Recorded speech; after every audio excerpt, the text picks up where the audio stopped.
Hi everyone, we hope you're doing well. We're hanging in there though honestly, we haven't been getting much sleep lately. Today, we want to answer a question we get a lot: how do we publish our audiobooks? First, we post most audiobooks on Patreon as paid content. They stay paid for a few months. After that, they become free to listen to on Patreon forever. A few weeks later, we post them on other places like YouTube, Facebook, and Twitter, X. Lately, things have been a bit slow in terms of new members. So we'd love your help. Please share our site with your friends or in places like Facebook groups, Twitter, X, Discord, Reddit, or novel forums.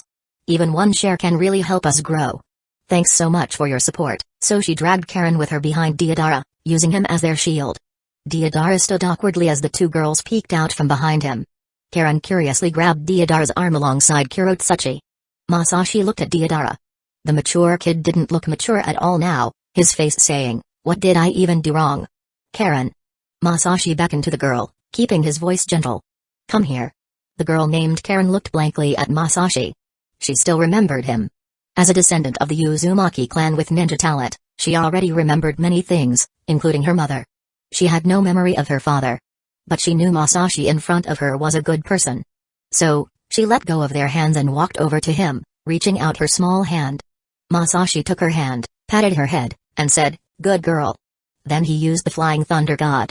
Chapter 107, No Eyebrows, No Mercy. Masashi teleported directly to the entrance of the Hokage building using the Flying Thunder God.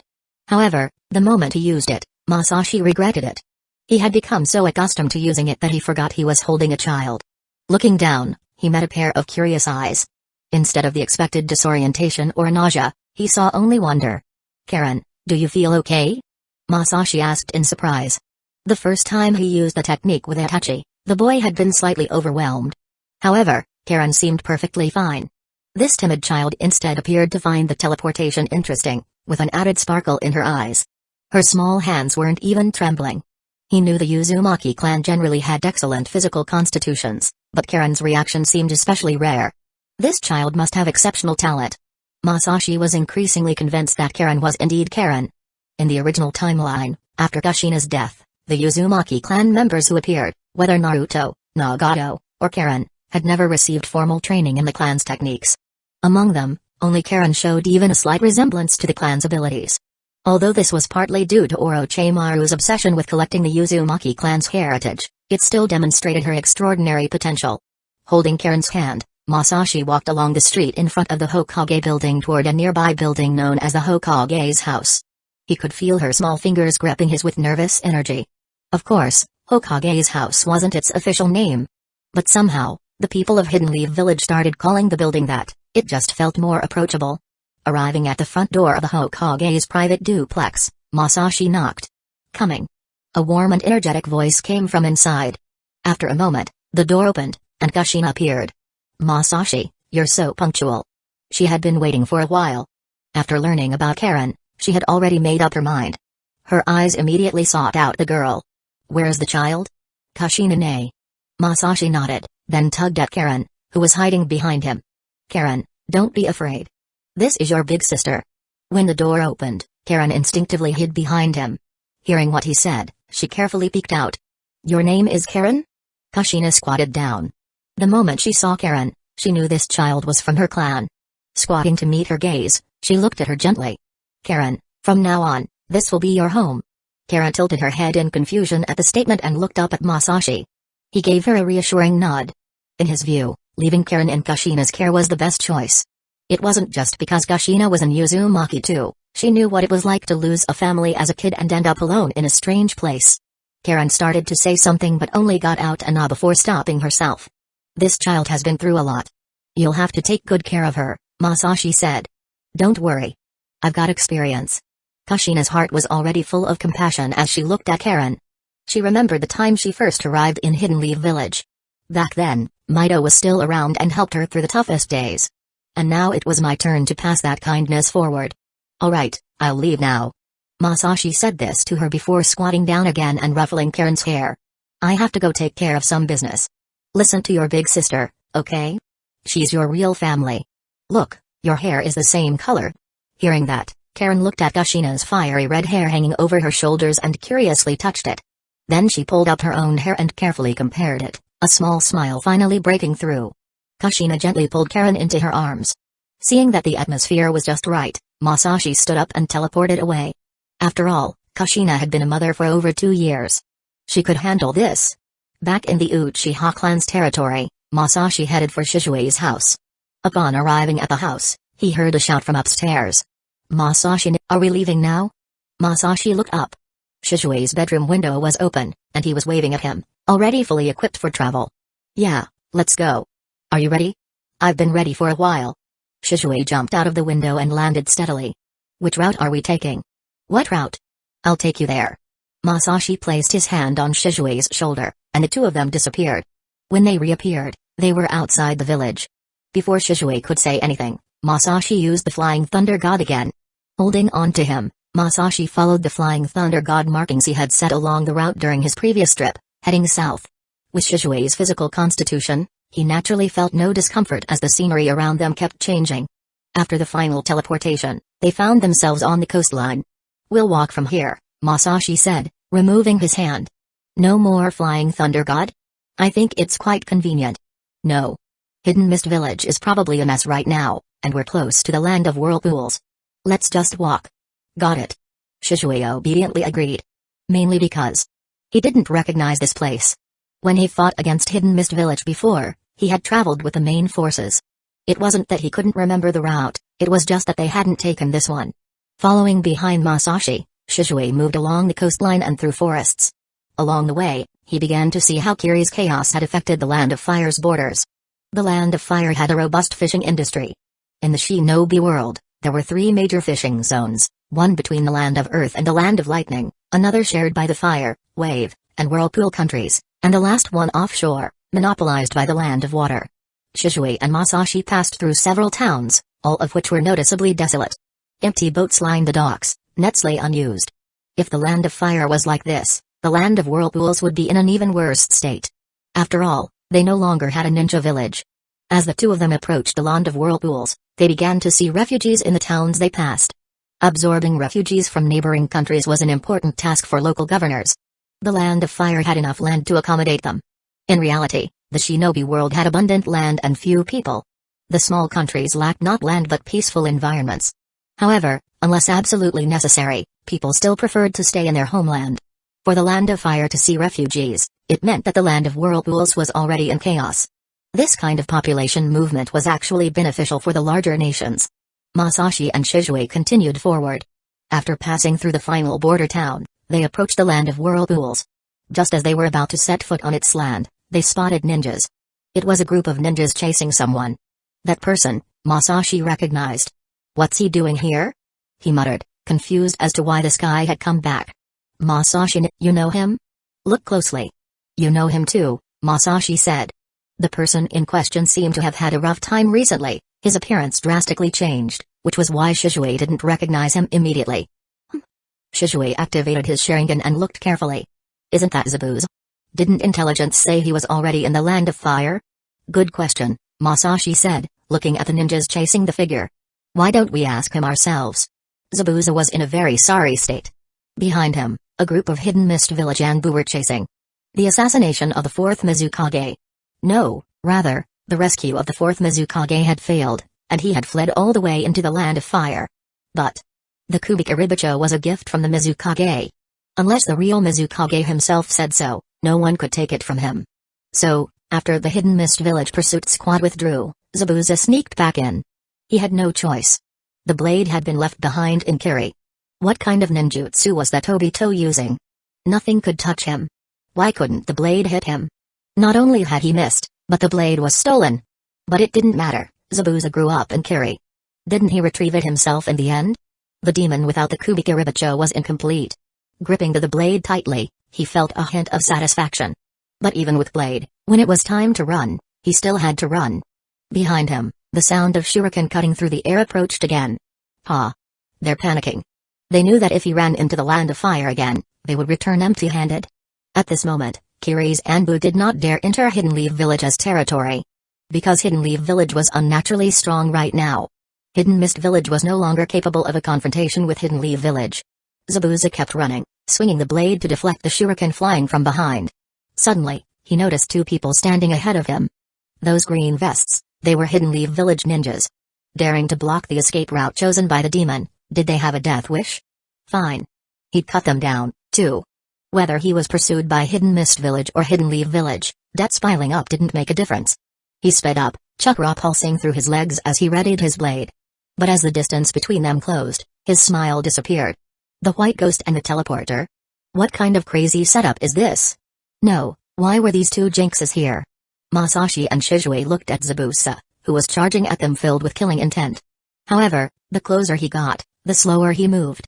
Finally, he stopped, and his killing intent evaporated like morning mist. Zabuza, what a coincidence, Masashi said, staring at him with those calculating eyes. Were you planning to cut us down? Shizue, on the other hand, glanced at the Hidden Mist Village Anbu closing in behind them. In an instant, he disappeared from where he stood. Zabuza couldn't even be bothered to look back. Either the Anbu would be stopped, or they'd be killed. Killing the teleporter? Those guys behind him?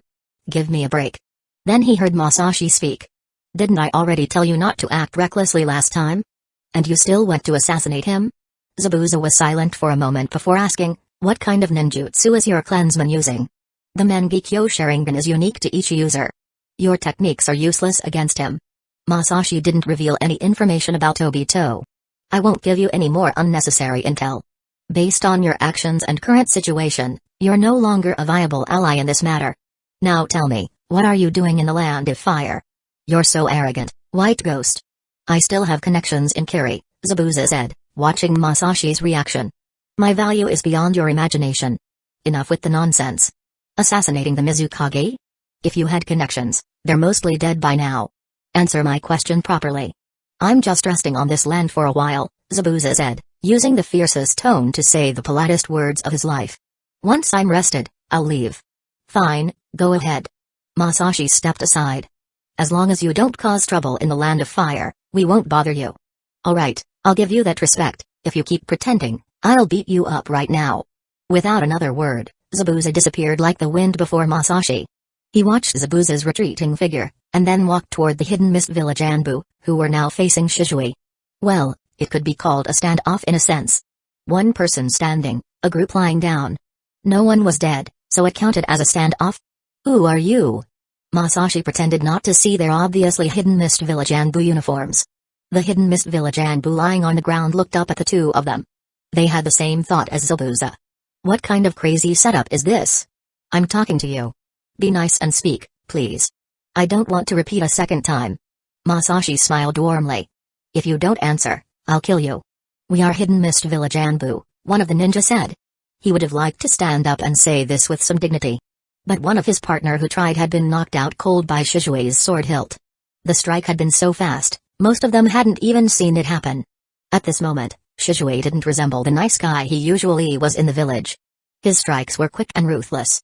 This Hidden Mist Village ninja even wondered if his comrades were knocked out or just dead. Wearing masks and claiming to be Hidden Mist Village Anbu, that's too easy, isn't it? Shizue said flatly. Without permission from Hidden Leaf Village, foreign ninjas are not allowed to enter the Land of Fire. That's the rule.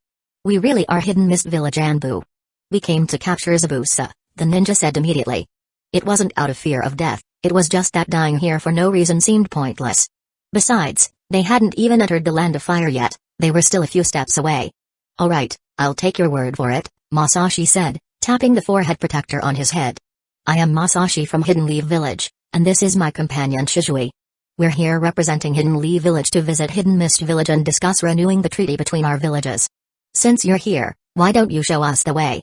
If that's the case, then why attack us? The Hidden Mist Village ninja asked, though he still didn't dare to stand up. Shizue's Sharingan scanned him repeatedly, as if deciding where best to knock him out. Attack? Masashi formed a hand sign and spat out a massive fireball jutsu in an empty direction. Boom.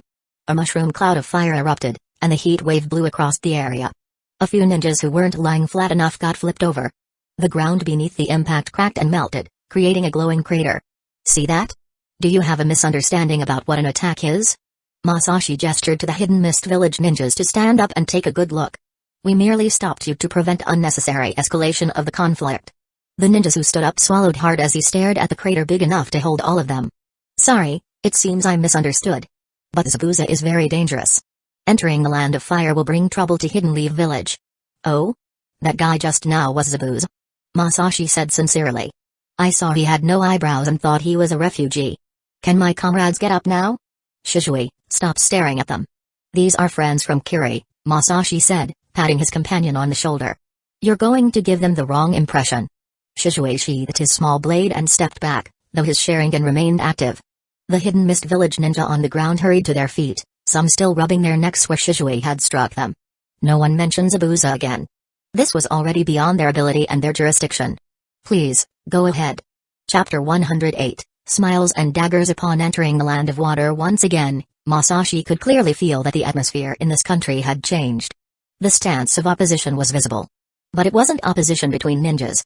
It wasn't even the usual tension between villages. No, this was something far more dangerous. It was opposition between ordinary people and ninjas. Among the 5 great nations, it was well known that the daimyo of the Land of Wind had a strained relationship with Hidden Sand Village, to the point where the Land of Wind would sometimes delegate missions to Hidden Leaf Village instead of Hidden Sand Village.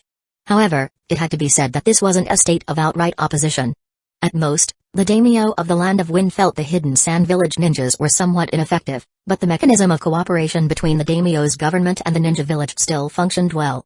In the Land of Water, however, this generation's daimyo seemed to have experienced some kind of political turmoil, perhaps like a struggle for succession among princes, and as a result, he was severely lacking in security. Meanwhile, Kiri, which had implemented the Bloody Mist policy, seemed to have maxed out its ability to instill fear. Consequently, the relationship between the daimyo's government and Hidden Mist Village was extremely tense. The daimyo was worried that the Hidden Mist Village ninjas might lose control and attack him as well. He had even dreamed, more than once, of the Hidden Mist Village ninjas swinging his severed head like a toy on a swing. The daimyo's attitude naturally influenced the entire system of the Land of Water, which ultimately led to a strained relationship between ordinary citizens and ninjas. The Mizukage being assassinated, though unsuccessful, had ignited the flames of this tension. At its core, it all stemmed from the Bloody Mist policies implemented by the third Mizukage. Distrust had begun to turn into outright hostility. In truth, this wasn't entirely Obito's fault. The Land of Water already had its own inherent problems. Masashi Shisui, observing everything along the way, grew increasingly puzzled. I can't help but feel that whether we renew the alliance or not no longer matters. We still need to renew it, Masashi replied. The Land of Water is a country of ninjas. This nation needs its ninja forces. It's just that Hidden Mist Village has been abnormal for far too long. Despite the opposition, all the turmoil still centered around Kiri. In the original timeline, the extinction of many ninja clans was primarily carried out through the military might of Kiri's forces. However, a chaotic Hidden Mist Village did not align with Hidden Leaf Village's needs. No one wanted a den of lunatics lurking behind them. Led by Kiri's Anbu, Masashi and Shisui went deeper into the country. Along the way, civilians would avoid them as soon as they saw them. In front of the Anbu, Masashi hadn't used the Flying Thunder God even once. This was just the beginning, and he didn't want the marks he had set up to be discovered by the Hidden Mist Village ninjas. If they found out, Obito would also find out. Masashi still wanted to give him a surprise. Thinking back to when he had considered Hidden Mist Village as a fallback option in his plans, he couldn't help but feel relieved that he hadn't gone through with it. The divide between the Land of Water's ninjas and its nation was so deep that, given the Uchiha clan's temperament, few would have been able to tolerate it. This discomfort only disappeared after they entered the Mist Valley. Once inside, it felt as though they had stepped into another world, completely isolated from everything outside the valley. Suddenly, he thought that this might be one of the reasons why the Hidden Mist Village ninjas didn't care about the opinions of their citizens. Living in such an isolated place, they were already exhausted dealing with the Bloody Mist policies. How could they spare the effort to care whether the people outside liked them or not? Finally, he saw Kiri. The most terrifying place in the ninja world appeared, at first glance, to be peaceful. But within his sensory range, the area was filled with countless cold and sinister chakra signatures. There were a few that were relatively less oppressive, but they were rare. Suddenly, the Hidden Mist Village Anbu stopped. A large group of people had appeared ahead. Masashi took one look. Oh, plenty of old acquaintances. However, instead of stepping forward to greet them immediately, both he and Shisui tacitly pretended to take a sudden interest in the surrounding plants and flowers.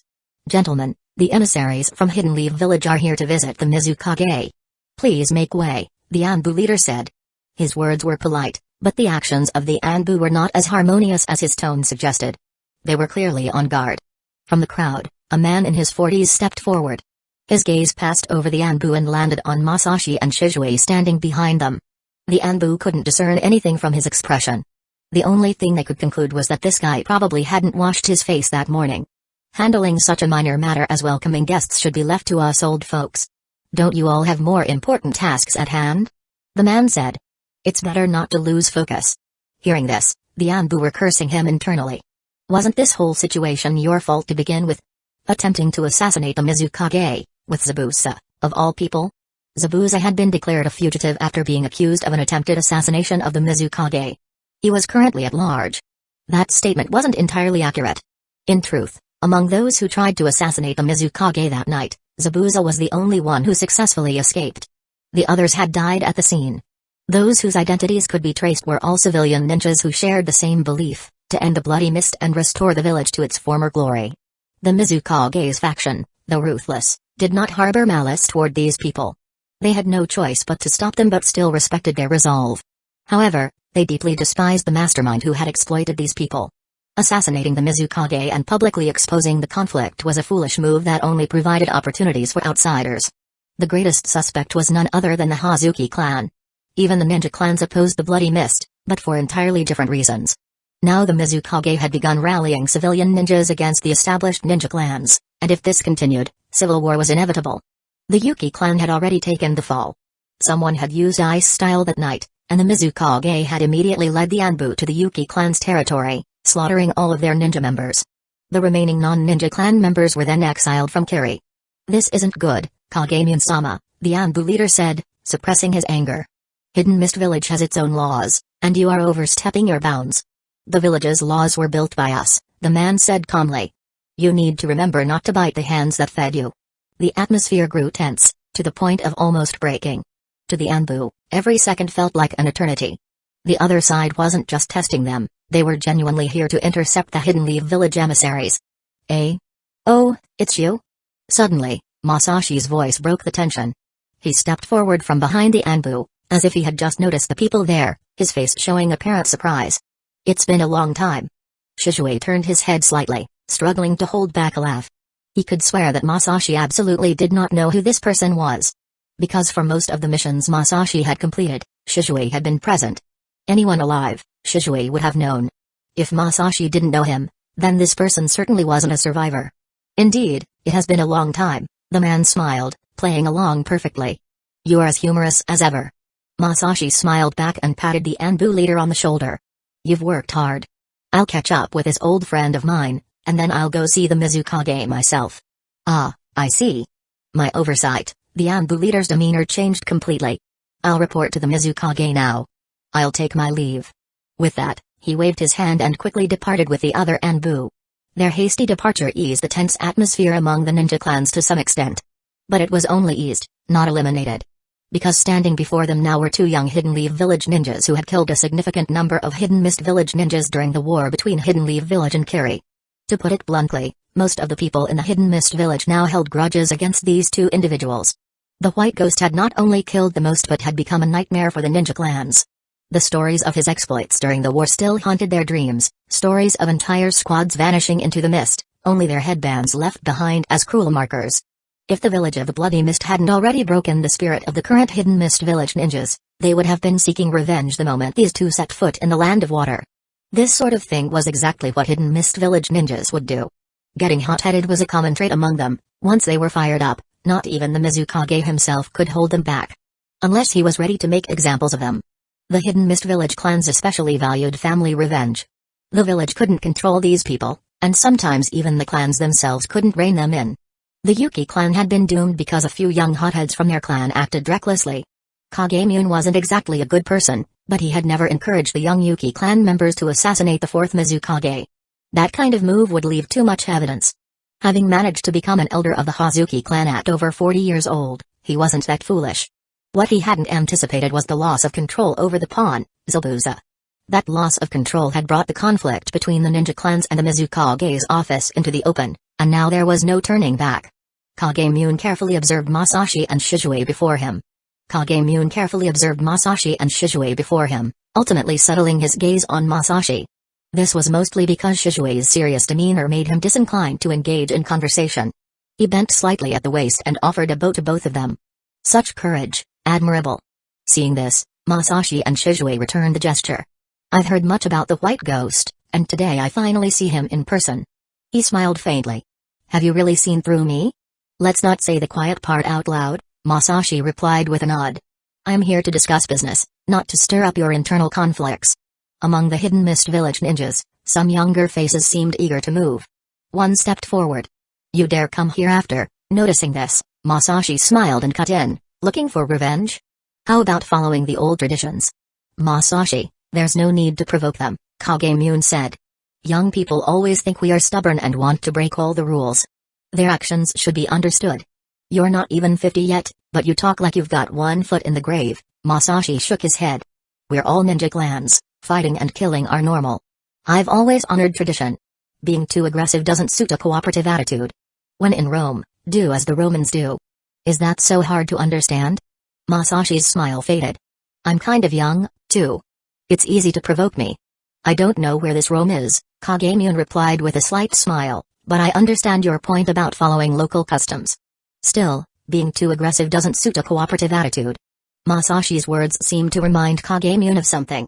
He turned back to the crowd, his expression hardening. Let me be clear, anyone who ruins this will face the clan's punishment. The restless movements in the crowd quieted down. Satisfied, Kagemune turned back. Please, this way. With that, the ninja clans parted to form a path, their eyes locked on Masashi and Shizue. Kagemune stood at the entrance of this road, smiling. Since we're all friends here, I won't stand on ceremony, Masashi said calmly as he stepped forward. Shizue gave the crowd a cool glance, shook his head slightly, and followed. Kagemune's smile widened as he led the two into Kiri. The walls of Hidden Mist Village were no smaller than those of Hidden Leaf villages, and due to the terrain, their main gate even appeared more imposing. But it carried a far more sinister air. Unlike the lively gates of Hidden Leaf Village, which were always open and bustling with merchants and travelers, the Hidden Mist Village gates felt like the perfect set for a horror film. Add a spooky soundtrack, and it would feel authentic. Hidden Mist Village ninjas were everywhere, but to the untrained eye, it seemed deserted. Walking through the fortress-like village, Masashi felt no signs of ordinary life. The Hidden Mist Village ninjas really have it rough, he sighed. Shizue glanced at him, wanting to comment but holding back. Finally, he muttered, Masashi, you can drink tea back home, too.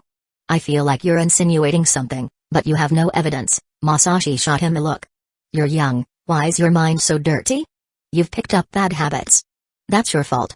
Shizue felt wrong but kept quiet, maintaining his professional image as Hidden Leaf Village's envoy. Oh? You enjoy the tea ceremony? Kagemune looked at him in surprise.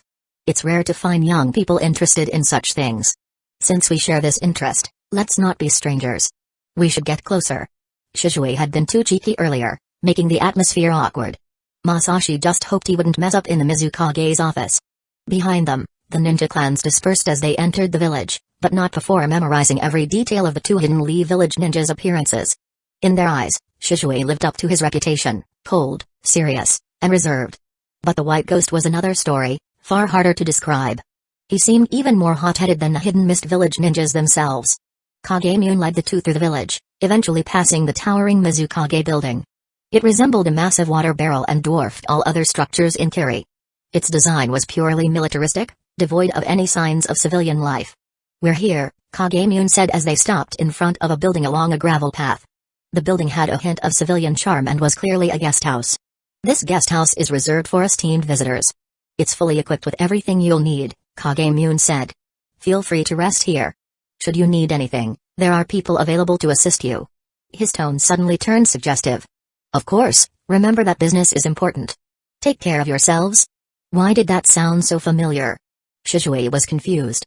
Thank you. Masashi ignored the undertone in Kagemune's voice. Flattery wouldn't sway him in negotiations, he just wanted a proper rest. But aren't we meeting the Mizukage today? There's no rush, Kagemune smiled. He needs time to prepare. The information you gave to Mangekyō is very important, but only a few people know about it. Reliable as ever. Masashi gave him a thumbs up. That's fine, then. We're tired anyway, time for a good meal and sleep. Rest is important, Kagemune nodded. By the way, there's a gathering tonight. We'd like to invite you too, can we count on your presence? Of course. Then I'm relieved. Enjoy your rest, gentlemen. After saying this, Kagemune left.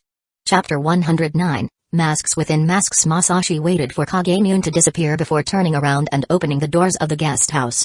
As soon as the door opened, a wave of heat hit them. "It's quite warm," Shizue said, his face showing a look of comfort. The land of water lived up to its name, its humidity was oppressive. Being used to the pleasant climate of the land of fire, he felt uncomfortable here, his body sticky and clammy. As the two walked into the building, they realized the guest house was more impressive on the inside than it appeared. While the exterior presented as an unremarkable apartment block, the interior boasted exquisite architectural design. A lavishly furnished lobby spread out before them, with red as the dominant color. There were fireplaces on both sides, radiating heat that warmed the space. Though the area was not very large, many small doors branched off in various directions. Masashi looked up and noticed ventilation ducts covering the ceiling. His eyes narrowed slightly. The door behind them closed automatically, and footsteps approached. Soon after, a girl around 15 or 16 years old appeared before them. She had delicate features, with jet black hair falling straight down her shoulders. Her face was slightly flushed, and her large, bright eyes shone like polished obsidian. Her soft, full lips curved into a gentle smile. She wore fairly revealing clothing, but it didn't seem indecent. Instead, it radiated the youthful energy fitting for her age. Shizue averted his gaze. It wasn't that he was shy, ninjas of his caliber would not falter so easily. It was simply that she reminded him of a particularly painful memory. The girl noticed his reaction, and a hint of moisture appeared in her eyes. "Welcome to Kiri." "That might be premature," Masashi said as he continued observing his surroundings. "For all we know, you might not be so welcoming tomorrow." The girl froze. In truth, she hadn't been working here for long. Guests were a rarity, and this was her first time receiving any. She was unsure how to respond to the situation. Suddenly, Masashi turned his gaze toward her, his eyes transforming into the three Tomoe Sharingan. The girl's heart tightened, but she maintained her shy smile. Masashi wasn't interested in her performance, he simply wanted to confirm whether she possessed chakra. He had already used chakra sensing earlier and hadn't detected anyone in the building with chakra. He couldn't believe it, so he decided to double-check with his Sharingan. "You're not a ninja?" Masashi asked as he deactivated the Sharingan. "Are all of you ordinary people?" "Yes. This is a place meant to host important guests, and no ninjas are allowed," the girl said, bowing deeply. "You must be a noble from a distinguished ninja clan. Please allow me to serve you." "Sorry, but I'm neither noble nor distinguished," Masashi said bluntly. His curt demeanor made the girl fearful of what would happen to her. But in the next moment, his tone changed. "No, this guy here is the noble and distinguished one." He slapped Shizue on the shoulder, pushing him forward. "Serve him well. I'm just an assistant, don't get the wrong person." Shizue looked at Masashi in disbelief, his eyes clearly saying, "Masashi, can you act like a decent human being for once?" Masashi felt that Shizue probably didn't understand his intent. "Sorry, Shizue, but you're the better distraction right now. You're being unreasonable. Don't look down on working people," Masashi lectured. "Workers don't bully other workers." "I didn't bully anyone," Shizue muttered, feeling deeply distressed. He was convinced Masashi was acting irrational again. Masashi couldn't be bothered to explain. "Well, that's settled. I'm truly exhausted, so I'm off to get some sleep," he said, turning to the girl. "Please take me to my room, one with a bath and a place to sleep." "Why yes." The girl, feeling as though she had just been pulled back from hell into heaven, was still dazed. She realized that Masashi was helping her, and her heart filled with gratitude. Serving someone who was tough on the outside but soft-hearted underneath was more rewarding, though she had no choice in the matter. The girl stood up and tugged a thin rope nearby. The sound of bells echoed in the room. After a while, another woman appeared. "Hikari?" Masashi paused for a moment. This woman had a completely different style of dress, a high-slit gown.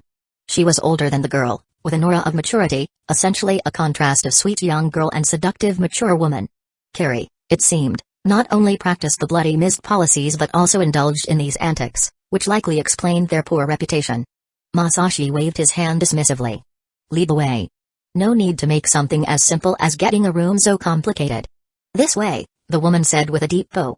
She bent so far forward that Masashi worried her waist might not support the weight up front.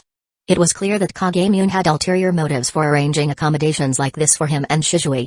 Hopefully, Shizue, despite his innocent appearance, would realize the situation soon and put his Ganjutsu skills to good use, perhaps gathering some useful intel. Ahead of him, the woman swayed her hips as she led the way.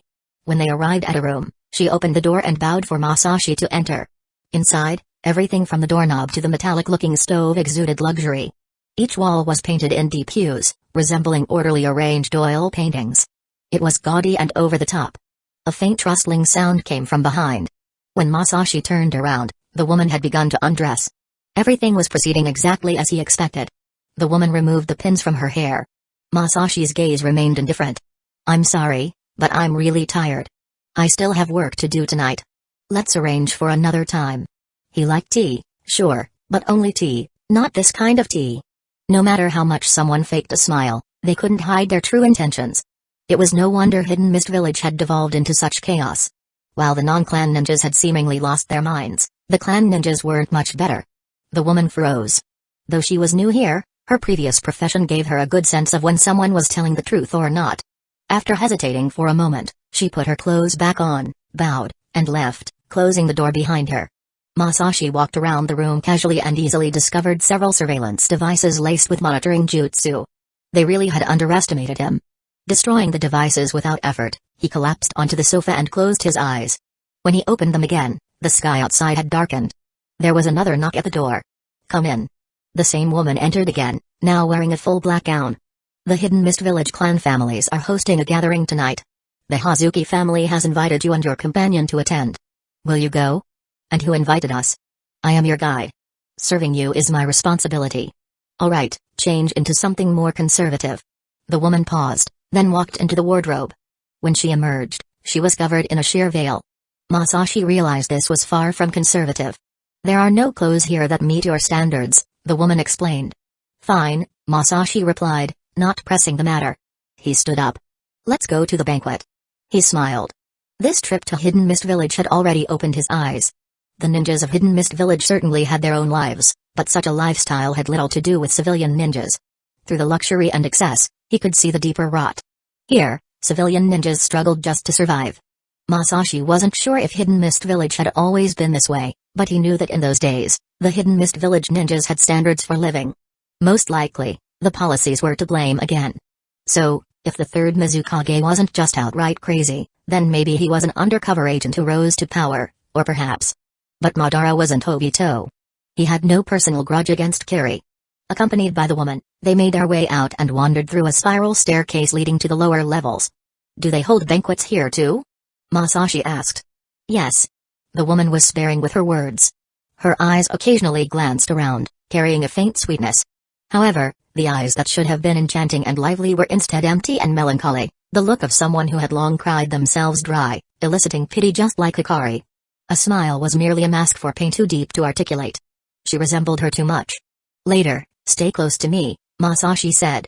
"That way no one can touch you." A flicker of light appeared in the woman's eyes, but like a candle in the wind, it quickly extinguished. Still, she did move slightly closer to him. And Masashi noticed this. In his first life, anyone who dared play this sort of game in Hidden Leaf Village had been crushed under his boot. In Kiri, however, such behavior was rampant and unrestrained. The spiral staircase seemed endless. After a few turns, sounds began to emanate from below. At the bottom was a door. Before opening the door, Masashi asked, "What's your name?" "Hikari." Masashi's expression remained unchanged, but something shifted in his eyes. He opened the door himself. A wave of noisy voices and shouting rushed toward him. The scale of the banquet hall exceeded his expectations. Long tables were arranged vertically across the hall, filled with people on both sides. At the far end, a horizontal table sat a group of men, most appearing over 50, with commanding presences that marked them as high-ranking individuals. Servants moved back and forth along the aisle. Members of various ninja clans drank heavily, many holding women in their arms, exchanging boisterous laughter and inappropriate banter, behaving utterly unrestrained and absurdly. Witnessing this scene, he couldn't help but frown. They were like demons and monsters. In the Warring States period, many ninja clans had displayed this arrogant and absurd behavior, including the Uchiha and the Senju. However, back then, Madara had been the Uchiha clan leader. He despised such nonsense and crushed it wherever it appeared.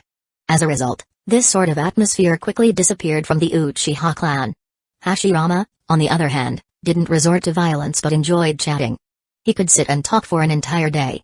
If he couldn't manage that, the clan still had the black-faced duo of Tobirama and Muzo to enforce discipline. Now, such foolishness seemed to survive only in Kiri. And it was rampant. Masashi scanned the room but didn't spot Shizui.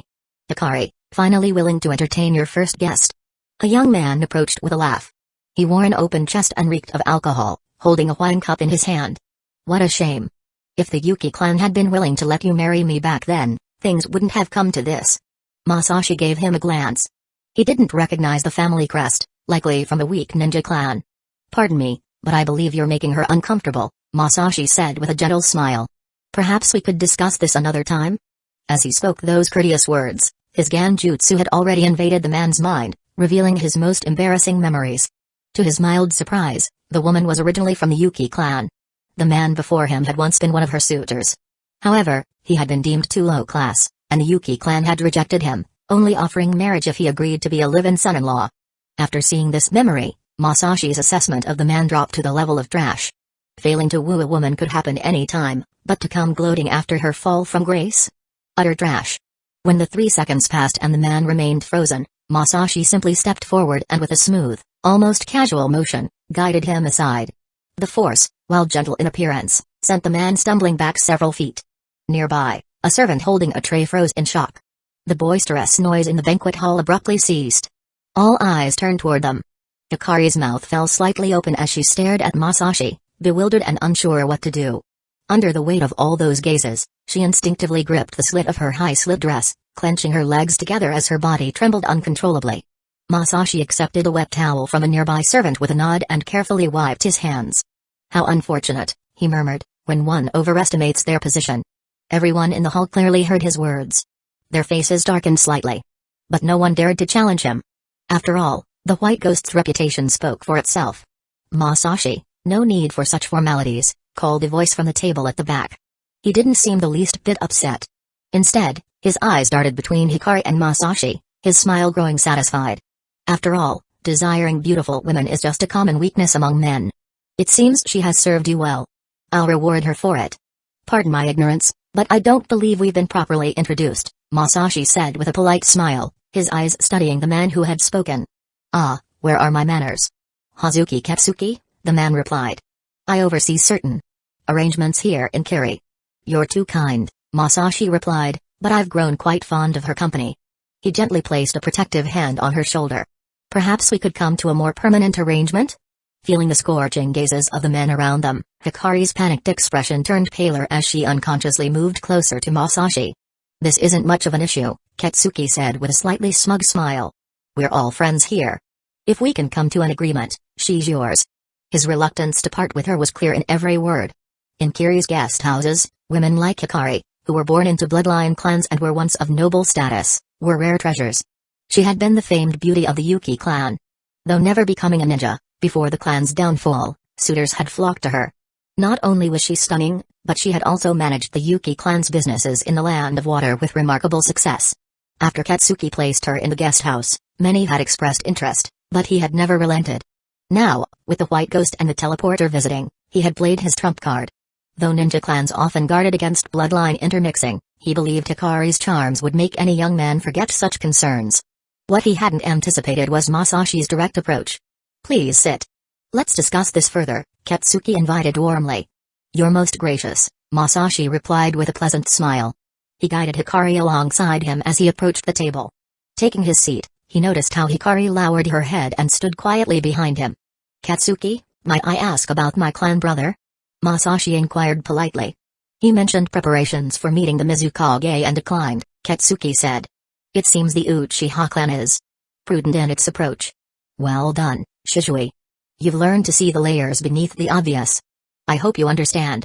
The Uchiha clan's position requires careful consideration of all possibilities, Masashi offered diplomatically. Of course, we understand completely. So, how does the Uchiha clan propose we cooperate? The nature of cooperation is ever-changing, Masashi responded with a gentle smile, his eyes showing just a hint of warmth. Recent developments, our clan leader's appointment as Hokage advisor, for instance, have altered the landscape somewhat. Perhaps you could share your thoughts on how we might best proceed? Chapter 110, Pieces on the Board. Hokage advisor? Everyone present showed expressions of surprise. In the unique environment of the Land of Water, Hidden Mist Village prioritized safeguarding its secrets above all else. Due to its lack of an intelligence network on the continent, it was always one step behind in obtaining external information. However, as the chaos in Hidden Mist Village worsened, Its ability to gather information about the outside world had not just fallen behind, it had practically collapsed. This was partly due to some of the strategies implemented by Obito. The systematic dismantling of their information networks had been thorough, leaving them blind to the outside world. In his vision, Hidden Mist Village was to become a completely isolated place, disconnected from the continent's information flow, a tool producing ground exclusively for him. As a result, no one present was even aware that Hidden Leaf Village had appointed a new Hokage advisor. That's correct, Masashi nodded. Therefore, the Uchiha clan's position in Hidden Leaf Village has changed compared to before. I trust you all understand this. I see, an elder said as he stroked his beard. That is unexpected. I didn't think the Uchiha clan would regain such a position. You must have paid a significant price. The elder appeared to be the spokesperson for the group. When he spoke, the others remained silent. You're mistaken about that, Masashi shook his head. It's mainly because others made us look good by comparison. The group's expressions stiffened immediately. They weren't sure if he was making an insult, but they didn't believe the Uchiha clan could have easily gained the advisor position. They assumed he was simply exaggerating his clan's advantage. Still, it was undeniable that the balance of power had shifted. Hidden Mist Village didn't have an advisor to its Mizukage, but they understood the significance of such a position. Their own situation had worsened as the internal conflicts within Hidden Mist Village became more public. The Uchiha clan truly lives up to its name, the elder said deeply. No doubt, the fame of the White Ghost and the Teleporter played an important role. But to claim it came without a price is unreasonable. Our cooperation remains mutually beneficial. So you don't believe me? Masashi laughed. It's not disbelief, it's just not realistic, the elder shook his head. We should be honest with each other. What about a new plan? Masashi said. Interactions between ninja clans don't need to be so complicated. Let's lay everything on the table. The group furrowed their brows, exchanging glances in the silence. They couldn't come up with a plan on the spot. Originally, it was the Uchiha who had proposed building closer ties, and the Hidden Mist Village clans had a rough idea of their motivations. It had been a welcome suggestion. The clans had assumed that the Uchiha's future involved a complete break with Hidden Leaf Village and migration of their entire clan. In Kiri's initial plan, they had prepared to officially invite the Uchiha clan to relocate to the Land of Water when the timing was right. The ninja clans of Hidden Mist Village had always tightly banded together to safeguard their collective interests. Marriage alliances were a common strategy, and in this, they were less restrained than the ninja clans of Hidden Leaf Village. Their unity was renowned, though it came with a reputation for xenophobia. That said, their xenophobia depended on the target. For the Uchiha clan, they would open their arms in welcome. These ninja clans understood one key principle: if the pie wasn't growing, their unity would eventually fail under pressure. They also hoped to strengthen Hidden Mist Village and had worked hard toward that goal. The Uchiha joining them would drastically transform Kiri's power. The person they valued most was Masashi himself. To them, he was more like a Hidden Mist Village ninja than anyone else, someone they even considered a future Mizukage candidate. Their transparent plotting almost made him want to laugh. They had even begun selecting candidates for marriage alliances within their clans. Before the Yuki clan's downfall, Hikari had been their chosen candidate. The Hazuki clan, however, believed Mai would be a better choice. To the Hazuki, who admired strength and combat, Hikari, who wasn't even a ninja, seemed far inferior to the White Ghost. In their view, Hikari would be nothing more than a concubine if she married into the Uchiha clan. Of course, now that the Yuki clan was gone, Hikari had lost that status. Still, her past reputation had drawn plenty of wolves. This was Kiri's way: if someone messed up their own game, they couldn't expect others to honor past alliances. Even Katsuki, who had placed Hikari in the guest house and hadn't acted on her, was considered more decent than the rest of the wolves. We may not be able to give you an answer right away, the elder said after a long discussion. How long will you be staying in Kiri? The village hasn't set any restrictions on me, Masashi replied, pointing to the ceiling with deliberate casualness. After all, my cousin also has an important task here. The fourth Mizukage, huh? The elder's eyes narrowed thoughtfully, analyzing various possibilities. Could it be that you're here to deal with your own clan's traitor? The Hokage is aware of his identity, Masashi said. He was once his student. Out of past sentiments, we hesitated to act. But his actions, clearly betraying the village and attacking the Hokage, leave us no choice. Everyone understood. No wonder Hidden Leaf Village wanted him dead. The major ninja clans had already learned about the fourth Mizukage being under someone's control, though the information had been tightly guarded. Each clan had hoped to use this as leverage when the time was right. But now, it seemed Hidden Leaf Village intended to eliminate all these clans as obstacles. If it weren't for their desire to avoid an all-out civil war in Kiri, They would have leaked the information already. We can discuss future cooperation later, the elder said sharply, leaning forward with more intensity. For now, why don't we join forces to resolve the Mizukage issue? Hidden Leaf Village likely sent you here because they're concerned Kiri's chaos could affect them. That's true, Masashi acknowledged, keeping his face carefully neutral.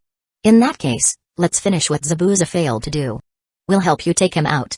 I never said I wanted to assassinate the Mizukage, Masashi shook his head. Our first task is simply to renew the agreement. A man under control, what's the point in meeting him? The elder gestured to the group. With us here, you can eliminate your traitor easily. The fourth Mizukage will have no choice but to step down, and we'll elect a new Mizukage to renew the agreement with Hidden Leaf Village. If that can be achieved, it's worth considering, Masashi nodded. Inwardly, he almost laughed. This tedious game was nearly over. If he was still Muzo, he would have forced him to do what he wanted, but Muzo was already dead, and he didn't want to be that person again. So, it's a deal? Yes, a deal, Masashi stood up. You can discuss the details at your leisure. I'll take my leave. Since you're already here, why not stay for a meal? The elder stroked his beard and glanced at Hikari, his eyes glinting with self-satisfaction as if he'd uncovered some grand secret. Young people need to take care of themselves. Speaking of which, Hikari was yours to begin with. This is quite a coincidence. Masashi paused, and said, is that so? We really are fated, then. He wasn't Obito, he had no desire to slaughter ninja clans like chickens, especially with so many ordinary people caught up in the mess. But watching these hidden mist village elders, Masashi could only shake his head at their outdated ways. Their mindset was so backward that even trying to work with them seemed pointless. The best he could hope for was avoiding direct conflict. Back in Hidden Leaf Village, people often criticized the Uchiha and Hyuga for their traditional values. But at least they had evolved with the times. These Hidden Mist Village traditionalists, with their arranged marriages and power games, were still living as if the Warring States period had never ended. After saying everything that needed to be said, Masashi left. Being with those people made him feel extremely uncomfortable. Compared to them, Mangekyō and his group were far more agreeable, even Zabuza's deadpan face appeared cute. Of course, he took Hikari with him when he left, noting the subtle way she kept close to his shadow. The destruction of the Yuki clan was something he hadn't anticipated. He had thought that after his action on the beach back then, if this ninja clan had even a modicum of intelligence, they wouldn't have been wiped out. Turned out, he overestimated them. In the original timeline, the true cause of Hidden Mist Village ninja clan's destruction wasn't Obito, but their own arrogance, which completely alienated the masses. Neither the civilian ninjas nor the ordinary people of the Land of Water had any sympathy for these ninja clans, they were full of hatred instead. This wasn't something that could be swayed by mere words. In contrast, in the original timeline, although the Uchiha clan wasn't well liked, before the Ninetales showed up to flaunt its big eyes in the village, the villagers didn't have much of an issue with the Uchiha. Even in the early days of the village, with Madara, people were more afraid of him than they were disgusted. In fact, he had quite a bit of popularity at the time, with many people genuinely admiring him. Many truly believed that being born in the same era as Hashirama was simply his misfortune, otherwise, he would have been invincible. Madara could also sense the villagers' true opinions about him, he'd even get anxious and run over to help kids up when they fell on the road. Though he did scare the kids half to death. It couldn't be helped. He possessed the most handsome deadpan face in the world. After Izuna's death, he had hardly smiled a few times. Perhaps his smile was something only Hashirama had ever seen. But Masashi wasn't interested in the smiles of men. After leaving the banquet hall, he returned to his room. Once again, he felt that this room was excessively fancy. Especially that sofa, so tiny it couldn't even be comfortably laid on. The only redeeming feature was the large bed, perfect for someone restless who might start sleeping vertically but wake up sprawled horizontally. His initial mission had been successfully completed. Now, he just had to wait for the right opportunity. It was up to Shishui's Genjutsu to create that opportunity. He was curious to see whether Obito would dare to let the Mizukage, whom he controlled, meet Shishui. Shishui's Genjutsu was renowned within the clan, and his ability to break Genjutsu was also top-notch. If they didn't allow such a meeting, then half of the plan would already be complete. Go back and rest, he said to Hikari, who was following him. However, she showed a hesitant expression. Can I stay here? She asked. Masashi thought about it, she was probably afraid of exposing the plan. Alright, let's chat then, he replied, carefully observing her body language. Since Hikari was originally a member of the Yuki clan, he also wanted to know how the Yuki clan had managed to destroy themselves. Because he was genuinely curious.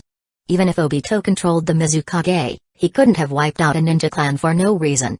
Otherwise, if this group rebelled, while Obito himself wouldn't have been harmed, he would definitely have had to abandon Hidden Mist Village as his base. Masashi took off his shoes, sat cross-legged on the bed, and patted the spot in front of him, signaling for Hikari to sit down as well. It wasn't that he didn't want to sit on the sofa, he literally couldn't fit. It was ridiculously small, like a decoration. Hikari carefully climbed onto the bed and knelt politely, hands folded in her lap. "Alright, tell me, how did the Yuki clan meet their end?" Masashi asked with a serious expression. "The elders." Hikari took a deep breath, steadying herself. "They became obsessed with producing a Mizukage. Pride before the fall," Masashi nodded. "Continue." "They believed our bloodline made us destined for greatness. That we were chosen by the snow itself. And the younger generation? They took action without understanding the consequences. They thought our recent successes meant we were ready." As someone who had managed the Yuki clan's business, she had access to plenty of information and had a sharp, logical mind. In the eyes of others, her only flaw was her lack of talent as a ninja. Any organization sows the seeds of its own destruction during its most prosperous period. Ninja clans were no exception. Even the powerful Ninshu had disappeared. From Hikari's account, he pieced together what had happened. In short, if the Hazuki clan can do it, so can we. With such a mindset, it was no surprise that the new generation started acting on their own. The second Mizukage had the ability to defeat the entire Kiri, but the Yuki clearly lacked such power. The Yuki clan wasn't the first to destroy themselves for the dream of producing a Kage, and they wouldn't be the last. "Do you have any family left?" Masashi asked, watching her expression carefully. "I have a younger brother," Hikari replied, a genuine smile appearing on her face for the first time. "Just one younger brother? What's his name?" "His name is Hiku." "Oh, Haku, huh?" Masashi nodded, finding the name oddly familiar. The more he thought about it, the more familiar it sounded. Wait, damn. That Haku? The one who figured out the Yuki clan's secret techniques on his own without any guidance? Even though Masashi didn't think much of the technique itself, he knew it was impressive, showing just how solid the clan's foundation was. A kid like Haku, who could master such abilities, was definitely on the genius tier. In the original timeline, Hidden Leaf Village had a similar genius, Neji, the son of Hisashi, who managed to learn the palm rotation entirely on his own. The Hyuga clan shared everything with their clan members, except for the palm rotation, which was reserved solely for the main family. "How old is your brother?" 5. The age checked out. He made up his mind, his obsession with collecting prodigies wouldn't let him miss even a small chance. Considering he had already taken in Karen, and now possibly Haku. If he picked up one more, he could start his own little study abroad class. What could be more satisfying for a collector? He was definitely taking this one. "You'll stay here for now, you can have the bed." Having decided, he acted quickly.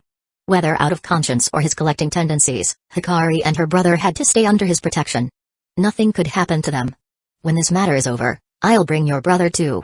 From now on, you two will join Hidden Leaf Village. Don't worry, the people there are normal, none of the craziness you see here." Hearing this, Hikari froze. She understood that as long as Hiku remained under the Hazuki clan's control, she would remain their slave, a toy to please the powerful. The only reason she hadn't been used yet was to maximize her value. Once she lost her purity, she would become no different from the other women in this building. Masashi's words were like a bolt of lightning in a clear sky, promising her and Haku a new life. But after the destruction of the Yuki clan, she had learned to close herself off, never revealing her true thoughts. The risks were too great. Even if this man had once been her betrothed, though it was entirely one-sided and in the past. She lowered her head, suppressing the turbulent emotions in her heart. This was the limit of what she could manage. "Alright, go to sleep," Masashi said. Having learned everything he wanted, he got out of bed and put his shoes back on. He left a flying thunder god mark in the room, carefully placing it where it wouldn't be easily noticed. "Take me to Shizue's room first, then come back to rest. If anyone stops you, just say I need you to keep me company tonight." Chapter 111, The Puppet Who Pulled His Own Strings. In the Mizukage building, Yagura was in his office reviewing documents. The soft rustle of papers filled the otherwise silent room as his eyes scanned each page. Everything appeared normal. Standing silently beside him, as the head of Anbu, was Obito. This role was convenient for maintaining his Ganjutsu-induced deep hypnosis on the fourth Mizukage at all times.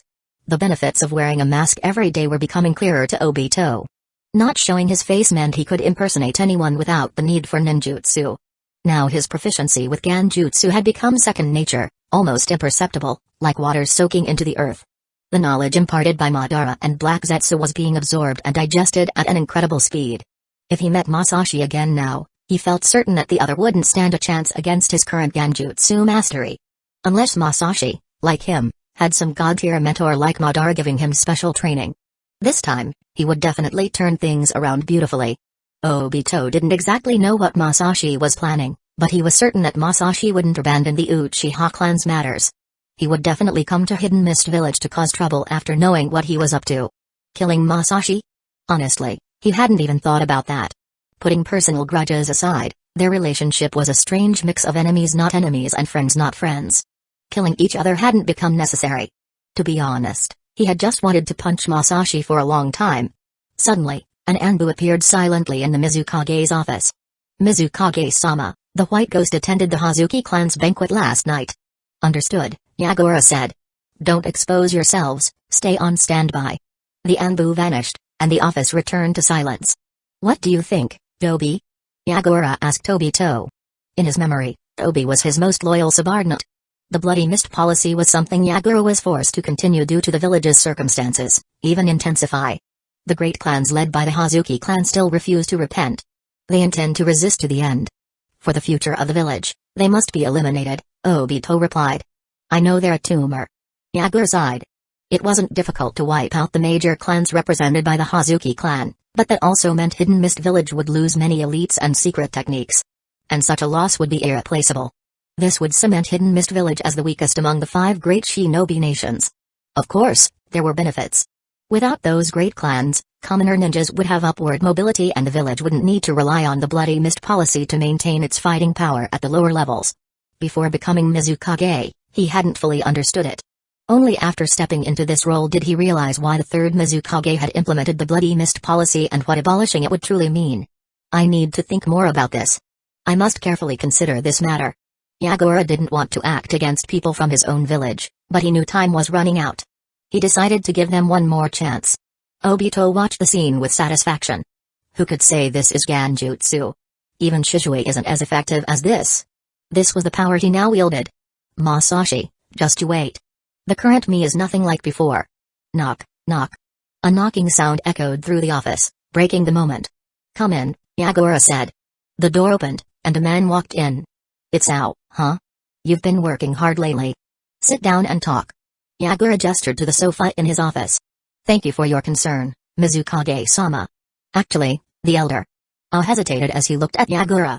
The sudden rumors spreading in the village had deeply concerned him, which was why he had come. But using the Byakugan to check the Mizukage would be an extreme act of disrespect, akin to drawing a sword on him. He hesitated to go that far. Once he did it, there would be no turning back. I know. Yagura interrupted Ao's words. So, I also want to have a proper talk with you. Tobi, step out. Don't let anyone disturb us. Yes, Mizukage-sama. Obito displayed the loyalty expected of a subordinate at that moment. Without a word, he disappeared. Yagura stood up, making Ao slightly nervous. Back when he became Mizukage under everyone's hopeful gaze, his exceptional leadership and shared political ideals were one reason, but the decisive factor was his strength. He had defeated every foe in Kiri. Yagura was the third shinobi, after Hashirama and Madara, to perfectly control a tailed beast. Perfect Jinchuriki and perfect control of tailed beast power were slightly different concepts. The former referred to a state of perfect coexistence with a tailed beast, where the beast not only didn't hinder the Jinchuriki's abilities but actively assisted them. This wasn't a relationship of container and sealed being, it was a bond of true comrades. The latter meant that regardless of whether the tailed beast was willing, its power could be used however the user desired. It was a master-pet relationship. Yagura possessed both, making him the strongest Jinchuriki of his era. It was rumored that the deceased Eight Tails Jinchuriki from Hidden Cloud's village also had this ability, but it was only a rumor. After all, that Jinchuriki had already been killed by the White Ghost. Who knew when the Eight Tails would revive? Ow! Yagura sat on the sofa opposite, meeting his gaze. That look was one Ao knew very well.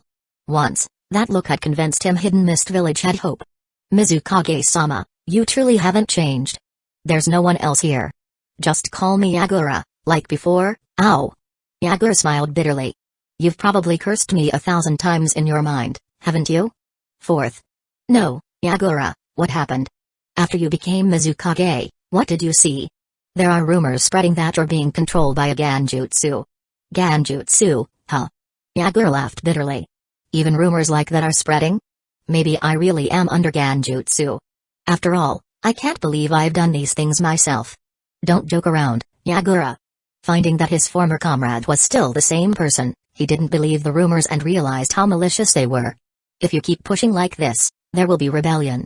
The rebellion will be led by the great clans, with a Hazuki at the forefront. Ow, Yagura said, shaking his head. Let me show you something. He walked to his desk, opened a drawer, and pulled out a stack of documents. Take a look at this. I immediately noticed the top secret stamp on the cover. Yagura, my position doesn't really suit this. I hesitated, feeling a little embarrassed. After all, he had initially planned to use his Byakugan when he came here. He wasn't wrong though. While he was a trusted confidant of the elders, his official rank was merely that of a standard Jonin, with no other titles or authority. According to laws personally enacted by the second Mizukage that were still in effect, he wasn't allowed to view such documents.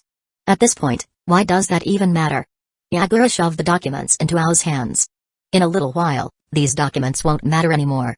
Ao stopped resisting, sat back down on the sofa, and began reading carefully. The more he read, the grimmer his expression became. This is too outrageous. The stack of documents contain nothing but the dark secrets of the major ninja clans in Kiri. Words that could start a war within their own walls. It wasn't uncommon for ninjas to have skeletons in their closets, but what these documents revealed showed that the major clans in Hidden Mist Village had completely lost all sense of restraint or reverence. They treated the village like their personal farm, hoarding resources, monopolizing opportunities for advancement, and exploiting commoner ninjas to an extreme degree. This all traced back to the era of the second Mizukage. That Mizukage, who loved war, had stirred up plenty of conflict during his tenure, and the clan ninjas had taken advantage of the chaos to accumulate immense credit and influence. However, while the second Mizukage himself hailed from a major clan, he never cared about status when selecting talent. He embodied the principle of I have plenty of jutsu, let's see if you have the skill to earn them. While clan ninjas certainly benefited, this was also the era when commoner ninjas began to rise in number and prominence. By the time of the third Mizukage, however, things changed. The third's rise to power was rushed, and he lacked the strength and prestige of his predecessor. As a result, he had to rely on the major clans, which rapidly grew in power and privatized key village institutions. This destroyed the core principle of relative fairness that underpinned Kiri's ninja system. Faced with this reality, commoner ninjas in the village began to give up. After all, no matter how hard they worked, they wouldn't get a single extra coin. So why bother? The third Mizukage couldn't reform the clans, so he decided to pressure them by changing the commoner ninjas instead. This led to the infamous Bloody Mist policy. Over time, this policy deeply harmed the interests of the clans. By the time of the Third Great Ninja War, the number of commoner ninjas had fallen to less than half of what it was during the second Mizukage's era. Without enough commoner ninjas, casualty rates for clan ninjas skyrocketed during the war. It didn't matter how many resources they controlled if there were no people left to fight. At the same time, the resentment of commoner ninjas toward the clans only grew stronger. The divide deepened, and during the war, commoner ninjas had even begun hesitating to help comrades in danger if they were from the clans. On the other hand, clan ninjas, used to their privileged treatment, looked down on everyone outside their clans, commoner ninjas included, considering them crude, ignorant, and greedy inferiors by nature. From both perspectives, the other side was irredeemable. They lived in the same village, yet viewed each other as sworn enemies. The Bloody Mist policy had failed to produce the result the third Mizukage wanted. But it couldn't be stopped either. If it were ended, the quality of commoner ninjas would plummet immediately. Thus, after the devastating loss in the Third Great Ninja War, he knew that the situation he had created would ultimately spell his downfall. So, he resigned. He certainly didn't want to become the first Mizukage to trigger a civil war while still in office. That would be far worse than being purged. Al gripped the documents tightly, shocked by the unspeakable actions of the clan ninjas. The records detailed how the clan ninjas had used their family privileges to seize resources, exploit commoner ninjas, and suppress the lower ranks without the slightest restraint or morality. Hikari was assigned to the guest house. I was stunned when he saw this line. Just one example of many, Yagura said softly, watching his reaction. Keep reading. The guest house was originally meant for hosting foreign dignitaries and symbolized Kiri's dignity. Over time, however, it had turned into a private club for the major clans and had become a place of debauchery. Al knew that much, but he had no idea that many of the women there were the relatives of criminals. Regardless of the circumstances surrounding those so-called criminals, how could they involve innocent family members? These were people from their own village. And now, Even members of the recently wiped out Yuki clan had been sent there. This is madness. Unable to read any further, Ao closed the file. His hand trembled slightly. It's complete madness. Not reading anymore? Yagura asked, though his tone suggested he already knew the answer. No. Ao handed the documents back to Yagura. Do the elders know about this? Maybe they do, maybe they don't. Yagura tossed the documents onto the desk. These people have been very discreet. These files were gathered starting from the 3rd Mizukage's era, and this is all we've managed to collect. All we've managed to collect. Ao felt a fire burning in his heart. If that fire were released, he wasn't sure what he might do. But he knew what would happen if the villagers and commoner ninjas saw this and unleashed their rage. At that point, no one would care about major clans or minor clans. No one would care whether every clan was guilty or not. If you were from a clan, you would have to die. The bloodshed would sweep through Hidden Mist Village and soon engulf the entire land of water. Ow, what do you think would happen if I abolished the Bloody Mist policy right now? The answer was so obvious it didn't need to be spoken. Seeing Ao remain silent, Yagura smiled faintly. You came to see me for a reason, didn't you? The rumors, Ao said after a pause. The elders asked me to tell you that it's the Hazuki clan behind them. I know. And then? And then?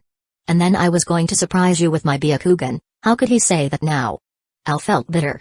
Not only was Yagura completely unsurprised, but even if he were, Ao could no longer justify using his Byakugan. After all, Yagura himself wasn't the problem. Even if he had been under Ganjutsu control, his actions so far clearly showed that whoever was controlling him was someone within Hidden Mist Village who had had enough of the clans and wanted to destroy them to rebuild the village. At this rate, either the commoner ninjas would disappear completely, or the clan ninjas would all die out. Knock knock. The office door was knocked again. Yagura frowned. What is it? I'm sorry, Mizukage-sama. Hidden Leaf Village's envoys are here, they've been waiting downstairs for a long time. Is it the white ghost or teleporter? Both of them, Mizukage-sama. I see. I'll come right away. Take them to the council chamber. After issuing his instructions, Yagura looked at Ao. Ao, do you want to come with me? Yagura, Never mind. Stay here for now. Don't leave until I'm back. We'll talk more then. Chapter 112, Masks within masks led by the Hidden Mist Village ninjas into the conference hall. Masashi and Shizue took their seats and waited for the arrival of the 4th Mizukage. As they sat there, alone and bored, the two began chatting. The humidity here is unbearable, Shizue complained, wiping his forehead. When can we go back? Be patient. This is a meeting between two major ninja villages, Masashi replied. Over the past 2 days, he had spent half his time with Shizue and the other half in his own room. Hikari was a gem, whether this mission would go smoothly depended on her. To create the impression that she was already his woman, he had to return to her room at night. Thankfully, the bed was big enough. Though it was true that she had been wearing less and less. She seemed to have genuinely relaxed. On the first morning, she was curled up like a little cat in a corner of the bed. And this morning, she nearly rolled over onto him. Her sleeping posture was bold. This wouldn't do. When it came to delicate negotiations, Masashi was a professional. Not a single detail could be overlooked.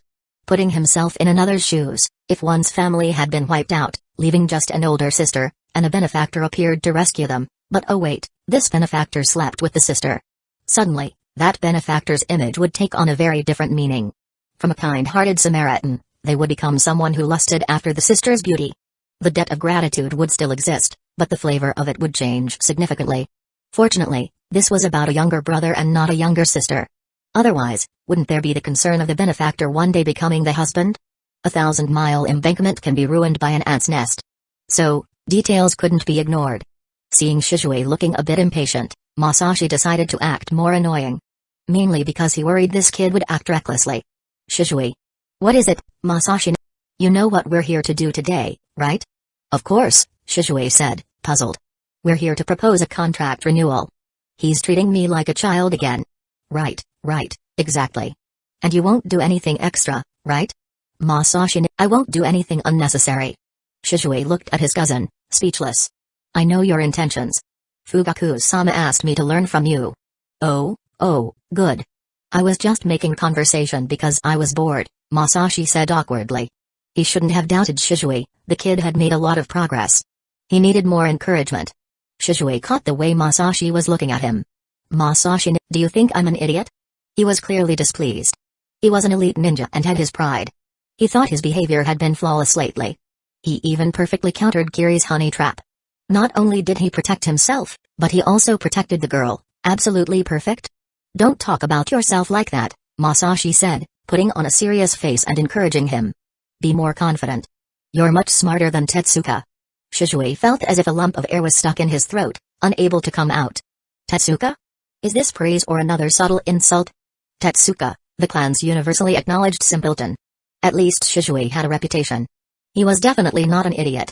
Suddenly, footsteps echoed from outside the room. Hearing the sound, both men adjusted their posture and looked toward the door. Masashi activated his chakra sensing ability. That's a lot of chakra. It is definitely Yagura. Soon, a boy with purple eyes appeared at the door. A scar resembling stitches ran under his left eye, confirming his identity. Yagura had a baby face and wasn't tall. His thin build made him look like a teenager. But in reality, he was far from young, an experienced veteran with children of his own. Perhaps due to the formal setting, he wore the Mizukage's hat. The hats of the 5 Kage were uniform in design, only differing in color.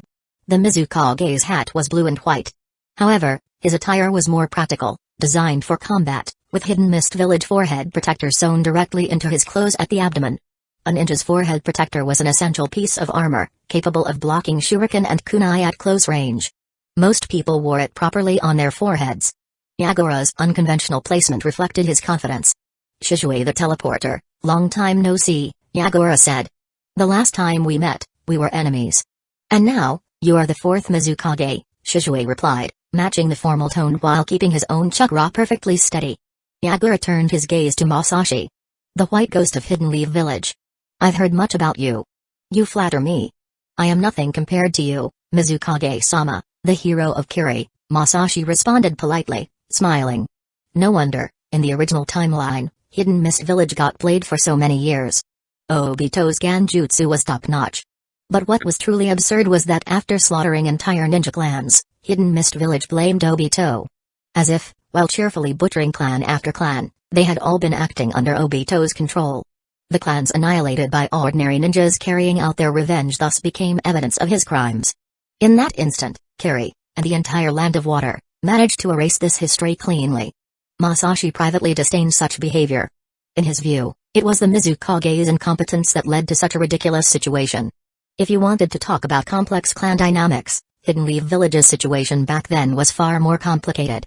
And yet, the clans never degenerated into this inhuman chaos. The key was cutting losses promptly. Like eliminating the greedy, unrepentant ones who would jump out first, and the rest would naturally behave. Ambition was cultivated, and so was self-awareness.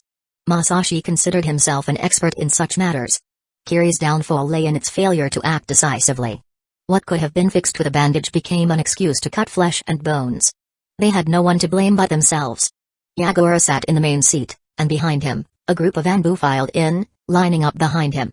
Masashi scanned them all but didn't see Obito. Shy guy, huh? Hiding away. Mizukage-sama, we're here today to renew our agreement. This matter has been delayed for quite some time, Shisui spoke first, acting in his official capacity. Could we get a definitive answer today? Of course. Hidden Mist Village and Hidden Leaf Village are close neighbors. A renewal is necessary, Yagura said seriously, and everyone listened as if he meant it. But, he added, shifting his tone, I hope you understand that due to many pressing matters in our village, this has been delayed. That's understandable, Shisui nodded. However, we hope to finalize this as soon as possible to put both sides at ease. Yagura nodded, and an Anbu member stepped forward, placing 4 identical agreements on the table. Please review them, he said, pushing the agreements toward the 2. Each village keeps a copy, and the other 2 will be sent to the respective daimyos. Is that acceptable? The process itself isn't an issue, Shisui said after carefully reviewing the documents. But traditionally, we've only signed agreements between villages. These include matters beyond a ninja village's authority, and we haven't received authorization for that. Masashi also reviewed one of the agreements. Clearly, the documents covered topics exceeding a ninja village's jurisdiction. Such an agreement would need the daimyo's signatures to be valid, Masashi said, putting the document down. Otherwise, how can we enforce matters involving the citizens of both nations?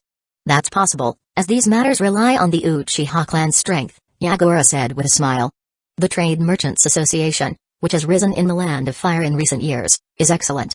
From what I know, the Uchiha clan holds actual control. These matters don't need approval, the feudal lords just need to be informed. Masashi chuckled lightly, The Uchiha clan merely cooperates with the association. We don't negotiate on their behalf. Besides, he placed the document back on the table.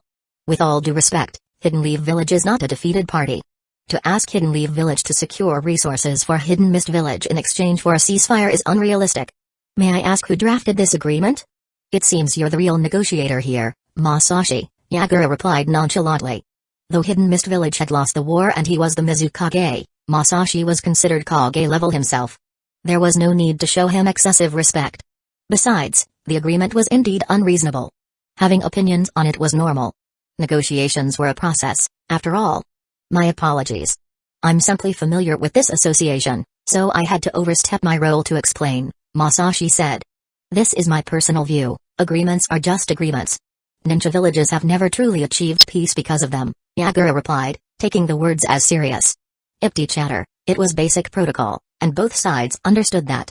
What mattered was not to mislead each other on the key points. Still, compared to the Hazuki clan, shouldn't I be a better partner, Masashi? The one extending the olive branch, Yagura, gazed at the two people in front of him.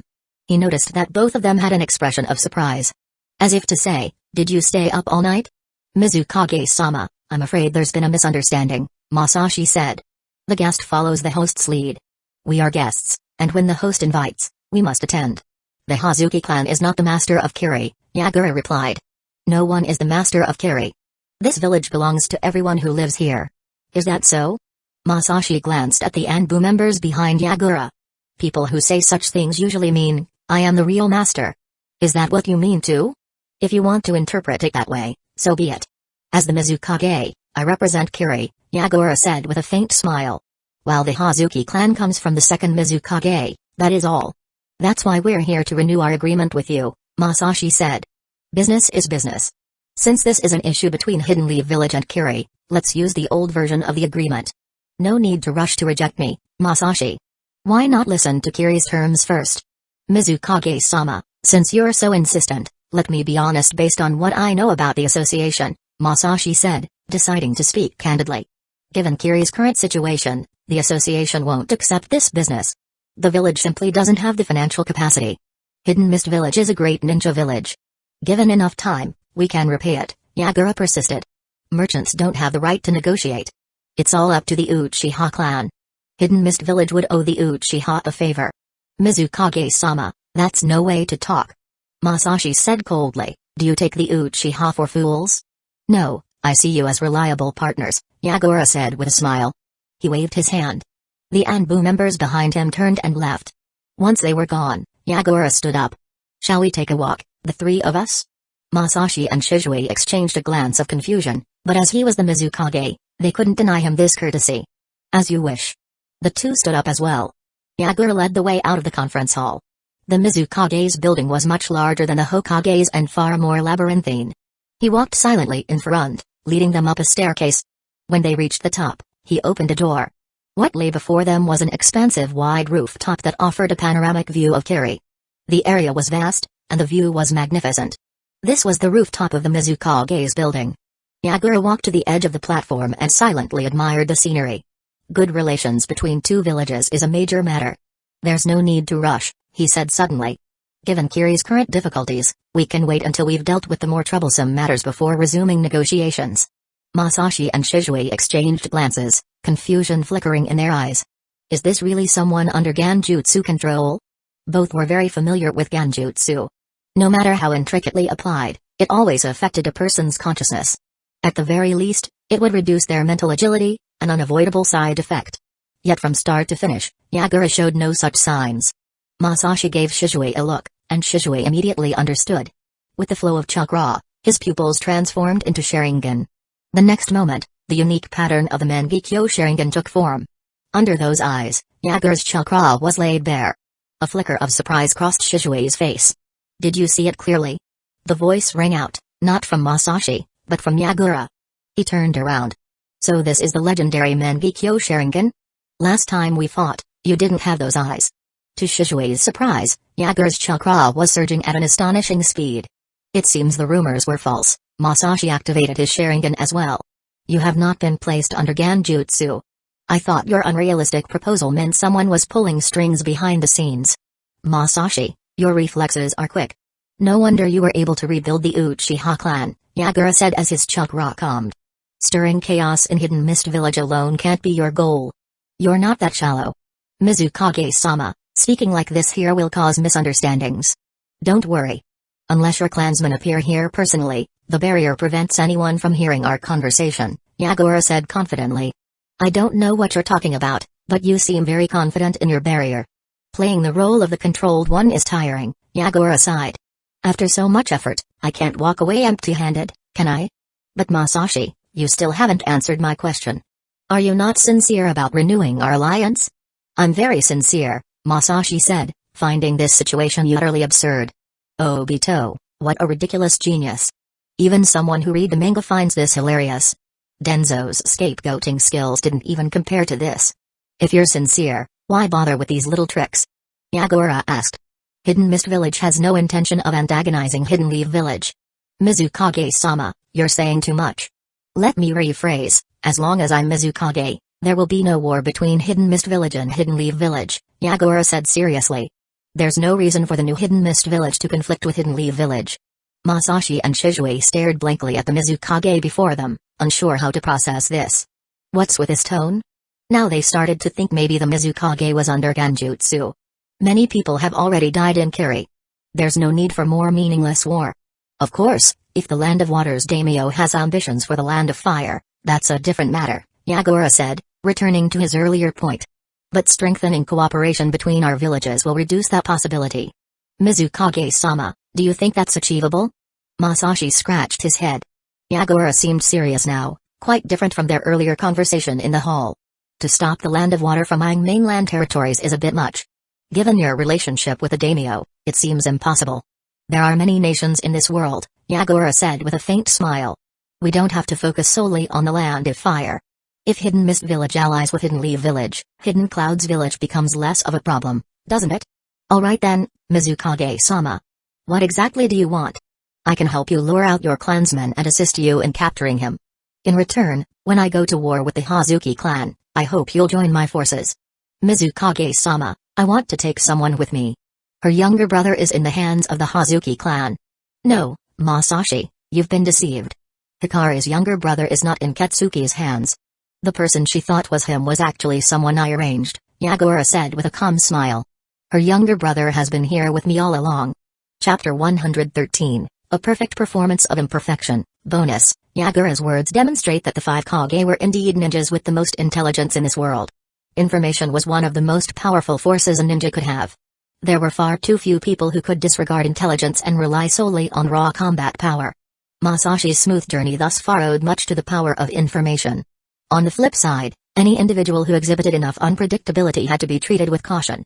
Yagura was currently the most unpredictable person he had encountered in his life. Mizukage-sama, wasn't it you who wiped out the Yuki clan? He asked. Taking control of someone from the Yuki clan doesn't seem like something you would do. At the time, I was under control. This was the only insignificant thing I could do as the Mizukage. Yagura spoke seriously.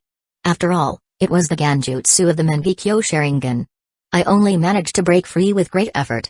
After saying this, he felt it wasn't convincing enough, so he added more. That power is truly overwhelming. I can't believe there is such a powerful force in this world. The Uchiha truly deserve to be called the strongest clan in the ninja world. Masashi and Shizue remained expressionless. Both of them had their Sharingan activated at this moment.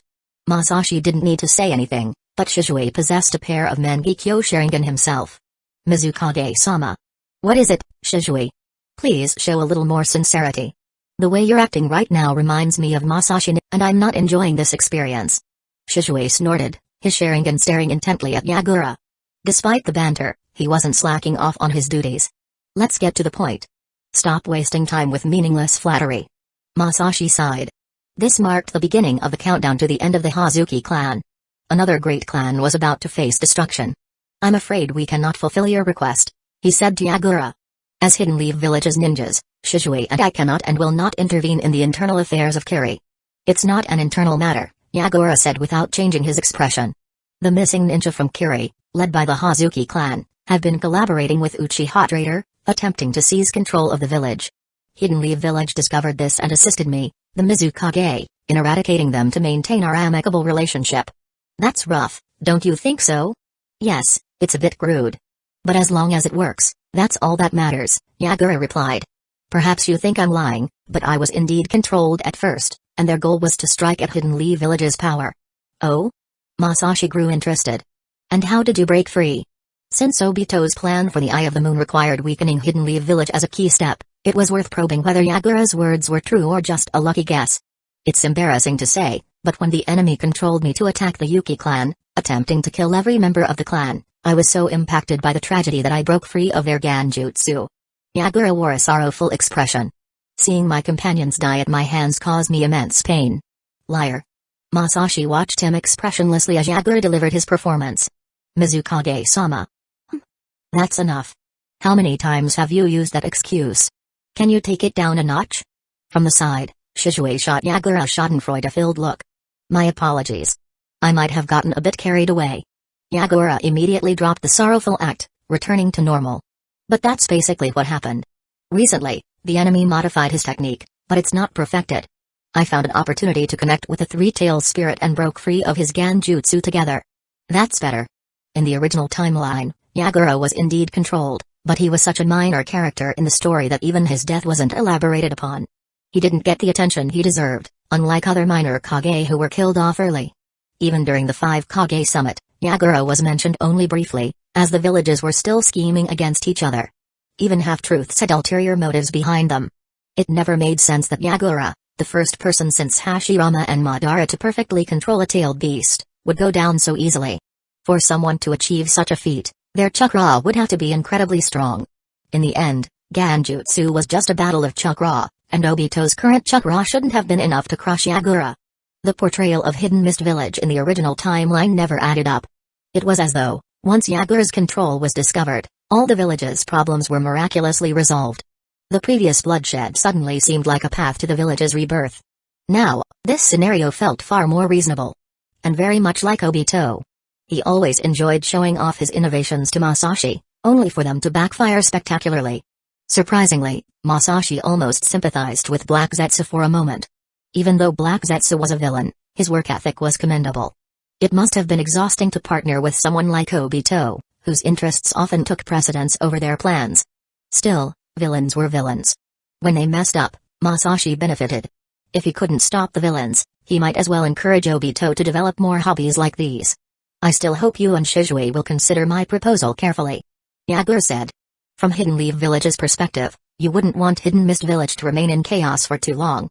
Masashi looked at him, whose expression betrayed nothing. His poker face was impressive. I'm sorry, but your reasoning is still insufficient, Masashi replied. The risks of getting involved are too great. If it's to deal with traitors, neither you nor the Hazuki clan will hold back. Why should we step in and bring trouble upon ourselves? If the conflict drags on, Hidden Mist Village might resolve it by declaring war on Hidden Leaf Village. That's fine. Ninjas who don't fight will become obsolete. You're truly greedy, Masashi. Yagura sighed, reluctantly offering another bargaining chip. You can take Akari and her brother. I'm sorry. That's still not enough, Mizukage-sama. It's not greed, it's caution. Times have changed. Any action Shizue and I take will be tied to the Uchiha name. Now, the Uchiha must be particularly careful. A Kage advisor clan indeed needs to be cautious. Yagura nodded. But what if Hidden Mist Village provided the association with access to the Land of Water? What do you mean? The Land of Water is isolated by the sea but rich in resources. Its nobles also wish to find better opportunities to grow their wealth. I know a little about how the Kage assistant selection was won. If Hidden Mist Village shows its sincerity and convinces the Water Daimyo to allow the association to act as a special trading partner with the Land of Fire, then, considering the challenges the association faces, we will protect the association's personnel and help solve any problems within the Land of Water. You sound like you're trying to take control. I think no one can outmatch you in this area. As long as you're alive, the association belongs to the Uchiha. Huh? The Mizukage is flattering me now. Masashi, think about it. As a show of sincerity, I'll give the Hazuki clan another day. After all, I don't want to kill my comrades either. Yagura placed the Mizukage's ceremonial hat back on his head. I've enjoyed today's conversation with both of you. But now, I should return. After all. He smiled faintly. I am a useless man who was controlled, after all. After returning to the Mizukage building, Yagura once again seemed like the rumored puppet Mizukage, controlled by outsiders. The three of them returned to the council chamber and, following the protocol, performed a formal play of "This agreement isn't great. Let's renegotiate it and talk again." After that, each person went their separate ways. Outside the building, Masashi and Shizue returned to their guest house, heading straight to Shizue's room. His room had a small bed, but the sofa was wide and long, good for discussions. Sitting on the sofa, the two began to digest what they had gained today at the Mizukage building.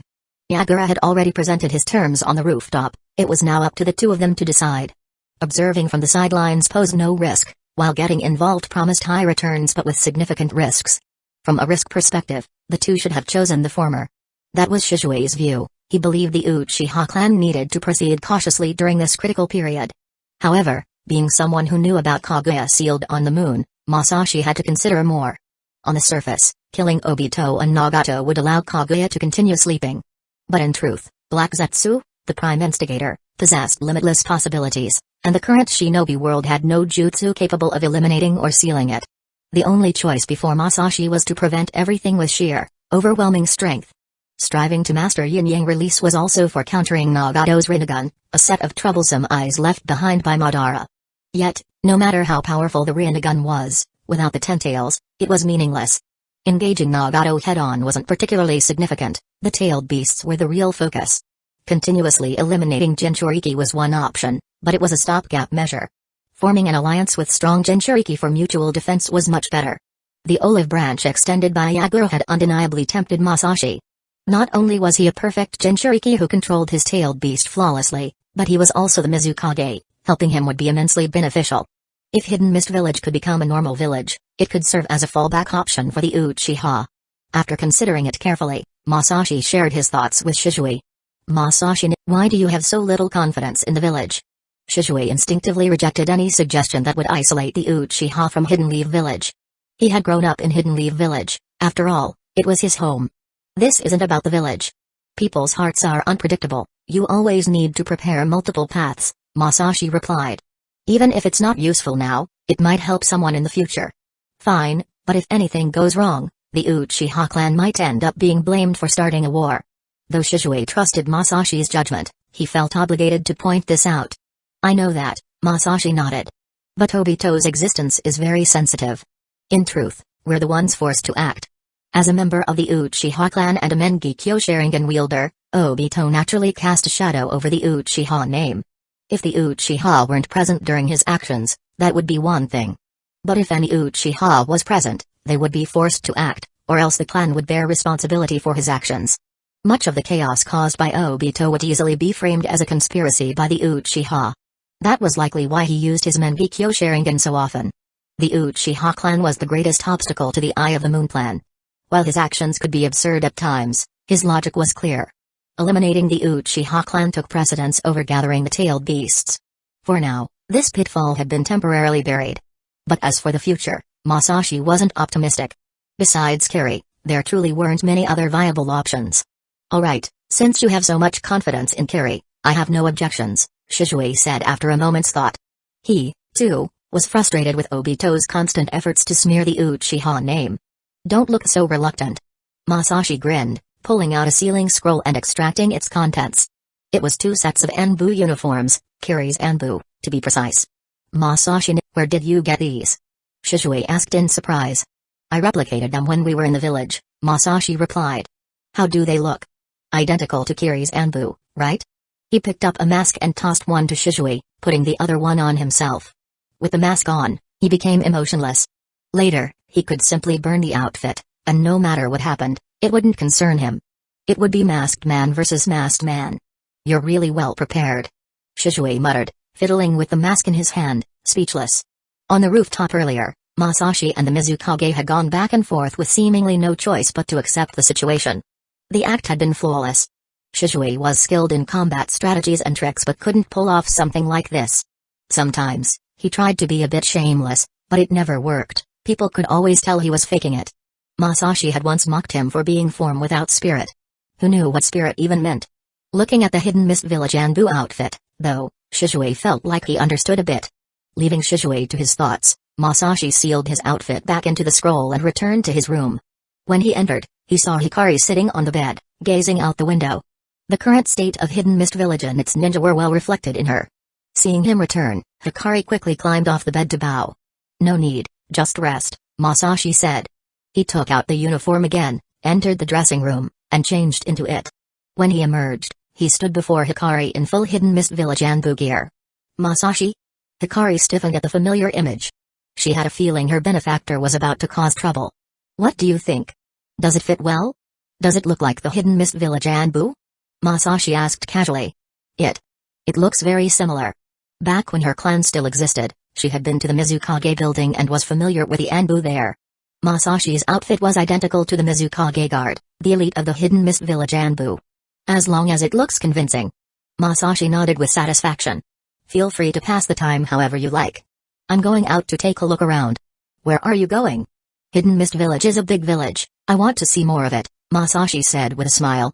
He formed hand seals and created a shadow clone. The clone, however, still wore Hidden Lee Village's ninja attire. After placing a special Flying Thunder God seal on his clone, Masashi disappeared from the room. Chapter 114, Baby Turtle's Symphony. Strictly speaking, Obirama was not the founder of Hidden Lee Village's system, he was the founder of the Ninja Village era. Aside from the police force he created specifically for the Uchiha clan, the organizational structures he established in Hidden Lee Village were widely copied by the other four major ninja villages, adapted to their own needs. Hidden Mist Village copied the least, but they directly replicated the Anbu and the Ninja Academy. Unlike Hidden Lee Village, which later divided the Anbu into different functional departments, Kiri's Anbu remained in its original form. They had three primary tasks: assassinate those the Mizukage disliked, collect intelligence for the Mizukage, and openly follow the Mizukage to kill people. The night in Hidden Mist Village was damp, with moisture in the air. The city's nighttime was more terrifying than the day. There weren't even streetlights on the roads, and ordinary people had to rely on faint starlight to find their way. Any sudden sound could easily startle someone. This was why no ordinary people would wander around Hidden Mist Village at night. Masashi moved through the dark night, dressed in a knockoff Anbu uniform. During the day, when he and the Mizukage locked eyes as the latter was leaving, they had came to a tacit understanding. Visual Ganjutsu could accomplish many things, it wasn't limited to combat. As he approached the Mizukage building, a figure suddenly appeared. Password. The figure was a Hidden Mist Village Anbu. He immediately noticed at least 10 flaws in Masashi's disguise. In the past, he would have immediately shouted, "Intruder!" But tonight was different, orders from the Mizukage required him to wait. "Baby turtle do. Masashi spoke with complete seriousness, face perfectly straight as he recited the password he and Yaguro had agreed upon in the Ganjutsu. The Anbu stiffened. Years of training had prepared him for many things, but not this. His hand twitched slightly before he responded, clearly struggling to maintain his professional demeanor. "Mommy turtle do," the Anbu replied. Then, with mechanical precision that showed hours of reluctant practice, he performed 3 small sways, each synchronized with the do. Masashi kept his face neutral, but internally he was quite pleased. This had been his suggestion to Yagura, a password system so embarrassing that no spy would ever think it was real. The fact that it forced the elite Anbu to do the little dance was just a bonus. "You may call me Zero," the Anbu said quickly, clearly eager to move past the moment.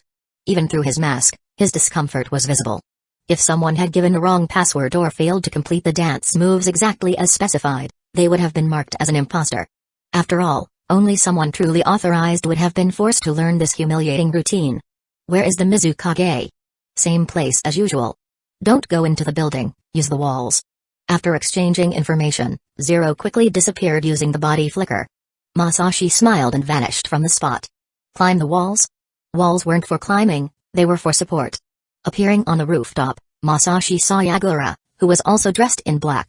This was ridiculous, Yagura was wearing a knockoff version of Hidden Lee Village's Anbu uniform. Masashi also immediately noticed at least 10 flaws in Yagura's outfit. "Mizukage-sama, what's with this getup?" Being cautious is always a good thing. Yagura looked at Masashi's attire and winced. "Where did you get that uniform?" "Ours were updated back in the 3rd Mizukage's era." "Your outfit is outdated too, Mizukage-sama." The two fell into a brief silence. After a moment, Yagura spoke first. "Do you have uniforms from the other villages?" "Yes." "Lend me one. I'll return it when we're done." "No need, I'll gift you a full set of custom-made Ninja Village uniforms, including ones from small villages and defunct organizations. No one will be able to verify them." "You're too generous." I feel bad about making you spend so much. We're allies, no need for formalities. Masashi pulled out a scroll and tossed it to Yagura. The Mizukage caught it and tucked it away with satisfaction. He felt he had found the right person, such professionalism. Follow me, Yagura said, leaping off the roof and disappearing into the darkness. Masashi activated his Sharingan and followed. The two quickly moved beyond the Mizukage building's vicinity. Yagura, as the biggest boss in Kiri, was extremely familiar with the village's streets, alleys, watch points, and patrol routes. Their journey was safe and smooth. Yagura turned into a narrow alley and knocked on the door of a small, low house in a specific rhythm. The door creaked open, and a middle-aged man stood in the doorway. He did not immediately step aside when he saw Yagura, his gaze turned to Masashi behind him. He is one of us, Yagura said. The middle-aged man finally moved aside. The door was small, and Masashi had to duck slightly to enter. The interior was old and worn. The middle-aged man went into another room and returned with a young boy. Yagura removed his mask. The boy, upon seeing his face, showed a faint look of joy. Masashi, this child is Hueco, Yagura said, patting the boy's head. The boy glanced at Masashi and, frightened, hid behind Yagura. Masashi removed his mask. Hello, Hueco, he said kindly. Hello. Seeing the distrust in the boy's eyes, Masashi didn't mind. He had seen such expressions many times before. What surprised him was Hiku's apparent trust in Yagura. You're pretty good with kids, Mizukage-sama. I had more time back then to stay home and be with my son, Yagura said nostalgically. Masashi, are you married? No. You should marry early and have children, otherwise, you'll regret it. We're here to plot assassinations, and you're telling me to get married? Masashi ignored the comment and asked, did you bring me here just to see this child? This place is safer, Yagura explained. Masashi, I need to confirm again, do you and Shizue agree to my previous conditions? Yes, in principle. After everything is over, we'll report back to the Hokage and formalize the agreement. There's no need to trouble yourselves. Once this is over, I'll accompany you to Hidden Lee Village and sign the agreement with the Hokage personally, Yagura said, satisfied. As a fellow fourth, I haven't yet met the Hokage. Masashi considered this. It was a bit sudden, but it demonstrated their sincerity. Generous of you, Mizukage-sama. He gave a thumbs up. It's you who are efficient and decisive. I look forward to our cooperation. When and how do we act? The time remains the same, 2 days from now, Yagura replied. That day, I'll invite you and Shizue to further discuss the agreement, with key members of the Hazuki clan and their allies present. Will we act during the meeting? No, we'll act against your clansman first, Yagura said, shaking his head. Your clansman, disguised as Tobi, has been appointed as the Anbu leader and holds control of the Mizukage guards. The Hazuki clan plans to expose that I'm being controlled and will attack him and the forces under his control. You seem well informed about their plan. The Hazuki clan's goal is to become the ruling Mizukage family. Even in a rebellion, they wouldn't directly attack the Mizukage. Go back now, Masashi, don't let them discover you're missing. Don't worry, Hikari will cover for me. Good. Do you want to speak to this child? Yagura asked, glancing at Hueco. Hearing his sister's name, Hueco looked at Masashi curiously. It's not the time yet. After this is done. But. Masashi walked up to Hueco, crouched down, and extended his hand. Hueco, can we shake hands? Hueco looked at Masashi, hesitated, and placed his small hand in Masashi's palm. Do you know my sister? He asked. Yes, I do. We're good friends, Masashi replied with a smile, then stood up and withdrew his hand. He nodded at Yagura, connected to the Flying Thunder God seal on his clone at the inn, and activated the jutsu to leave. The scenery changed, and Masashi realized he was now lying on a bed. What was even more outrageous was that Hikari was also on the bed. She was clinging to him naked, blinking her eyes and staring directly into his. Masashi was dumbfounded. What kind of absurd plot was this? Why was he lying in bed with Hikari like this? Did his shadow clone seriously sneak away? The next moment, the memories of the shadow clone came rushing back, and he understood. Knock, knock. A voice came again from outside the door. Masashi-sama, are you ready yet? Hearing this voice, Hikari instinctively hugged him a little tighter. You're butt naked right now, tone it down a bit.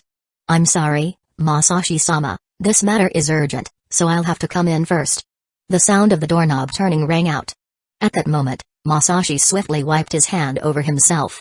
Flying Thunder God activated, and his clothes disappeared entirely as well. Perfect? Now they were both naked. Then he pulled the blanket over, tightly covering both of their bodies. The door opened, and a member of the Hazuki clan, whom he'd seen at the banquet, poked half of his body into the room. Seeing the two of them tightly wrapped up on the bed, he immediately turned back to the hallway and said, "I'll be waiting outside. But please hurry. The elders have something very important and urgent to discuss. Could you meet with them now? Is it really that urgent?" Masashi responded with the perfect attitude of someone reluctant to leave bed. "Can it wait until tomorrow?" Under the blanket, his hand moved slightly, making the blanket visibly wriggle. In reality, he was just patting Hikari's arm, trusting that the girl would get the hint. The clever girl let out a soft whimpering sound. "Nice. Great teamwork. I'm really sorry, but the elders are very anxious. Tomorrow would be too late." "All right, I understand. I'll get up now. Wait for me to change my clothes." "Understood." The Hazuki clansman bowed slightly, pulled his body back out, and shut the door. Their actions were entirely within Yagura's predictions. The Hazuki clan was doomed. He got out of bed. Out of consideration for his partner, he didn't fling the blanket off with a swift kick like he normally would. He even helped Hikari pull the blanket back up to cover herself properly. Then he entered the wardrobe room and changed back into his standard Hidden Leaf Village shinobi uniform. When he came back out, Hikari was sitting on the bed wrapped in the blanket, looking at him. Masashi made a quiet gesture to her, then walked over, leaned down, and whispered into her ear, "Just pretend to be asleep. Don't make a sound until I'm back." Hikari nodded obediently and lay back down on the bed. He gave her a thumbs up, turned around, and walked to the door to unlock it. The Hazuki clansman was standing outside, accompanied by several others. "Where's the room key?" Masashi asked. The Hazuki clansman handed it over, and Masashi took it, locking the door behind him.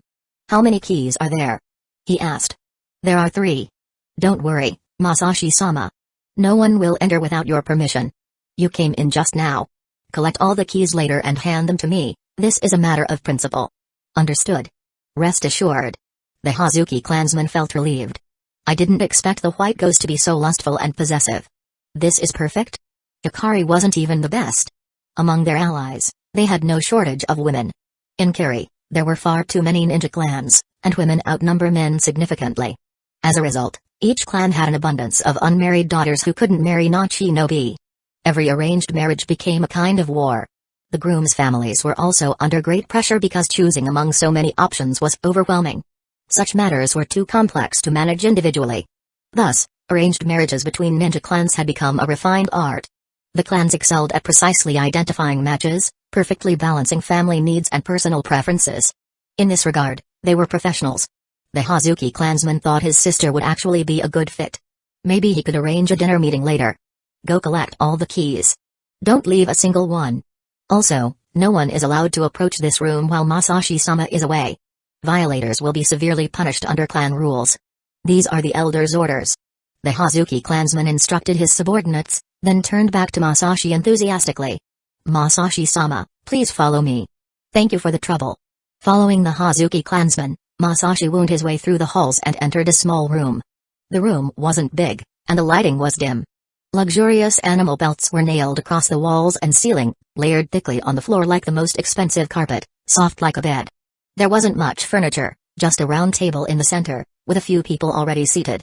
"Masashi, you're here." Katsuki waved from his seat with a grin. "I apologize for disturbing you so late, but time is tight, and we must discuss this. Katsuki-sama, staying up late is bad for your health." Masashi walked over and sat in a chair.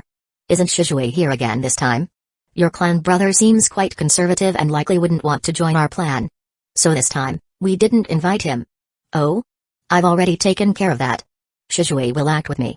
In that case, please notify him to join us." Katsuki's eyes brightened. He turned to the Hazuki clansman at the door. "Quickly, invite the teleporter over as well." After the clansman hurried off, Katsuki turned back, smiling. "The Mizukage, no, Yagura, has confirmed the final version of the agreement. This agreement was orchestrated by your clansman, aiming to sabotage the renewal and destroy relations between Hidden Mist Village and Hidden Leaf Village. We've all agreed that we'll expose your clansman's identity. Arrest him on the spot." Masashi rubbed his chin, as if deep in thought. "At such an occasion, Kiri's higher-ups will all be there, right?"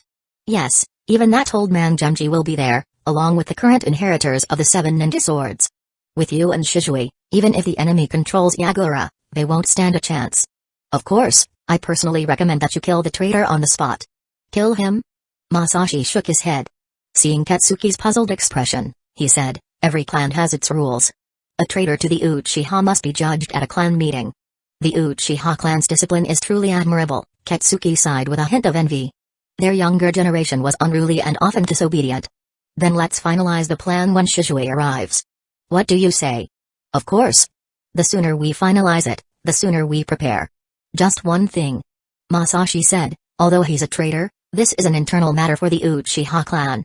It's not appropriate for others to take action. I hope you understand." "Absolutely. Rest assured. We will only deal with Yagura and the others." Masashi nodded, looking satisfied. "They're beyond saving. Arrogant to this extent, this clan is really doomed." Chapter 115, Fools Who Watch the Night. After finalizing an action plan with the Hazuki clan, Masashi and Shisui spent a peaceful day in Kiri. They ate dango when it was time, rested when needed. Unlike their time in Kusa, Masashi didn't dare to casually consume food or water from Kiri, who knew what strange concoctions might be lurking here.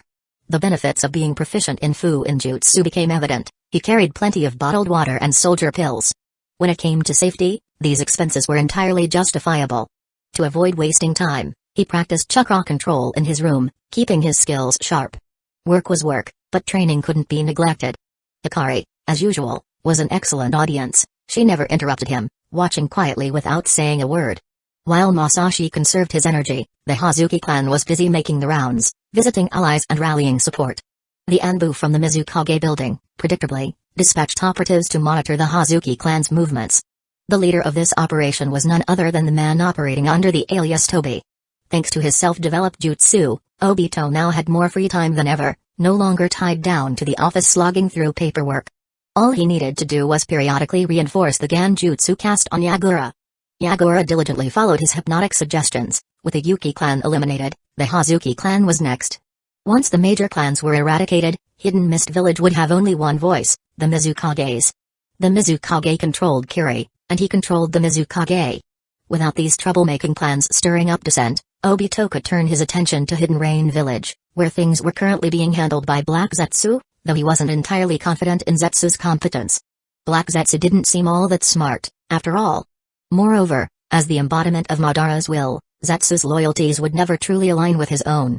Then there was Hidden Rain Village itself. Hanzo of the Salamander was proving to be an obstacle and needed to be dealt with. It was high time Nagato was pushed further into hating the great nations, to eliminate Hanzo and seize control of Hidden Rain Village. Nagato was becoming increasingly adept at wielding the Rinnegan. In Obito's eyes, the time was ripe for taking Hidden Rain Village. From there, Hidden Rain Village could serve as a base to grow Akatsuki. Using its strategic location, they could incite military conflict across the continent, further deepening the hostility and division among the great ninja villages. With Kiri's resources at his disposal, Obito would simply bide his time, letting events play out until the moment came to unite the two sides of his plan and bring his ultimate vision to fruition. Now that was true ambition. Ever since Masashi and Shisui entered Kiri, he had kept a close eye on them. When he saw them teaming up with the Hazuki clan, he was thrilled, nearly bursting into maniacal laughter. At last, they had fallen into his hands. This time, he was determined to utterly humiliate them. Even though he was itching for action, Obito methodically directed Kiri's Anbu to keep a tight watch on the Hazuki clan's movements. That night, a squad of Anbu appeared outside the guest house where Masashi and Shisui were staying. Standing atop a fortress overlooking the guest house, Obito led his men, peering down at the scene below. Finally, the time had come to face Masashi again. And this time, the once renowned prodigy, Shisui, was part of the equation. Obito's entire body trembled with excitement. 007, step forward, his tone was sharp and commanding. Although his subordinates didn't understand why their leader was so exhilarated, they wisely kept silent. This man, prone to sudden violence, was terrifyingly ruthless. An Anbu member respectfully stepped forward. Obito retrieved a letter from his cloak, holding it between two fingers before handing it back without even looking. Deliver this to Masashi. Inform him that he is expected to attend the signing ceremony as scheduled. Yes, the Anbu member accepted the letter with both hands before vanishing into the streets below. Obito watched the scene unfold, a smug smile on his face. Kiri's Anbu had been thoroughly tamed under his rule. Madara truly was a genius. The Ganjutsu he developed was not only incredibly fast-acting and highly penetrating but also devastatingly effective against tailed beast chakra. This was how Obito had managed to control Yagura, a perfect Jinchuriki, in one fell swoop. However, His own Genjutsu, developed on top of Madara's, was nothing to scoff at either. While Madara's Genjutsu was formidable, it could still be detected and countered by powerful Sharingan or Byakugan users.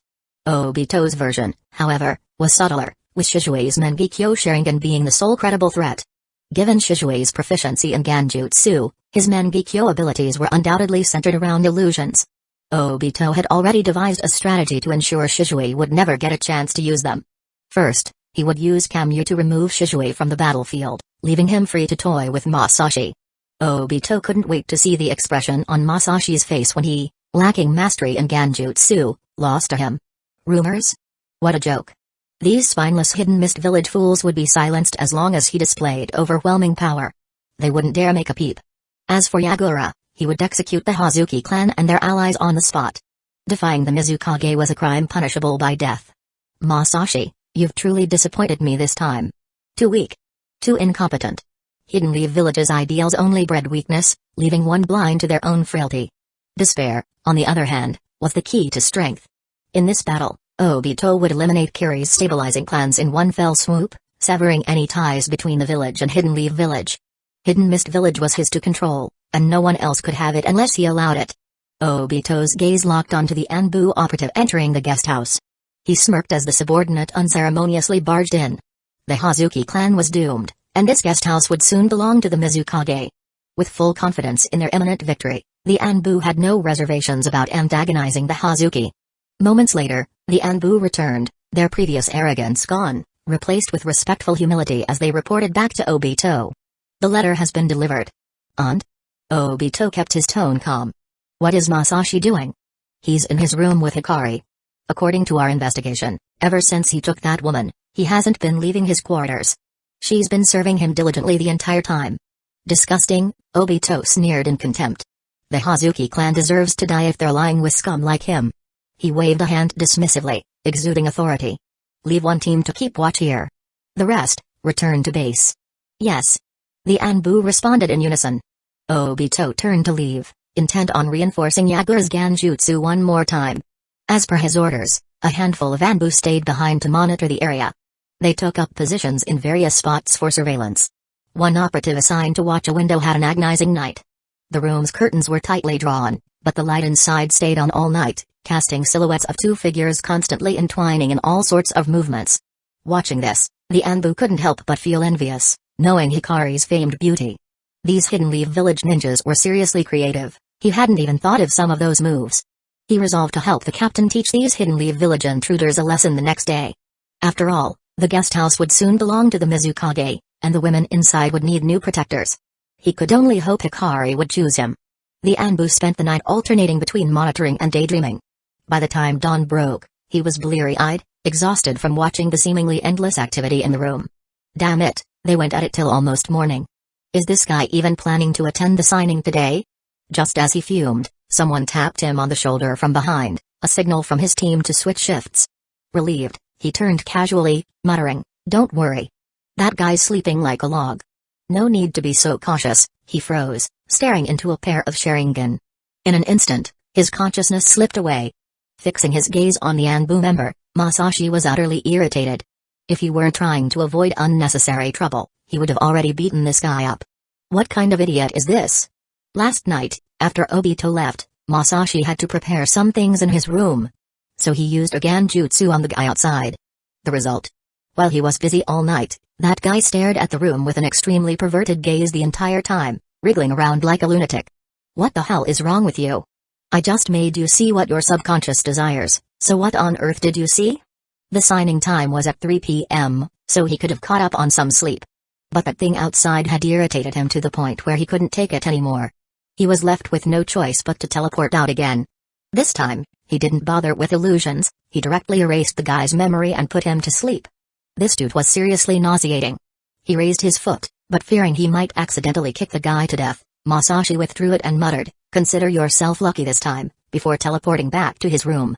Inside, Hikari was staring blankly at a pile of explosive tags on the ground. Last night had been an eye-opener for her. Back when she was handling her clan's business, she dealt with explosive tags before and had reviewed the production process countless times. But she was sure that no one could make them the way Masashi did. This speed. It was like when she used to stamp documents back at the office. The Uchiha clan, was this insane? Was this the rumored power of the Uchiha clan, said to be invincible? Explosive tags weren't even pre-made, he just brought the materials and crafted them on the spot. Hikari, help me tidy these up. I'm going to take a shower, Masashi said, then headed into the bathroom. The sound of running water soon echoed from inside. She quietly began collecting the explosive tags one by one. Around her, neat stacks of explosive tags were organized, along with scrolls inscribed with complex sealing formulas. After a while, Masashi emerged from the bathroom, wearing a bathrobe. His hair was messy and still damp. By then, Hikari had already cleaned up all the explosive tags. Seeing his still wet hair, she stepped forward, took the towel from his hand, and began drying it for him. Masashi initially wanted to tell her it wasn't necessary, but then he figured she probably felt insecure about not contributing anything. He decided to just let her be. This was common. Since she was from the Yuki clan, she naturally understood that in the ninja world, everything was about mutual exchange. Kindness existed but always had its limits. Being rescued without having to pay anything back would surely make her uneasy. After letting her dry his hair and fix his hairstyle, Masashi walked over to the fruits of his overnight labor. Hikari had organized everything beautifully, stacked neatly and pleasing to the eye. He quickly formed hand seals and sealed all the explosive tags into a scroll. The quantity was probably a bit excessive, but it didn't matter. Obito had white Zetsu cells, these wouldn't kill him. Besides, Masashi's tandem paper bombs had been modified, he didn't need to use them all at once. After securing the sealing scroll and placing it into one of the scroll pouches on his combat vest, Masashi noted that all 6 scroll pouches were now full. Mission accomplished. Done. Sleep time. Masashi clapped his hands in satisfaction. I'll stand guard for you. No need. If something happens, I can react faster than you anyway. Masashi patted her arm. You've had a long night too. Go rest. He placed 2 pillows on the bed and pointed to the side against the wall. You sleep inside, I'll sleep outside. I can respond if anything happens. Hikari nodded. She was already used to doing whatever Masashi told her. Moving lightly, she climbed onto the bed, afraid to wrinkle the sheets too much. She obediently lay on the farthest side. I told you to sleep inside, not stick to the wall. Masashi sighed. I'm not that fat. Hikari adjusted her position to look a bit more natural. Masashi climbed into the bed as well, not caring about the details. He had already set up a sensing barrier, so he simply closed his eyes and fell asleep. After years of honing his physical and mental energy, he had excellent control over his body. Staying up all night wasn't too damaging for him, nor was he affected by a biological clock. He just needed enough hours of sleep. Exactly 6 hours later, his eyes opened right on time. The sensing barrier hadn't been triggered, so he slept very well. Beside him was the sound of steady breathing. He turned his head slightly. Hikari was deeply asleep, her black hair spreading out like a cloud. Her shoulders and arms were exposed outside the blanket. Even in sleep, her brows held a trace of worry. But her lips were slightly upturned, suggesting a good dream. Her cherry red lips glistened with a bit of drool. Masashi confirmed that it wasn't his drool. Honestly, no dreams would have been best, that would mean she was sleeping deeply. He got out of bed quietly and pulled a blanket over her shoulders. Then he began changing into his Hidden Leaf Village ninja uniform.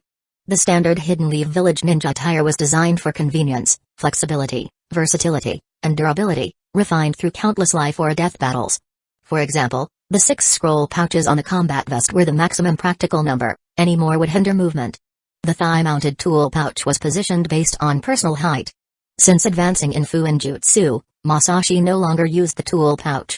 The Uchiha's Shuriken Jutsu required a high quantity of projectiles, with many techniques needing large volleys at once. The standard pouch couldn't hold enough. Now, he often combined this skill with the Flying Thunder God, so he needed even more. After tying his leg wraps and putting on his gloves, Masashi was ready. He left the room, set up a sealing formula on the door, and headed for the exit. Outside the guest house, Shisui was already waiting. Shisui nodded at him, indicating he was ready as well. Masashi had been busy all night, and so had Shisui. As members of the same clan, they wouldn't let Obito down. Let's go. We're meeting the Mizukage, Masashi said with a smile. The two of them began walking toward the Mizukage building. There, Yagura had already prepared the stage for them. Chapter 116, Today's Weather. Deadly clear today in Kiri, the weather was unexpectedly pleasant. Sunlight streamed down onto the high walls of the Mizukage's building, so clear that even the textures on the walls could be seen. Such clear weather was a rare event in the perpetually foggy Kiri. Of course, this was only relative to Kiri. For Masashi and Shizui, the air here was still too humid and uncomfortable. The upside, however, was that using water-style techniques here was incredibly convenient. It saved a considerable amount of chakra. But today, no one cared about the weather. In front of the Mizukage's office, the usually elusive hidden mist village Anbu stood clustered together in groups. Ahead of them was a large crowd, each person an influential figure in Kiri. The prominent members of Kiri's clans, dozens in total, were all gathered here. These individuals were now glaring at the Anbu, and the two groups seemed to be waiting for someone. Did the Mizukage summon us here just to let us bask in today's sunlight? Someone remarked sarcastically. Please, remain patient, the Anbu said stiffly, trying to placate them. Although they had yet to break into open hostilities, the Anbu secretly considered these people as good as dead. However, until the final moment arrived, they were compelled to keep their heads down. Lowering their heads was one thing, but making way for these people? That was out of the question. Yagura had issued a strict order, no one enters until the guests from Hidden Leaf Village arrive. A Mizukage who panders to Hidden Leaf Village like this, what kind of leadership is that? Exactly. Hidden Mist Village is one of the 5 great shinobi villages, equal to Hidden Leaf Village. Why stoop so low? The Anbu's submissiveness only further fueled the clan's indignation, and they seized the opportunity to hurl insults, completely forgetting how they behaved in front of the Hazuki clan. And as for the Hazuki clan, to whom they were ever loyal, even they showed tremendous respect toward the 2 ninja from Hidden Leaf Village. But that didn't matter. It was Anbu they were confronting, and venting anger on them was a rare treat. To them, Yagura was no longer fit to be Mizukage, unworthy of the title. He had never been their chosen Mizukage in the first place. The Anbu were inwardly furious but remained silent. They kept their mouths shut and let the other side rant and rave. Meanwhile, the elder faction, led by Genji, watched the scene coldly. The old man sighed inwardly as he looked at the descendants of his former comrades. The clans had worked hard to reach their current status, but after today, all that effort would be in vain. He recalled the old days when marriages between clans were used to maintain relationships. For one thing, everyone had been at each other's throats, and this helped ease tensions. Another reason was that while Hidden Mist Village had many clans, few were truly strong. Intermarriage had been a way to harness the power of nature to produce miracles. Mai was the crowning achievement of this strategy. Though she was currently the only success, she proved that his path was viable. A difference between 1 and 0 was fundamental. After today, however, there might only be this one left. As for the rest, the misshapen fruits, Genji didn't hold much hope. Perhaps they'd need to bring in fresh bloodlines, such as the Kaguya clan, who still refused to join Kiri. Their Shikatsu Miyako was an incredibly powerful bloodline limit, though it seemed that no one in the current generation had awakened it. The clamor grew louder and louder, and Genji shook his head, unwilling to watch this disgraceful display any longer. Just as he was about to say something, the noise began to subside. One by one, the crowd turned to look toward the back, toward the sunlit direction. From that direction, 2 young men were walking toward the Mizukage's office. Ow! Genji-sama. Are those the White Ghost and the Teleporter? Yes, Genji-sama. The one on the left is the White Ghost, and the one on the right is the Teleporter. I'll explain to Genji. Genji leaned forward on his cane, as though trying to get a better look at the 2 young men. Ao hurried to offer his support, but Genji waved him off. Ao, step aside. You're blocking my view. Ao retreated begrudgingly. Genji squinted, his eyes trying to focus. As the 2 young men drew closer, their appearances became clearer to him. The boy on the left caught his attention. His demeanor, it felt so familiar. Such a resemblance. He murmured softly. At this moment, the 2 Uchiha youths passed through the crowd of the clans, who had instinctively parted to make way. They stopped in front of Genji. Genji-sama, it's an honor to meet you. Shizui greeted him with a bright smile. No. The honor is mine, Shizui. I've long admired your reputation, Genji replied with a chuckle. His gaze then shifted to Masashi. And this must be Masashi, correct? Genji-sama, good day to you, Masashi greeted with a polite smile. The once powerful figure who had stood beside the Mizukage was now nothing more than an old man, frail beyond recognition.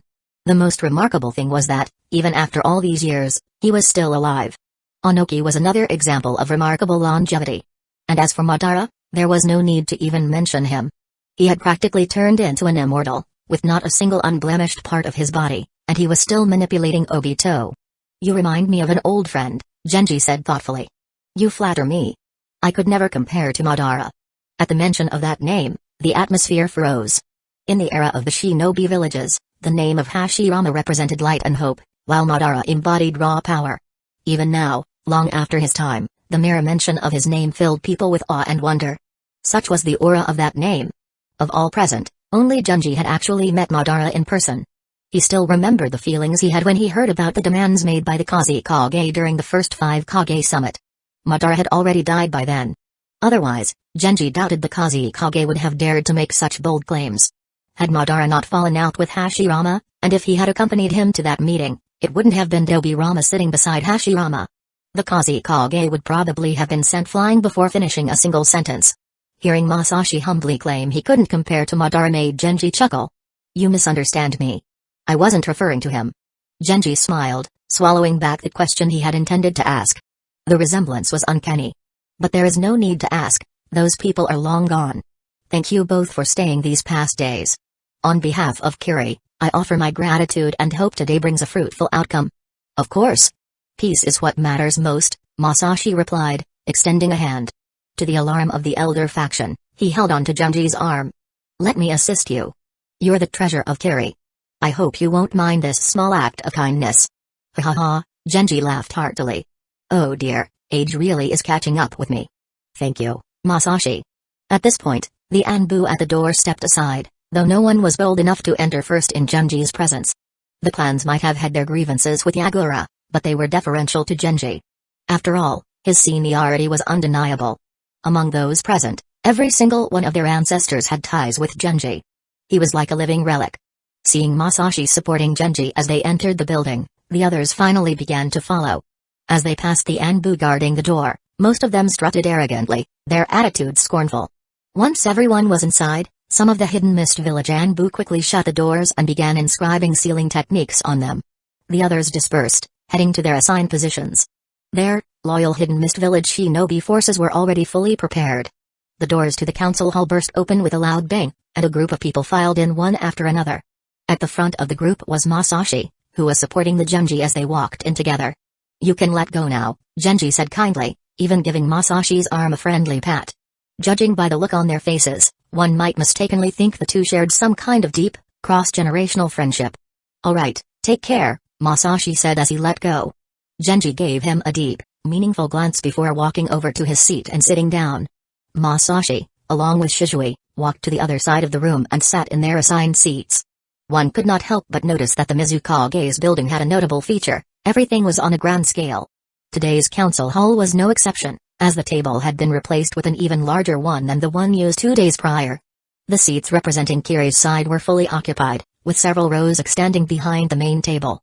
On the side representing Hidden Leaf Village, however, there were only 2 seats, though a few rows of chairs had also been arranged behind them. More and more people entered on behalf of Kiri. Among them was Katsuki, who offered a friendly smile to Masashi and Shizui, as though it was perfectly natural to convey the hospitality of Kiri. However, when he reached Genji's side, his demeanor shifted dramatically. He bowed deeply with utmost respect before taking his seat. Other representatives of the clans followed suit. Before long, every seat was filled except for the primary one reserved for Yagura. Masashi and Shizui were now surrounded, front and back, giving the impression that they were encircled. Genji silently observed the expressions of the 2 young men. Such a disparity in numbers would be abnormal under any circumstances and would create significant pressure on the smaller group. From his perspective, Shizui appeared calm on the surface but showed subtle signs of tension. This tension wasn't due to fear or other emotions but rather stemmed from a ninja's natural instincts. It was entirely understandable. However, the so-called white ghost, Masashi, showed no signs of tension whatsoever. Genji hadn't seen someone like this in a long time, and he quickly made his own assessment. The white ghost not only possessed immense power but also had an exceptionally composed mind, far superior to Shizui's. For someone of his age, this level of mental control was remarkable, to say the least. Only those who had survived countless battles and bloodshed could develop such an air of composure. Genji could only conclude that Masashi was innately bloodthirsty and carried an overwhelming confidence in his abilities, making him entirely indifferent to the pressure in this room. The Uchiha clan truly produces exceptional talent. He couldn't help but feel a pang of regret. Hidden Mist Village had no one like this among their younger generation. "The Mizukage is arriving," one of the Anbu at the door suddenly announced. Everyone except Genji immediately stood up. Masashi and Shizui also rose to their feet. This was a matter of formality. The occasion was an official signing, and one of the 5 Kage was present, so such protocol was to be expected. It wasn't about privilege, it was about respect. Not adhering to basic courtesies as a ninja could only mean one thing: battle to the death. If Minato were denied the ceremonial treatment befitting one of the 5 Kage in a setting like this, it would essentially signify that the opposing side harbored deep-seated hostility toward Hidden Leaf Village. Yagura entered. Compared to the other day, he now wore the wide-brimmed hat that symbolized his role as Mizukage and carried his personal weapon on his back. It was a staff-like weapon with a hooked tip, entirely made of metal. Genji began to prop himself up with his cane, preparing to stand. "There's no need for that," Yagura said as he walked over to help Genji back into his seat. The faction loyal to the elder smiled warmly at this gesture. Although they had decided to side with the Mizukage, seeing Yagura show such respect toward Genji reassured them. After all, Yagura had been acting erratically in recent years. If Ao hadn't returned that day and sworn on his life that Yagura hadn't changed and wasn't under anyone's control, they wouldn't have believed it. That said, one key individual was still missing. Without him, this event would lack its central character. "Mizukage-sama, where is Tobi?" one of the clan representatives finally asked, unable to hold back any longer. Yagura ignored the question. As of today, he no longer needed to pretend. He sat in his seat, smiling as he looked at Masashi and Shizui. "Shizui, Masashi, we have prepared a revised agreement for your review." Yagura clapped his hands. An Anbu member stepped forward and placed 2 copies of the agreement in front of Masashi and Shizui. Masashi glanced at the document and then set it aside. "Mizukage-sama, does this agreement differ from the one we discussed 2 days ago?" "No," Yagura replied with a calm smile. This draft was strongly recommended by the head of our Anbu, who conducted a detailed analysis of our 2 nations and deemed this agreement the most appropriate. "I see," Masashi replied thoughtfully. "In that case, I must ask for the presence of this Anbu head. Since he drafted the agreement, it's only fitting to discuss the relevant clauses with him." "That's no problem," Yagura said with a nod before turning to one of the Anbu. As Masashi suggested, summoned Obi to join the meeting. "Understood, Mizukage-sama," the Anbu responded before leaving the council hall. The room fell into an eerie silence.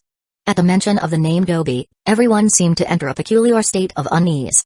Only 2 individuals in the room appeared unaffected by the tension. "Masashi, you're not planning to outright reject the agreement this time without discussion, are you?" Yagura asked with a smile. "That wouldn't do at all." "Of course not," Masashi replied in a seemingly helpless tone. "Since Hidden Mist Village is so insistent, we'll just have to discuss it clause by clause." He stopped just short of saying, "Oh, Mizukage-sama, you're such a tease." Everyone in the room, knowing the true circumstances, couldn't help but think. These 2 are really getting into their roles. Footsteps echoed outside the door. Everyone turned their attention toward the entrance. Under the watchful gaze of the crowd, the Anbu member returned, but he was alone. "What's going on?" Yagura's expression remained unchanged. "Where is Tobi?" "Mizukage-sama." The Anbu hesitated, seemingly at a loss for words.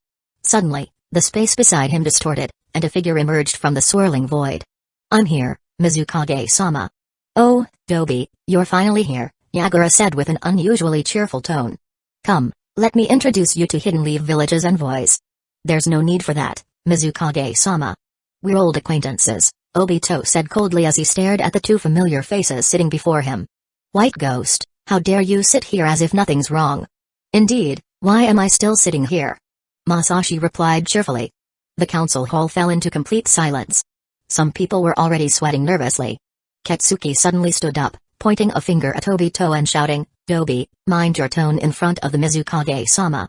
Are you trying to stir conflict between Hidden Mist Village and Hidden Leaf Village?" "Trash," Obito sneered disdainfully, not even sparing Katsuki a glance.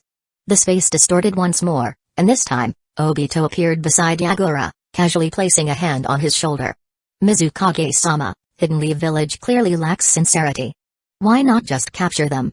"If that's your recommendation, then so be it," Yagura said, nodding as if he always followed Obito's lead. Feeling triumphant, Obito was about to taunt Masashi further when Yagura suddenly spoke again. "By the way, Tobi, there's one more thing." "Mizukage-sama, let's handle the important matters first," Obito replied impatiently.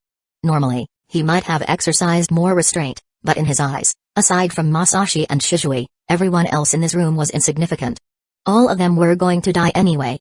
Why bother pretending? The Hidden Mist Village ninja clans would be slaughtered. Genji would be killed as well. And the blame? That would fall squarely on the two Hidden Lee village envoys. If you insist, Yagura said with a regretful sigh, his tone as calm as always. In that case, Dobi, you may die now. Huh? Obito froze. The next moment, he heard a crackling sound and felt a sudden burst of chakra. Startled, he glanced down, and found himself staring into a pair of eyes filled with killing intent. Chapter 117, the day the mist turned red on Yagura's shoulders, boiling chakra bubbled up like foam. Normally, human chakra was invisible and gentle, not displaying such phenomena. This was tailed beast chakra. As a perfect Jinchuriki, someone who had full control over a tailed beast's power, he was demonstrating this unique trait. The violent tailed beast chakra partially manifested on his shoulder, enveloping Obito's hand resting there. In an instant, the hand was mangled, flesh and blood indistinguishable. You? His chakra surged, and he withdrew his hand. The next moment, the tail-like chakra burst forth from Yagura's back, sweeping across the area where Obito stood. The conference table was sliced apart as if it were made of tofu. Cries of alarm and shouts erupted in the council chamber. Shocked, everyone stood up instinctively, their chakra flaring and splintering chairs into pieces. Wooden shards flew everywhere, accompanied by a deafening cacophony that seemed to shake the entire hall into chaos. This action of Yagura's completely caught the clans off guard. Katsuki stared at the suddenly aggressive Mizukage, both shocked and furious. His first thought was, are these two fighting amongst themselves? Though he had spread rumors, deep down, he didn't believe someone as strong as Yagura could truly be controlled by Genjutsu. But such a blemish was necessary to pressure him into stepping down. Katsuki wasn't the only one who thought this way.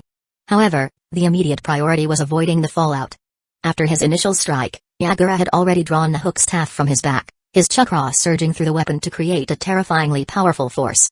Ignoring the other ninjas seated behind Obito, Yagura swung his staff. Boom! The chakra emanating from the staff transformed into claw-like shapes, piercing through Obito's body and annihilating everything in its path. It finally tore through the wall, its momentum blasting the entire wall, along with part of the outer wall, into oblivion. With the wall gone, the pure, clear sky outside the Mizukage building was now fully visible to everyone. The thick, humid wind blew into the room, snapping many back to their senses with its familiar chill. In front of Masashi and Shizui, a chakra barrier rose to block the flying debris and tail beast chakra. The two of them were the only ones still seated in their chairs amidst the wreckage. However, the table before them, and the two copies of agreements atop it, had long since been obliterated by Yagura's strength, becoming nothing more than floating particles in the air. Mizukage-sama. What are you doing? The assembled ninja clans were both furious and horrified. Just moments ago, Yagura's attack not only destroyed the wall in front of him, but also obliterated several ninjas in the room. Literally obliterated, blood and flesh still lingered in the air. Of course, I am purging rebels. Today, Hidden Mist Village will be reborn, Yagura said coldly, looking at the clans. For the sake of the village, I ask you all to die. Yagura, are you insane? Katsuki exclaimed in disbelief. Do you want to destroy the village? We just wanted you to step down, okay? Sure, those nouveau riche like the Yuki clan Kago, but the rest of us here were among the founding clans of the village. That's exactly your problem, Yagura replied with a regretful shake of his head. Even at death's door, you think you are the village? The Hazuki clan is tiny. All of you combined, are there even 10,000 of you? The perpetually baby-faced yet formidable Mizukage sighed. If you don't die, the village has no future. Having said this, he turned his gaze back to Obito. Dobi, you've worked hard during this time. Yagura smiled kindly, as he always did. Obito glanced at Yagura, then at Masashi and Shizui, who were still calmly seated. When did they break your Genjutsu? Obito's right hand had already regenerated. That side of his body, infused with white Zetsu cells, didn't bleed the same way normal humans did. Yagura noticed this as well. Dobi, it seems you have more secrets than I imagined. Answer my question. Obito sneered, with your strength, there's no way you could have broken my Genjutsu. Every eye in the council chamber turned toward Yagura. So, Yagura had been under Genjutsu control? And from the sound of it, it was the white ghost and the teleporter who freed him? I even let you have Hikari, and you play me like this? Katsuki felt a wave of fury rise within him. Masashi and Shizui exchanged awkward glances. Does this guy even know how bad his Genjutsu really is? And look at him, he seems so proud of himself. Enough, Shizui said, standing abruptly. Surrender now, criminal. This conversation couldn't continue any longer. If the truth came out, it wouldn't just embarrass Obito, it'd humiliate the Uchiha as a whole. Masashi, on the other hand, seemed completely unbothered, keeping his eyes locked on Obito. "Shisui, I'm speaking with Yagura. Stand aside, I'll deal with you shortly," Obito said. In reality, however, his attention was entirely on Shisui. It was obvious that Shisui was the one who had broken Yagura's Genjutsu. In other words, Shisui was the only real threat to him here. He was already prepared to make his move. Everything he had done so far was just to lull Shisui into a false sense of security. This guy couldn't sit still anymore, trying to stop him from continuing the conversation with the Mizukage. Once again, Obito felt the thrill of victory. Under his mask, a smirk formed. The joy of intellectual dominance was exhilarating.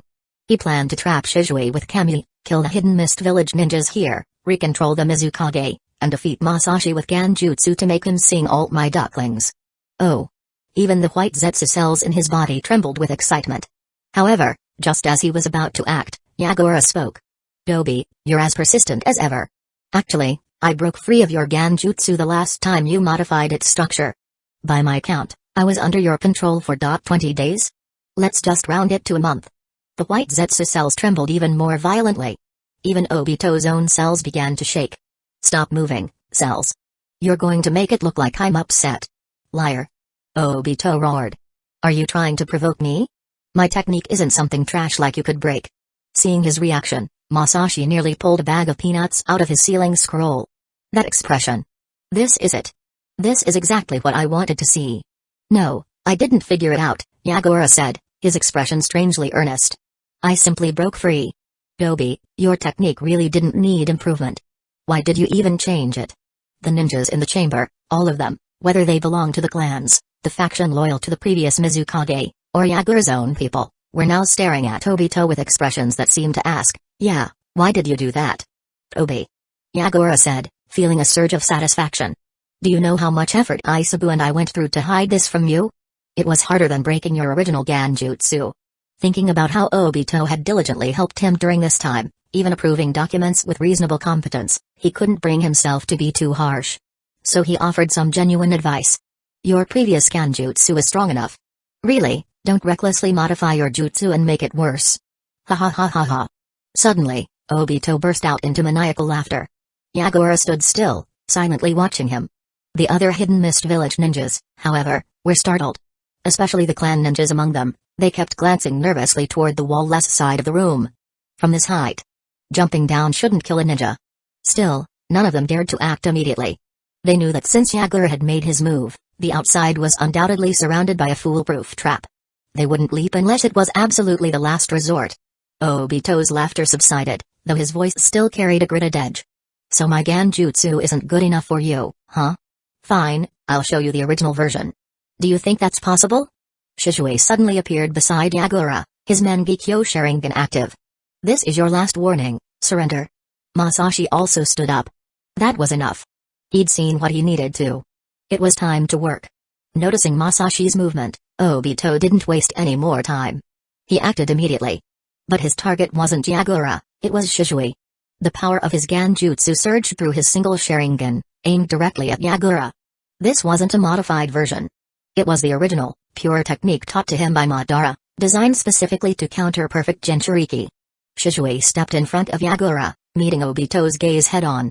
The two unleashed their equally powerful ocular powers, which collided and erupted into each other's minds. The advantage of such precision targeting was that when it hit, the impact doubled in power. The downside: if the target wasn't compatible, the effect would be diminished. Shisui fully activated his Mangekyō Sharingan, countering Obito's incoming Genjutsu power. Just as he finished dispelling it, he felt Obito's hand rest on his shoulder. Everything in his vision warped. Even with his mastery of the body flicker, he couldn't escape this space-warping ninjutsu.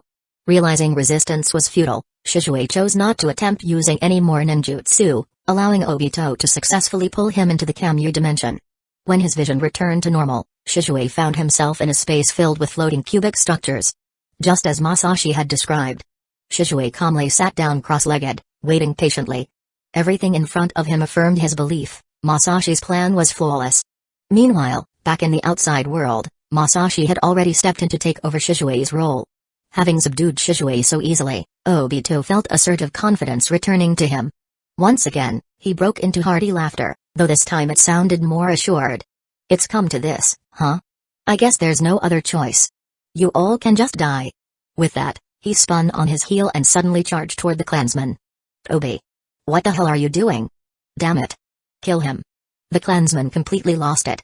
Yagura wanted them dead, and now Obito was attacking them too. What was the meaning of this? Masashi, who had initially planned to act, paused again. After some thought, he stepped aside. Let Hidden Mist Village handle their own infighting. As a Hidden Leaf Village ninja, he couldn't casually interfere. That wouldn't be right. Both the Elder faction and the Mizukage faction were dumbfounded. Yagura, too, joined the battle.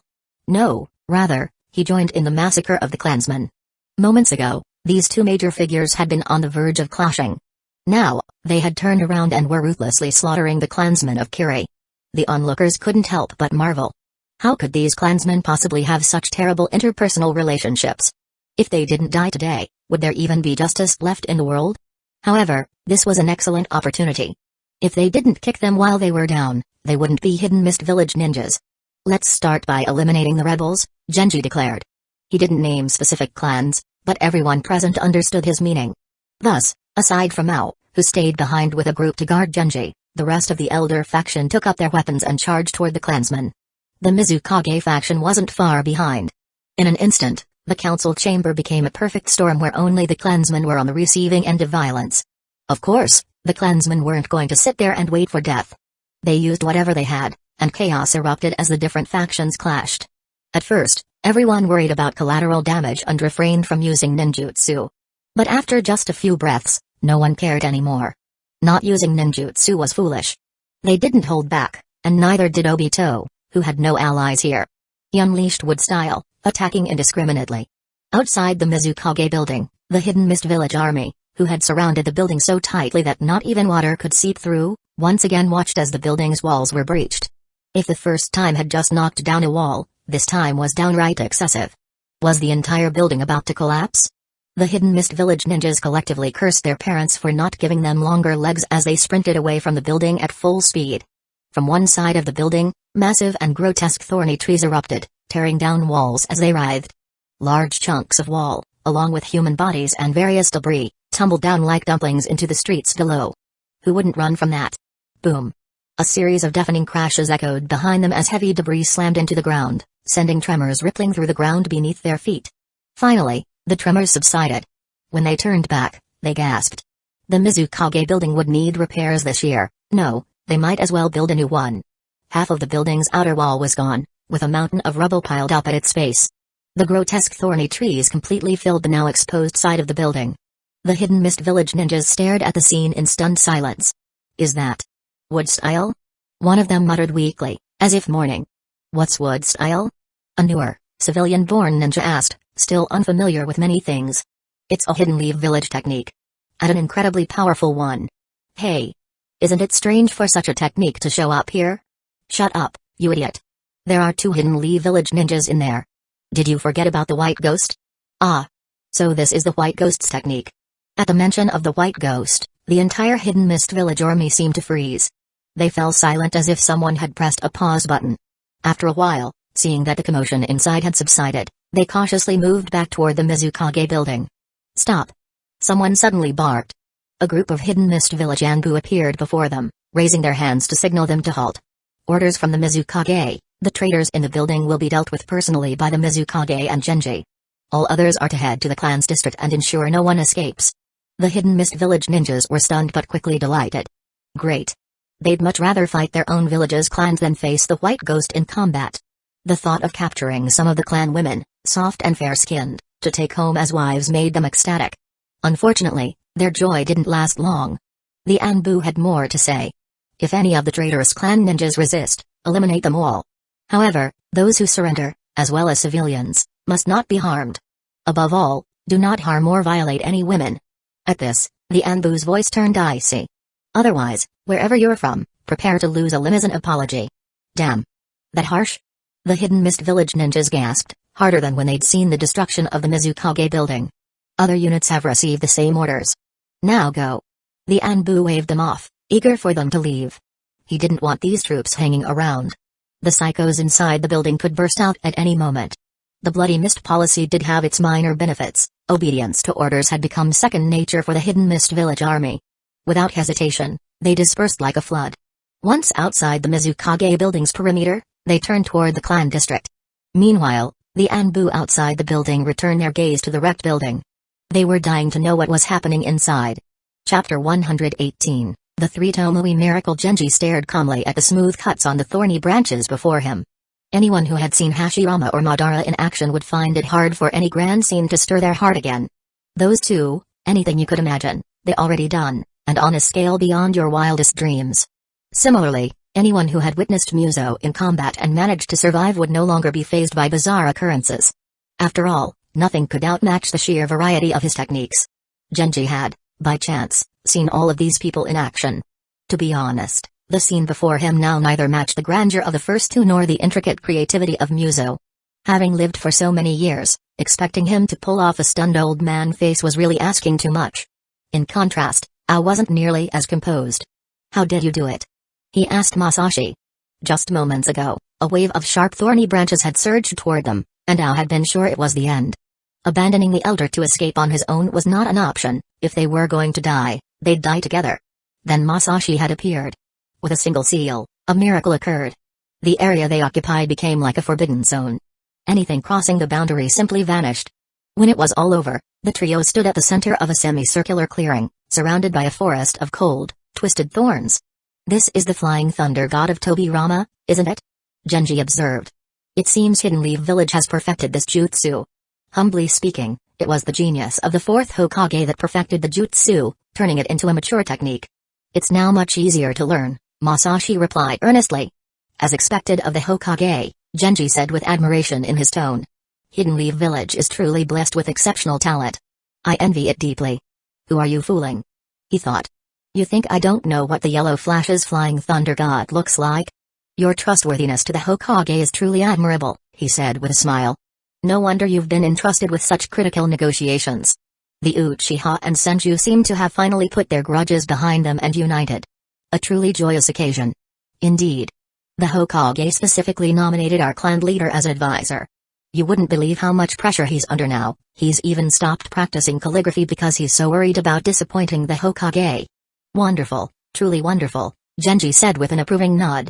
Hidden Mist Village and the Uchiha have came to know each other through battle. In the future, we must foster closer ties.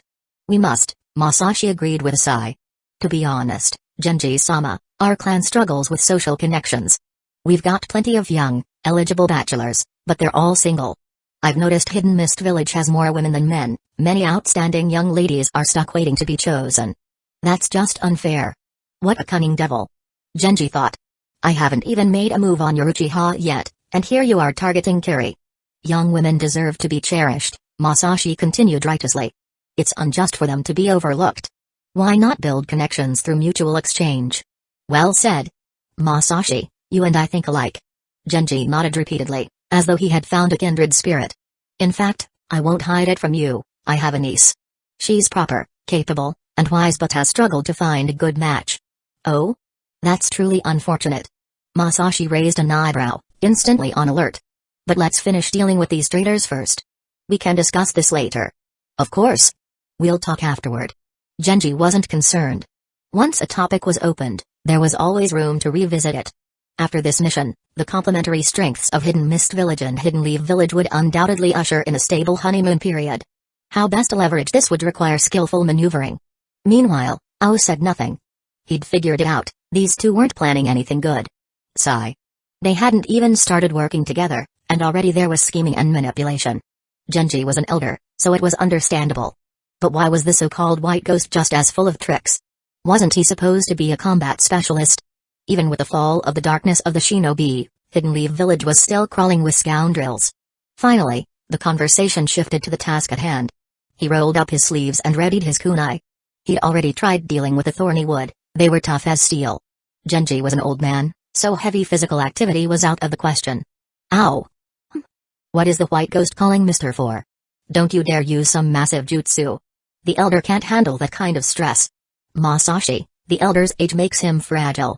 We must be cautious," Ao said nervously. "I'm the Uchiha." Everyone knew the White Ghost's modus operandi: go big right from the start and keep escalating. His jutsu left nothing behind but devastation. Don't worry. Masashi placed a hand on Nao's shoulder, teleporting him back to Genji's side. Then, he began forming seals. My jutsu isn't that inconvenient. Drawing on knowledge passed down from Black Zetsu, he felt it. This time, he could do it. Flame-like patterns crept across his face. White chakra became visible, radiating a cold aura. Ao panicked and rushed to shield Genji. White Ghost, you're insane. You promised caution, and now you're summoning some ice giant, aren't you? Hidden Leaf Village ninjas were indeed unreliable. He heard Genji's breathing grow heavy. As expected, the elder's body couldn't handle the White Ghost's jutsu. Hueco started, ready to berate Masashi. Suddenly, a powerful force pushed him aside. Genji-sama? Shut up, ow! Ao stared, dumbfounded, at Genji. The elder was staring intently at Masashi. Crack. Crack. A strange sound filled the air. Ao witnessed something utterly bizarre. It was a spine. A massive one. This colossal spine seemed spiritual, passing through the two men as it stood tall before them. It was formed from Masashi's constantly expanding chakra. What kind of jutsu was this? Ao's confusion didn't hinder the jutsu's completion. Under Masashi's control, the white chakra expanded to encompass all three of them. Before the two men, the initial spine had grown into a complete humanoid upper skeleton. Muscles began forming on it, and the chakra shell contracted to create skin. Susanoo. Genji murmured with a sigh. Hidden Leaf Village. No, the Uchiha clan had awakened this power once more. No wonder this man could serve as an advisor to the Hokage. Although the White Ghost's Susanoo was immature, that depended on who you were comparing it to. Genji also noticed something terrifying: his Sharingan remained at the 3 Tomoe stage. The Uchiha clan had refined this technique to such a level? If someone were to tell Genji that a genius from the Uchiha clan could activate Susanoo at the 3 Tomoe stage, even if it was just a basic version, that person would probably be chased across the village by his wielding his staff. Did they think geniuses could achieve anything? Was its a genius the answer to everything? He didn't believe individual talent alone could accomplish such a feat. It could only be the result of collective wisdom. If Masashi knew what Genji was thinking at this moment, he would undoubtedly give him a thumbs up. When he walked the world as Muzo, he had mastered almost all the Senju clan's ninjutsu. In terms of sheer quantity, he knew more techniques than any other Senju. The reason it was almost always that some techniques had ludicrous hardware requirements he couldn't meet, but he still understood their principles. During this process, he learned an enormous amount. Obirama spent most of his life studying the Uchiha, but he wasn't the first Senju to do so. He merely built upon and perfected the knowledge of his predecessors. And all of this knowledge was taught to Muzo.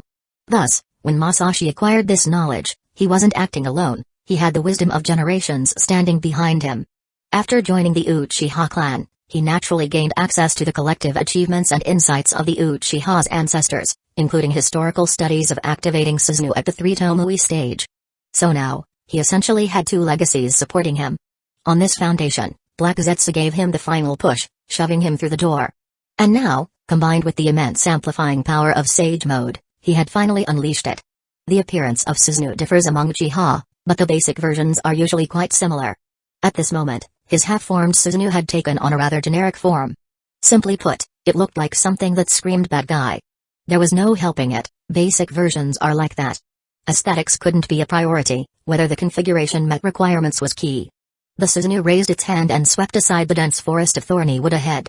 In the deafening roar, the entire Mizukage building seemed to tremble. The strength of a perfect Jinchuriki lay in their ability to continuously use the tail beast cloak. Even simple punches and kicks carried the same destructive power as elemental ninjutsu. Whether or not Susanoo was based on this principle was up for debate, but in terms of results, it was just as, if not more, effective. The thorny wood was hard and sharp, but in front of Susanoo, it was meaningless. Even protected within the Susanoo, both Ao and Genji could feel its overwhelming power. It was as if a blunt metal weapon were smashing through tofu. Segments of thorny wood were effortlessly torn apart, flying out alongside debris into the clear blue sky outside, then crashing down freely. The nearby hidden mist village Anbu, who were stationed as watchers, wailed in misery, their curses rising to new creative heights. The thorny wood tried its best to hinder Susanoo on its path. Unfortunately, its sharp edges couldn't even leave a scratch on it. This level of defense far surpassed the sage art, majestic attire that he had previously used. That was a technique forcibly mimicking Susanoo through sage mode amplification. The chakra hadn't undergone any qualitative changes, and the strength was deliberately reduced, Otherwise, he couldn't have used it at all. This time, however, he was unleashing Susanoo at its original strength. In truth, the Mangekyō Sharingan didn't require hand seals to activate Susanoo. This was likely due to the skill bonus that came with the Mangekyō. But this was Masashi's first time, and he was meticulous about his ninjutsu. The result was excellent. Even though it was just a basic, armorless version of Susanoo, it effortlessly displayed incredible defensive power. Absolute defense might be an exaggeration, but unless he faced a god, it was practically absolute. Susanoo, truly worthy of being the symbol of the Uchiha's power. In Black Zetsu's words, this was the Eye of Indra. Every pair of 3 Tomoe Sharingan inherently possessed the power of Indra. In the past, due to the Uchiha's chosen path of power, they had to stimulate their spirit to awaken the Mangekyō Sharingan, forcing out their latent potential. But achieving Mangekyō meant abandoning the infinite possibilities that came with Indra. Now, Masashi decided that the 3 Tomoe was good enough. He didn't see the need to change it. Between Indra and Obito, he chose Indra. After clearing the thorn forest, he continued to release chakra. An enormous flow of it surged into the lower half of Susanoo. That familiar sound echoed again. Susanoo's body began to grow taller. Along with it, the 3 occupants were lifted into the air as chakra gained form, supporting them. Susanoo's head pierced through the ceiling and emerged into the upper floor. Its arm swung, tearing through the floor above. Finally, it was complete. A colossal warrior, radiating white light, stood tall. With its movement, the ground creaked ominously. Cracks spread out like spiderwebs. Both Ao and Genji immediately realized what was happening. Genji instinctively tightened his grip on his cane. Despite his vast experience, at his age, he needed to take free fall seriously. Ao instinctively reached out to support Genji, earning a glare in return. Are you planning to help me jump off a building? In the next moment, with the sound of shattering floors, Susanoo's body began to fall. The anticipated feeling of weightlessness didn't come. From their perspective, they only saw a tide of rubble crash against the chakra barrier ahead, unable to advance. Genji let go of his cane, sighing with awe. Who would have thought that in his lifetime, he would experience sitting inside Susanoo? It was surprisingly comfortable. And so, to the sound of continuous booms, Susanoo descended floor by floor. Finally, with a thunderous crash, it landed firmly. In front of the 2, Masashi released his hand seals. Guided by his will, Susanoo took a step forward and began walking outside. It's far more flexible than Prometheus. Feeling the difference in operation, he was quite satisfied. In the original timeline, Madara and Sasuke had demonstrated the endless possibilities of Susanoo. It could only be said that yin release was a power that pushed imagination to its limit. If you could think it, you could do it. The chakra consumption is higher compared to Prometheus. I'll use ice style for the small fry in the future. Masashi quickly grasped many of the differences between the 2. Boom. Like a raging bull, Susanoo burst through the thorn forest, revealing a clear view ahead. Chapter 119, Size Matters. Bursting out of the thorny forest, Masashi first saw a group of hidden Mist Village Anbu agents frantically jumping around with their backsides in the air. Huh? He was stunned. Oh, there are still some alive? Genji and Ao immediately turned to him. Those are our own people. Don't step on them. Stop. Stop. You're about to step on them. Susanoo's massive foot hovered in midair as someone scrambled out of the shadows, rolling and crawling, sprinting away without daring to look back. Come on, at this point, why are you even using earth jutsu outside? Masashi complained. Is the Anbu recruitment process really this lax? Maybe to avoid falling debris. Ao glanced at the nearby trash mountain, breaking into a cold sweat. How much did it cost to rebuild the Mizukage building? The cost of political conflict is way too high. This better not happen again. Forget it. Where's the Mizukage? Masashi controlled Susanoo's foot to land, causing the nearby trash mountain to tremble and send debris tumbling down. He may have lured the enemy out of the village. That's impossible. Masashi shook his head, activated his Sharingan, and started observing. The building was now void of active chakra. With Obito's interference, the Hidden Mist Village Administrative Department would probably need to reselect its personnel. They'd better start by selecting the leaders. Kiri's system should be similar to Hidden Leaf villages, with all administrative work done in the Mizukage building. Moving his gaze away from the half-ruined Mizukage building, Masashi surveyed the area and activated his chakra sensing. The chakra was highly active, especially in the south, where it clustered densely. Even without sensing, the rising smoke and faint sounds of exploding tags could be seen and heard. Found them. The chakra signatures of Yagura and Obito were there as well. Surprisingly, their fight had already moved to that area. Are you two coming with me, or do you want to get off here? Masashi asked.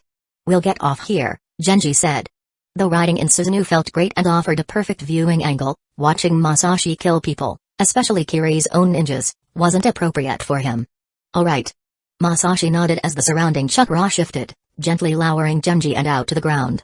Finally, they emerged from Susanoo's left leg. "Stay safe, you two," Masashi said before resuming control of Susanoo and heading south. Susanoo was really far more flexible than Prometheus and could even jump. When confronted with dense areas unsuitable for stepping, he simply jumped over them. This was like a parkour. Of course, being such a huge entity, every landing caused a boom boom boom. But this wasn't Hidden Leaf Village. Masashi couldn't do much more to avoid damage. Being a ninja meant that getting crushed by something unexpected was just part of the job, no one could be blamed. As he got closer, he saw a complex of houses, at least several thousand buildings. With surrounding white walls, interconnected pathways, and decorative rocks, the houses formed a large, organized estate, which stood out against the surroundings. Clearly, it belonged to the exploitative landlord class. At that moment, the estate was under attack. However, Susanoo's appearance brought the fighting to a halt. Everyone stared up at Susanoo as it approached, expressions of shock on their faces. Masashi's Sharingan allowed him to see quite far and in detail, so he caught their expressions clearly. Small-minded. Hashirama's sage art, wood style, true several thousand hands, top transformed Buddha, that was truly big. Just one palm was over 10 meters wide, and the entire Buddha stood 300 meters tall. Susanoo? At most, it was as big as a tailed beast, not even 20 meters tall. In front of that Buddha, it'd just be something that could be grabbed with one hand. That was how Hashirama suppressed Madara, with that technique. Looking below, Masashi saw that the attackers were Kiri's forces, while the defenders were led by the Hazuki clan and other ninja families. Among them, he spotted the Takataori clan. Wait, no, it was Kaguya.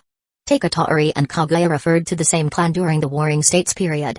People used whichever name they preferred. After Hidden Mist Village was founded, the clan split into two branches. They refused to acknowledge each other. The simple sentiment could be described as, "I don't have such stupid or cowardly relatives." The Takataori side refused to join Kiri. Although their outward demeanor seemed free-spirited, they were quite passive in strategy and preferred to live quietly. The Kaguya side joined Kiri. They were a bloodthirsty bunch. Masashi had fought against them before but hadn't seen any of them use the Shikatsu Myaku. To be fair, the Shikatsu Myaku was extremely strong but equally difficult to awaken. He had never seen a bloodline limit with a lower awakening rate. Suddenly, Masashi noticed someone attacking Susanoo's foot furiously. He looked down. Oh, it is a Kaguya. Typical. And then he squashed the man underfoot. Are you kidding me? Trying to stab Susanoo with a kunai? Why don't you just seal a whole bridge while you're at it? Angry roars erupted from the crowd. A large group of distinctly Kaguya-looking men charged at him, howling. Their actions caused the previously calm fighting sides to stir again. He scanned them to confirm that none of them could sprout bones like Kinamaru. Relieved, he smiled.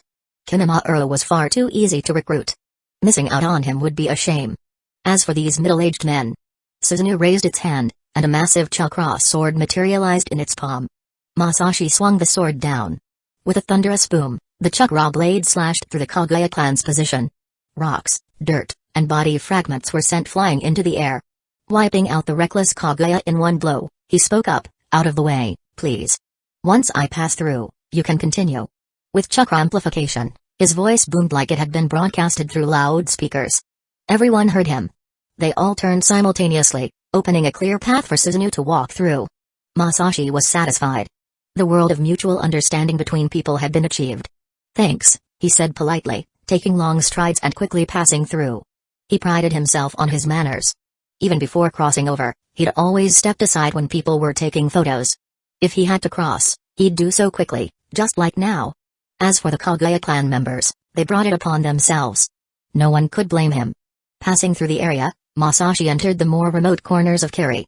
He advanced, crossing a forest and startling countless birds into flight, until he finally saw another settlement. This was also a clan's territory. From the style, it was the Kaguya clan's. Hidden Mist Village forces were here too. Many Kaguya clan members were gathered here, facing off against the Hidden Mist Village forces. But the core of the standoff wasn't them. The real focus was Yagura and Obito. Yagura, clad in his tailed beast cloak, and Obito, using wood style, were fighting intensely. Obito seemed confident against Yagura, not even using Kami. Masashi grinned and prepared to head over. Suddenly, he sensed something and turned to look at a nearby cliff. With his Sharingan, he saw someone standing there. But he didn't dwell on it. He continued moving Susanoo toward the Kaguya clan's settlement. As Hidden Leaf Village's #1 collector, I can't let anyone steal Kimimaro, he's a perfect talent. The current head of the Kaguya clan was a big fool.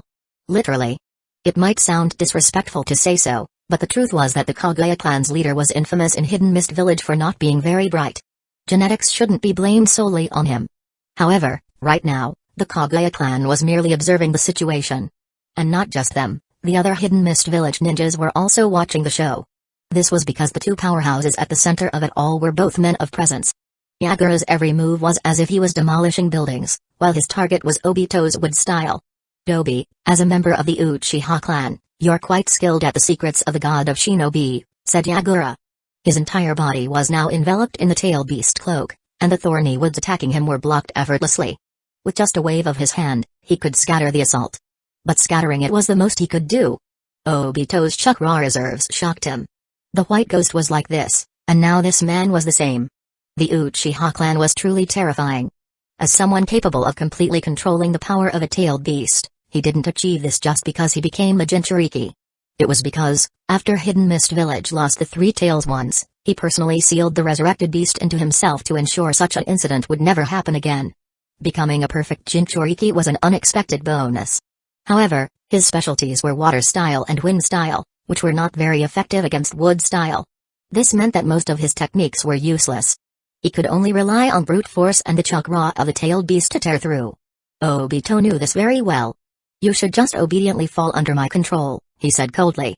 Your identity has already been revealed, Dobi, Yagura replied. Even if you can control me again, it's meaningless. Who says it's meaningless? Obito sneered. Didn't you say my Genjutsu was weak? I'll show you how effective it really is. Yagura couldn't help but feel like retorting. Are you a child? Besides, what use is revealing my identity? You Hidden Mist Village ninjas are inherently weak. Once I deal with those who resist, you'll all be my pawns again, Obito continued.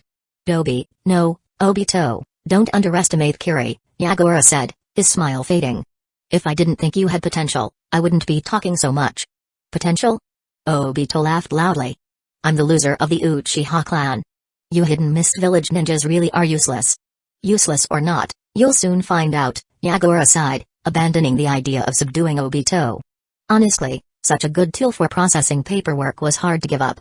Plus, the Uchiha bloodline was enticing.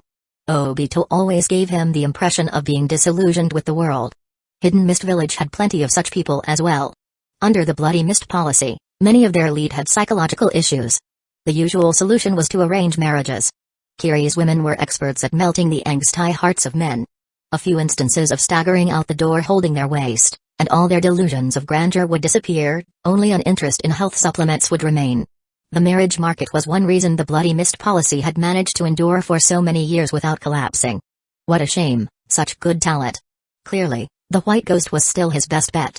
As a decisive man who had earned the title of Mizukage, Yagura knew that if he couldn't acquire something, he had to destroy it. His chakra surged explosively. The forest that Obito had just created was shredded layer by layer by the chakra storm. In the debris, a massive figure emerged. It was the full form of the Three Tails, Aisabu, as Yagura entered his complete tailed beast mode. Yagura, why did you wake me up? In Yagura's mindscape, he was sitting on Aisabu's head. The massive creature was still groggy, it had been sleeping. Sorry, Aisabu. This Uchiha is strong. An Uchiha. Hearing that name, Aisabu immediately woke up. Through Yagura's eyes, it saw Obito's Sharingan and instantly grew enraged. I'll kill him. Good. Let's do it together. Ending the conversation with Aisabu, Yagura, now in his complete beast form, swung his giant hand toward Obito. This was entirely different from before. A Jinchuriki's use of a tailed beast's power generally had 3 stages. The first stage involved covering the body with a tailed beast's chakra to form a shield and provide offensive power. The second stage, partial transformation, combined the chakra with the Jinchuriki's body. At this stage, the chakra caused physical harm to the user, which was why incomplete Jinchuriki often stopped there. The final stage, complete transformation, allowed the Jinchuriki to fully harness the tailed beast's power without any injury. This was the mark of a perfect Jinchuriki. Aisabu's hand swept forward, generating a violent gust of wind akin to a high-level wind-style technique. The ground was instantly torn up. And due to the sheer size difference, Obito's entire position was engulfed in the shadow of the massive hand. Unfazed, Obito activated Kamui. Inside the Kamui dimension, Shisui, who had been keeping his Sharingan active while waiting, noticed an anomaly. In this seemingly infinite space, Obito's figure appeared momentarily, though his gaze was not directed toward the dimension. Then, as if erased by an eraser, Obito vanished. Just as Masashi said, Shisui muttered, standing up. He estimated the distance between himself and where Obito had appeared. It was far. Shisui was nicknamed the Teleporter, and his mastery of the body flicker was unparalleled. He attempted to flash to the previous spot, estimating Obito's speed as he reappeared and vanished. Having gathered some understanding, he sat down once again. Back in the real world, oblivious to this, Obito had re-emerged from Isabu's massive palm, continuing to mock Yagura. "Weren't you going to kill me? You're not doing so well," he taunted, smirking. "Come on, try harder. Don't give up." Suddenly, the ground began to tremble, but this time, Yagura hadn't moved. The vibrations came from another direction. Both Yagura and Obito turned toward the source of the sound. What they saw was a massive white giant striding toward them. Susanoo? Obito was stunned. Shisui had already been sealed into the Kamui dimension, so there shouldn't be any Uchiha left capable of using Susanoo here. The distant Hidden Mist Village ninjas and Kaguya clan members were also in turmoil, unable to determine whether this Susanoo was friend or foe. "Mizukage-sama, I am here to help." The Susanoo spoke. "Masashi?" Yagura was surprised. "You possess this kind of technique?" Others might not recognize Susanoo, which had vanished from the world for years, but as a Mizukage, he certainly did. Obito, on the other hand, fell into self-doubt. Susanoo with only the 3 Tomoe Sharingan? Are you messing with me? Kamui was powerful, but he only had one eye. And the one with attack abilities wasn't with him. As for wood style, he did have Hashirama's cells, but he couldn't use wood style on Hashirama's level. Obito's face darkened. "Masashi, you bastard. You really are here to mess with me." Chapter 120, The Day Obito Lost Twice. Unlike the stoic face beneath Obito's mask, Yagura was genuinely pleased. Even though his allies fell silent after witnessing Susanoo, he couldn't hide his smile. "The white giant. It's on our side," a veteran Hidden Mist Village ninja shouted. The Hidden Mist Village ninjas were also delighted. So, it turned out this behemoth was an ally. Their cheers echoed through the battlefield. "Hold positions. Maintain the perimeter." A squad captain barked, organizing the forces. On the other hand, the Kaguya's expressions were twisted in anger and frustration. The arrival of another monster-class fighter had crushed what little hope they had left. Masashi paid no attention to the myriad of expressions around him. He stepped boldly into the battle zone between Yagura and Obito, each step of the Susanoo sending tremors through the ground. Gesturing at the distant Hidden Mist Village ninja army, he made a shooing motion, like chasing away chickens. "Don't get in my way." The Hidden Mist Village ninjas showcased an exemplary willingness to comply, retreating even further than they already had. After all, no one wanted to be accidentally squished by the towering chakra construct. The Hidden Mist Village ninjas had already pulled back considerably when Yagura unleashed his full-tailed beast form. And now, with the arrival of yet another giant figure, they didn't need Masashi's orders to decide to retreat further. However, as they retreated, they maintained a tight encirclement around the Kaguya clan's territory. They ensured no one from the clan had any chance of escape. It was necessary. No one had ever looked favorably upon the women of the Kaguya clan. After all, the clan's famous motto was, "Eat more, or you'll have no strength." The women of this clan were indistinguishable unless they spoke, otherwise, no one would guess their gender. In the battle zone, Masashi, controlling his Susanoo, approached Obito. "It's time to come back with me." "Are you joking?" Obito sneered, cursing inwardly. "That bastard Black Zetsu. If he hadn't threatened me, I'd expose all his schemes right now." What was Black Zetsu's deal with trusting Masashi so much? Did he really believe this guy was a devoted fan of Madara? Even if he was, so what? He was Obito. This world is nothing but lies and deception. The ninja system, the villages, they're all part of an endless cycle of hatred. Don't you understand that only through my plan can true peace be achieved? "I never joke," Masashi said seriously. "And don't start spouting philosophy at me. Since when have you been so self-righteous? Neither of us are that kind of person." "This has nothing to do with self-righteousness," Obito replied. "The ninja system is rotten to the core." "Then why were you shouting about becoming Hokage back in the day?" Masashi retorted, reminding him. "And didn't you say the White Fang was a hero?" "Those were your words." "Yes, I said it." Obito's voice grew colder, chakra swirling dangerously around him. He was a hero. Which is why Hidden Leaf Village is broken, and so is this entire ninja world. Broken? Then why not become the Mizukage? I don't give a damn about being Kage.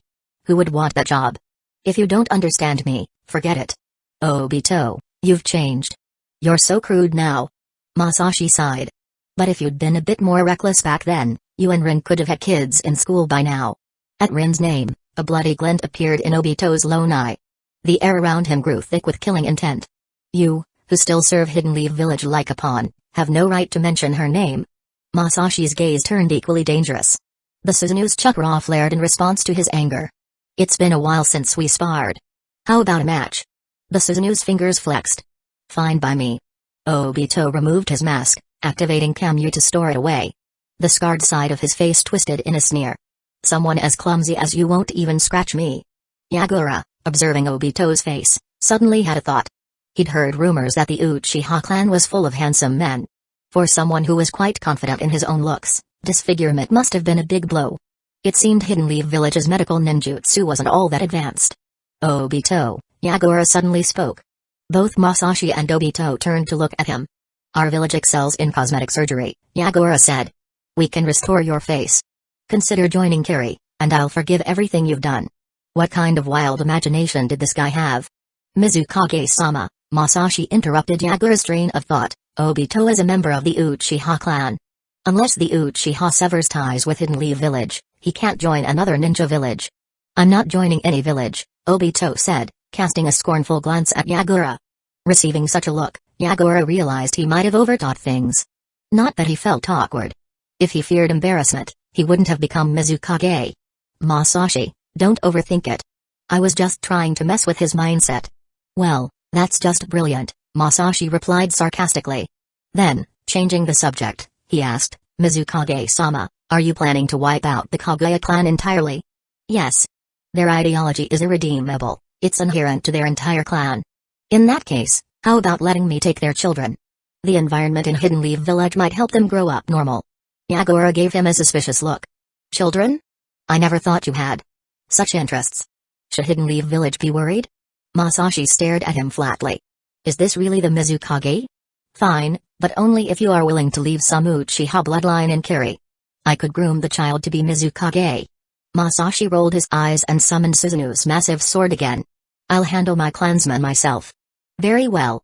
Yagura's figure shrank, reverting to his normal form, and he headed back toward the Hidden Mist Village ninja forces. Obito, you won't return with me, nor will you flee. Are you so confident you can stand against Suzunu? Let's find out. Suzunu isn't invincible, and I want to see how long your chakra lasts. Obito's Sharingan spun lazily. Alright. Masashi nodded, lifting the sword to strike. For some reason, his Suzunu was white. Even when using Sage Art enhancements, it remained the same color. Could it be because the first bloodline limit he replicated and mastered was Ice Style? That didn't seem related. While pondering this, Suzunu's massive blade cut through the air with surprising speed. Honestly, fighting with Suzunu was pretty dull. It was like Hashirama using his wood golem or True several thousand hands, just brute strength and repetitive attacks. The first strike caused the Kaguya clan's structures to tremble, revealing how poorly maintained their buildings were.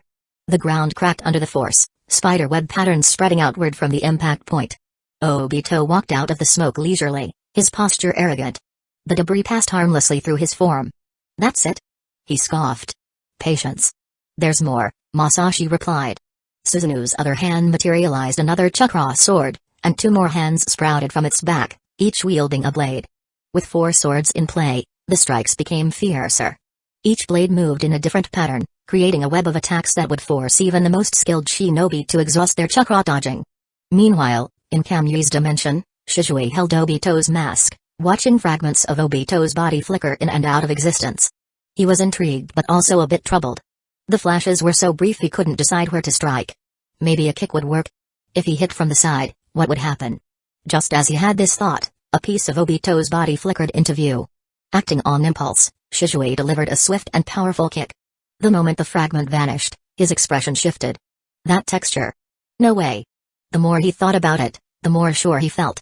Suddenly, Shizue felt an overwhelming urge to wash his foot. The Kaguya clan's territory lay in ruins.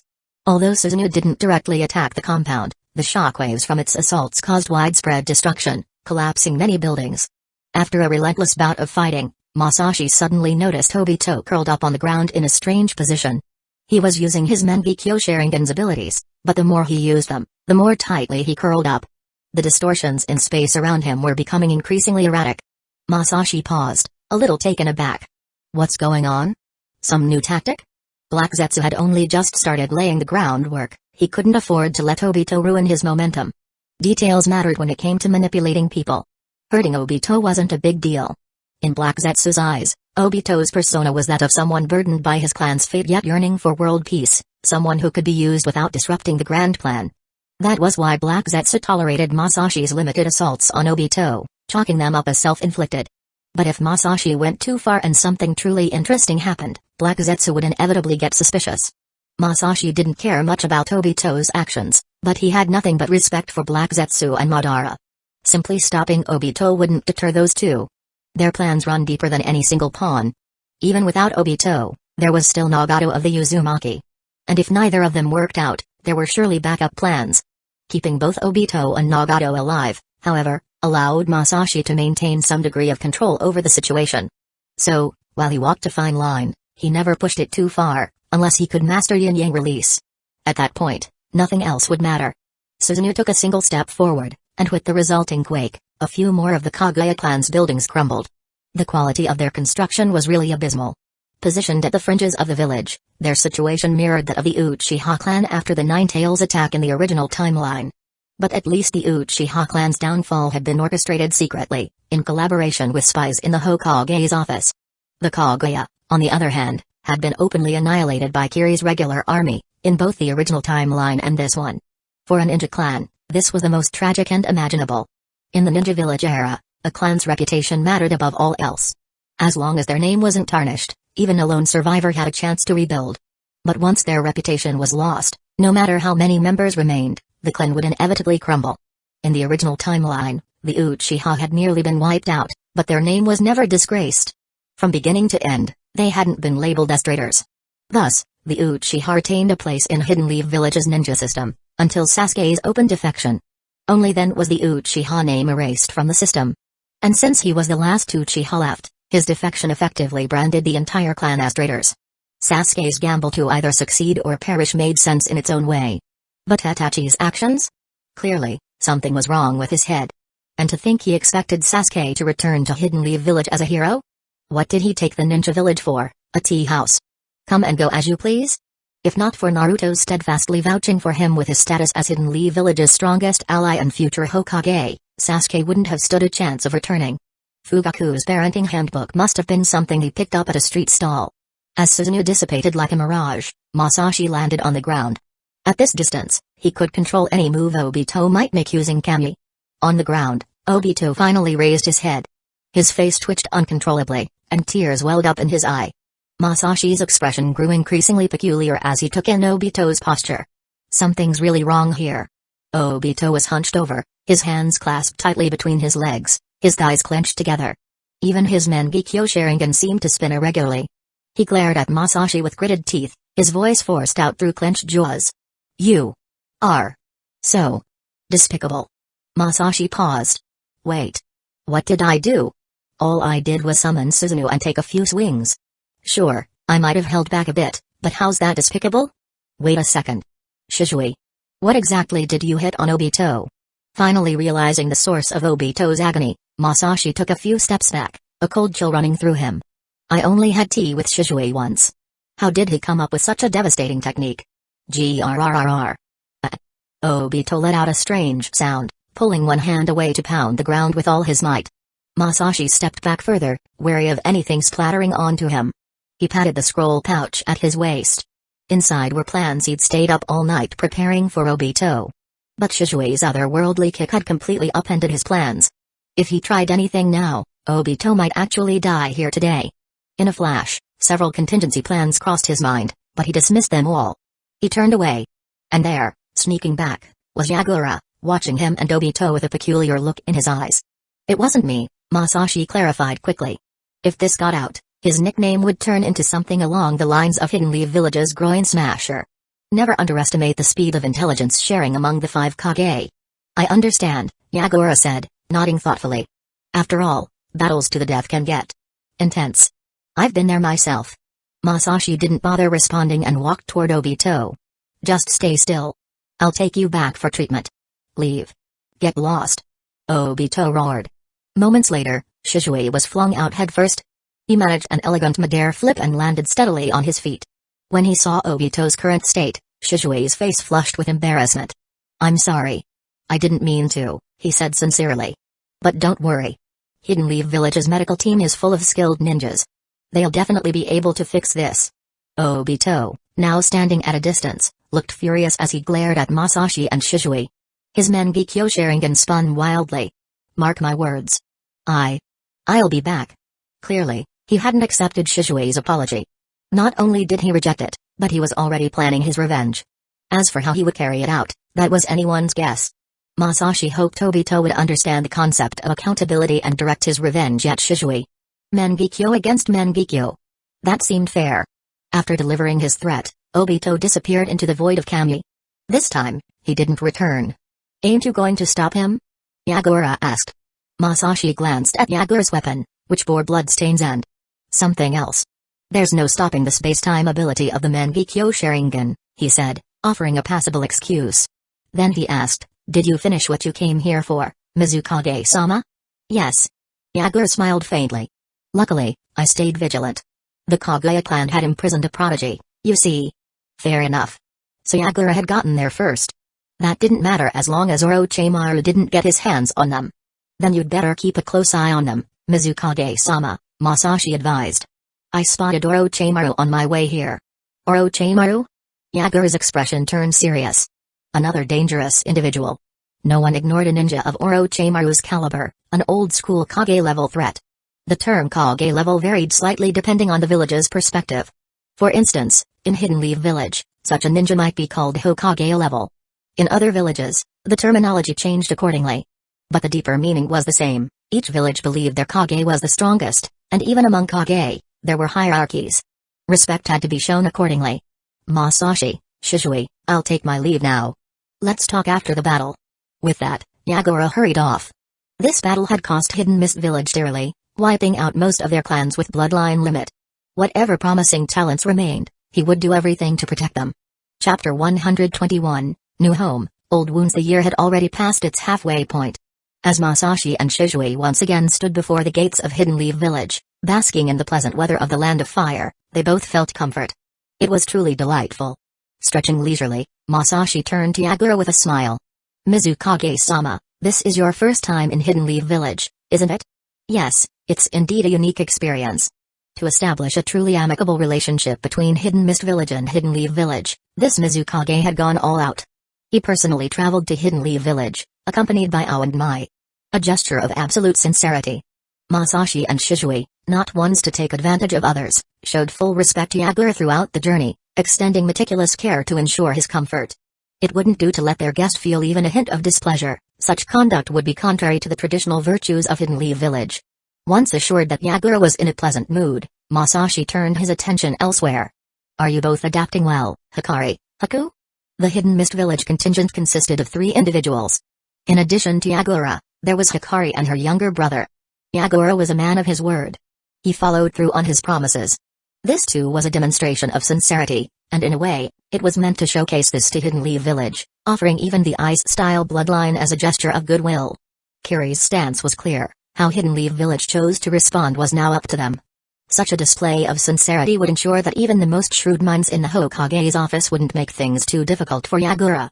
Even if Danzo were alive, he wouldn't dare slight the Mizukage, lest he risk alienating Hidden Mist Village from the broader ninja world. Hikari, holding her brother's hand, gazed at Hidden Leaf Village with a sense of dazed wonder. Looking at the towering gates in the distance, she finally felt the reality sink in. She and her brother had found a new life. They would once again live as individuals in this world. Hidden Leaf Village has strict procedures for citizenship. I'll take you to meet the Hokage. He's a kind man. With his endorsement, you'll be able to complete the expedited process for citizenship, Masashi explained. He was confident. Minato would surely agree. Ice style was a renowned bloodline limit in the ninja world, A valuable addition to Hidden Leaf Village's capabilities, a talent the village sorely lacked. Assassination specialist bloodlines were a rarity in Hidden Leaf Village. Yes, I'll rely on you, Hikari said, lowering her head. Hueco looked up and noticed tears in his sister's eyes.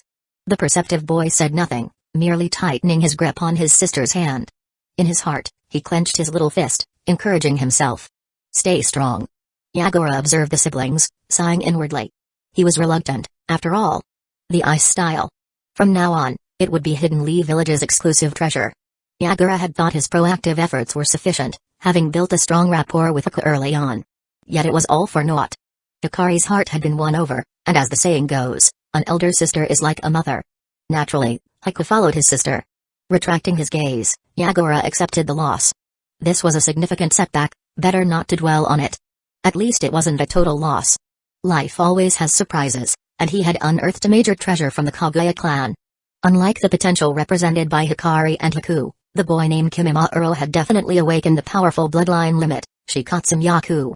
Thinking of him lifted Yagura's spirits. The group approached Hidden Leaf Village's gates. From a distance, they saw a squad of Hidden Leaf Village ninja already heading toward them. Masashi. The loud voice at the forefront belonged to Tetsuka. This must be the police force? Yagura asked how and why. Ow, do you think we could form a similar unit in our village? Mizukage-sama, I'm afraid it would be difficult, not because of manpower, but because we lack the necessary talent, Ao replied, unconsciously touching his eye-patch-covered right eye. What do you think, Mai? I share Ao's view, Mai said. She had been relatively quiet throughout the journey, perhaps still unsettled by the recent turmoil in Kiri. This turmoil had claimed the lives of many familiar faces, including Mangekyō. Among the surviving male members of the Hazuki clan, only Suigetsu remained. After hearing their responses, Yagura nodded. He understood the implication of talent. Copying an organizational structure was easy, but without the right personnel, it would be nothing more than an empty shell with no real effectiveness. When Hidden Leaf Village established its medical corps, many villages copied the concept. Most of them later disbanded their medical units, leaving only hospitals in place. The police force was formidable not because of its size, but because it could monitor the entire village and surrounding areas, leaving infiltrators with nowhere to hide. Its combat squads were also above the average ninja level. This strength relied entirely on the Uchiha, Hyuga, and Inuzuka clans. Hidden Mist Village had no equivalent clans. As they spoke, Tetsuka and his squad reached them. Noticing Yagura and his entourage, he grinned widely. Mizukage-sama. Welcome to Hidden Leaf Village. That must have been a tough journey. Not at all, Yagura replied politely. It's rare to have an opportunity to enjoy the beautiful scenery of the Land of Fire. The atmosphere seemed harmonious. Though Hikari and Hueco appeared a bit nervous, likely startled by the sudden rush of people, the warmth of the welcome helped them relax. Don't worry, you're safe here, Tetsuka reassured them with a sheepish grin. Hikari managed a small smile, finding his demeanor endearingly simple. Surely someone like this couldn't harbor ill intentions. Where's Fugaku-sama? Masashi asked. He will be here shortly. He had an important meeting and is running a bit late, Tetsuka explained, glancing back toward the gate. Then his expression brightened. Oh, there he is. Let's not keep him waiting, Masashi said, patting Tetsuka on the shoulder. Let's go. Right. Tetsuka waved his hand, and the accompanying police force members formed an escort for the group as they headed toward the gates. As they neared the entrance, Masashi spotted the clan leader.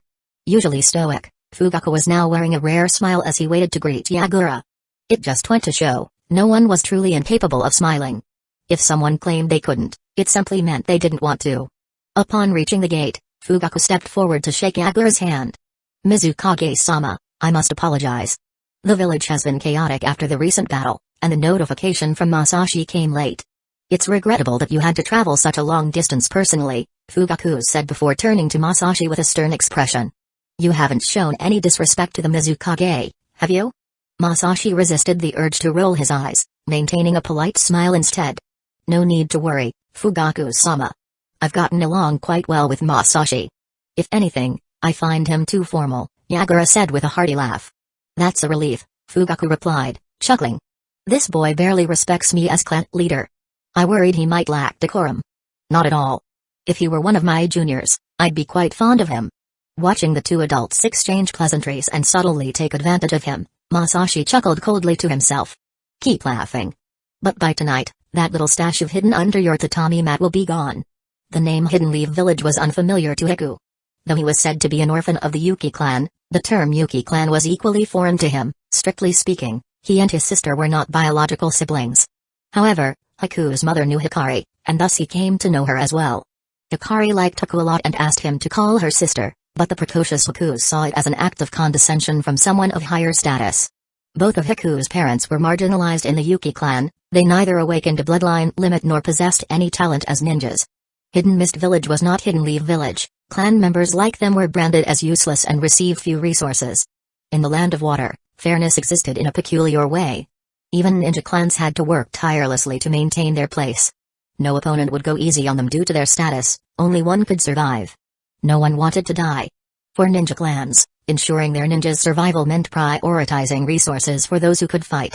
As the child of ordinary clan members with no notable talent, he never felt familial love from the clan and naturally held no regard for the Yuki name. Hikari was not a ninja either, but as the daughter of the Yuki clan's leader and a skilled manager, she was respected, though the respect was akin to how one treats a prized pet. Haku thought they were different, but in Hikari's eyes, they were the same. On the night of the clan's massacre, all titles and statuses lost their meaning. Obito, with pure malice, annihilated every ninja in the Yuki clan. At the time, Yagura remained in hiding and allowed Obito to lead the Anbu in this massacre. Fortunately, Obito had his reservations and spared some Yuki clan members with non-combatant statuses. In the end, only Hikari and Haku remained in the village, and that too for reasons that could not be disclosed. For Hikari, her situation didn't change much. The Hazuki clan ensured her basic needs were met, but she lost her superficial freedom. Her once prominent status now made her a pawn for the Hazuki clan to curry favor with powerful figures. Still, she had to live. She had to survive to protect Haku. Haku was the only remaining member of her clan in her eyes. The exiled Yuki members ceased to be part of the clan from that moment on.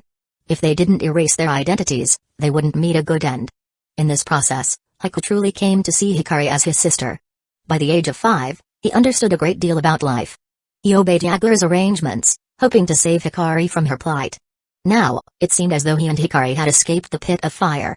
The sun in Hidden Leaf Village was warm, and the air was pleasant. Everywhere he looked, there were people. There were no towering, cold fortresses. Shops lined the streets, and villagers strolled freely, their laughter filling the air. Villagers didn't avoid ninjas when they saw them. Ninjas and ordinary people conversed with mutual respect. Many street-side food stalls were filled with both civilians and ninjas sitting together, chatting and eating without discomfort. So, this is what a village outside Hidden Mist Village is like. Suddenly, Haku felt a surge of anticipation. Hikari-Nizan, can we live here in the future? Haku looked up and asked her, who was also observing the surroundings. Yes. It seems like this is where we'll be living from now on. Hikari gazed at the streets so unlike Kiri, taking in the genuine joy of the people around her. She felt as though her past life had been a waste. So, life could actually be this carefree. Not seems, but definitely. Masashi, walking ahead of the siblings, turned back. You're already Hidden Leaf villagers now. Get used to it. Don't worry, the villagers here are very friendly, Shizue added, smiling warmly at the two. Meanwhile, Tetsuka looked on curiously. He felt a tiny pang of envy. Masashi could casually bring back beautiful women. Tetsuka wished he had that talent. But would these siblings also be moving to the Uchiha compound? He mused that there were still plenty of vacant plots in the compound. Building a house wouldn't be difficult, just time-consuming. Masashi, where do you plan to have them live? Unable to suppress his curiosity, Tetsuka asked. Hikari and Haku turned their gaze toward Masashi upon hearing this. Having a house was essential for settling down, a universal belief, even in the Naruto world. There are plenty of houses in Hidden Leaf Village. Let the Hokage decide, Masashi replied casually. After joining Hidden Leaf Village, villagers could buy land to build their homes or rent apartments. Both the North and South districts had numerous options.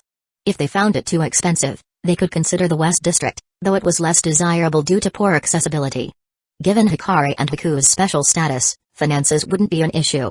Once Hidden Leaf Village allowed them to join, such matters would be covered by public funds.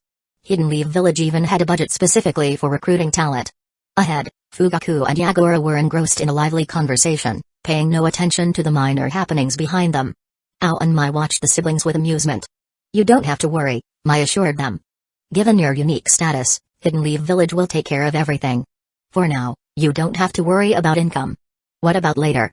Can I find a job myself? Haku mustered the courage to ask, finding her less intimidating despite her Hidden Mist Village background. You're still young, Mai said fondly, patting Haku's head. She appreciated how mature he was for his age. Besides, what if you become a ninja? Then you won't need to worry at all. After comforting Haku, Mai glanced at a figure ahead and added silently in her heart, even if you can't become a ninja, he won't let you suffer. She was about to admire Hidden Leaf Village's charm further when she noticed Ao seemed troubled. Ow, what's wrong? Oh, nothing. I'm just amazed by Hidden Leaf Village's prosperity, Ao replied with a smile. He seemed fine, but Mai quickly figured it out. It was about Ao's right eye. Though he wore an eye patch, this was Hidden Leaf Village, home to the Hyuga clan. At any moment, they could encounter them. The seal on his eye patch was merely to prevent the Byakugan from being stolen, not to hide the fact he had one. It simply wasn't possible. The Sharingan users ahead had already noticed the Byakugan under his eye patch. If they could see it, the Hyuga clan certainly would. Being in the heart of the Byakugan's origin, Ao's tension was understandable. Ao was part of Yaguara's second gesture of goodwill, a bargaining chip in negotiations. While the Hokage wouldn't forcibly take the Byakugan on Yaguara's behalf, encountering the Hyuga clan could be unpredictable. In Hidden Leaf Village, a hot-headed young ninja might already have charged forward shouting, "Prepare to die." Mai didn't fully believe the Hidden Leaf Village clans were much different from Kiri's, but she trusted Yaguara. Ao, too, though nervous, followed Yaguara's decision without hesitation. After passing through a particularly bustling street, they arrived at a building. A large round emblem hung above it, with a bold red character for fire in the center. They had reached the Hokage building. Chapter 122, Hide and Seek. With the clan head as Masashi exited the Hokage building, only Hikari and Hueco remained by his side. Everything related to Yaguara from Hidden Mist Village would be arranged by Fugaku, who would accompany them throughout. If anyone wanted to ask about the recent events in Kiri, honestly, it was Shizui who was the official envoy. Any inquiries should go to him. Masashi was off the clock. Before leaving, he would first settle Hikari and Hiku. Minato was a straightforward man. With a broad gesture in the Hokage's office, he told Masashi to handle things as he saw fit, whatever was convenient. Since that was the case, he decided not to hold back. Hueco was a prodigy, and prodigies needed to be nurtured under close supervision. Although he hadn't managed to recruit Kinema Earl this time, it didn't matter. Every success counted. Collecting talented individuals required patience, not haste. First, he would arrange accommodations for the siblings, then present a grand gift to the clan head, and finally have a celebratory drink with Tetsuka and the others. That was his perfect plan for the day. "I'll take you to meet a kind old grandpa," Masashi said to the siblings, keeping his voice gentle. Hikari and Haku, unfamiliar with their surroundings, still seemed a little dazed. Just moments ago, in front of Minato, both had been too nervous to even breathe properly. Haku had kept glancing at the floor, while Hikari's shoulders had remained stiff throughout the meeting. Although Minato was approachable and cheerful with the villagers in the village, outside the village, his nickname, Yellow Flash, was earned through countless battles. It represented a reputation forged in blood. Thus, despite his warm demeanor, they remained tense. Haku's nervousness stemmed from following Hikari's cues, but Hikari was genuinely afraid. The only Hidden Leaf Village ninja she wasn't scared of now was Masashi. Her feelings toward him were purely of gratitude. "Here, hold my hand," Masashi said, extending his hands to them. Hikari grasped it without hesitation. Seeing his sister's response, Haku also reached out and held Masashi's other hand. The scene around them blurred, and the street vanished, replaced by a house. Traditional Uchiha architecture stood before them, modest yet dignified. Realizing they had arrived somewhere else, Masashi let go of their hands and stepped forward to knock on the door. This was the home of Satsuna. Since Fugaku would undoubtedly return home late tonight, arrangements for accommodations had to go through Satsuna.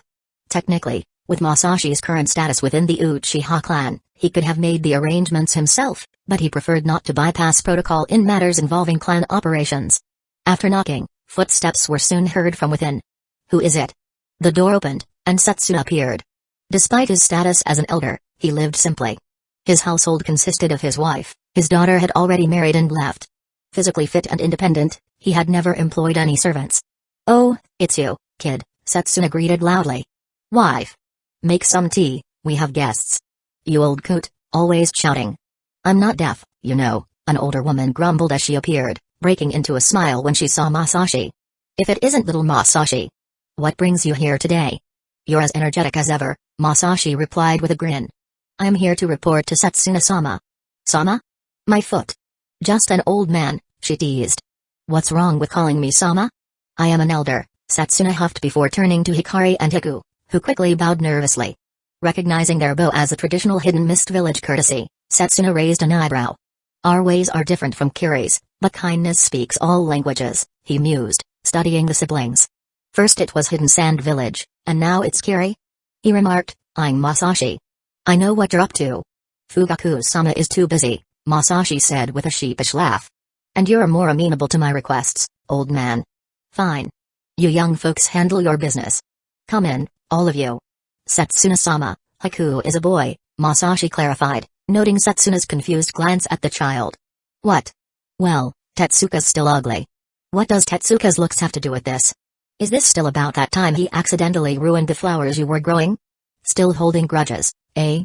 Compared to this old man, Fugaku seems so magnanimous. Still, Tetsuka was a good friend. Every time Masashi flaunted Fugaku's calligraphy, Tetsuka laughed the loudest and even showed it to others. When caught by Fugaku, he never betrayed Masashi, even taking the blame himself. That was brotherhood. Bringing Hikari and Haku into Setsuna's home, sipping tea brewed by the kind old lady, Masashi felt that nowhere compared to Hidden Leaf Village. The familiar scent of green tea filled the room as they sat around the low table, the siblings gradually relaxing in the warm atmosphere. Outside, he was a ninja. Here, he was just a kid. The market district has changed quite a bit, Setsuna's wife said, refilling Haku's teacup. You'll find everything you need there. The fish seller, old Tanaka, he gets fresh catch from the land of waves every morning. Hikari perked up slightly at the mention of the country. We passed through Wave on our way here. Did you now? Setsuna leaned forward, his stern expression softening. Good people there. They've been trading with us since the first Hokage's time. He glanced at Masashi. Speaking of old ties, I suppose you'll need proper accommodations for these two? If it's not too much trouble, Setsuna-sama. Trouble? Setsuna snorted. The empty house next to Fugaku's has been gathering dust. Might as well put it to use. He pulled out a scroll and brush. Besides, can't have him saying I'm not doing my part for the clan's future. The garden there is quite nice, Setsuna's wife added, smiling at Hikari. I'm sure you make good use of it. Haku, who had been quietly sipping his tea with perfect manners, looked up with interest at the mention of a garden. They're adapting well to our customs, Masashi noted, watching Haku carefully handle his teacup. Just like you did with the Hidden Sand Village refugee, Setsuna replied with a knowing look as he finished writing the note. The location will help them integrate faster. He handed the paper to Masashi. Here. This should give you everything you need. Masashi accepted the key to the new home with flattery that had the old couple beaming. Then, he took Hikari and Haku to inspect their new living quarters.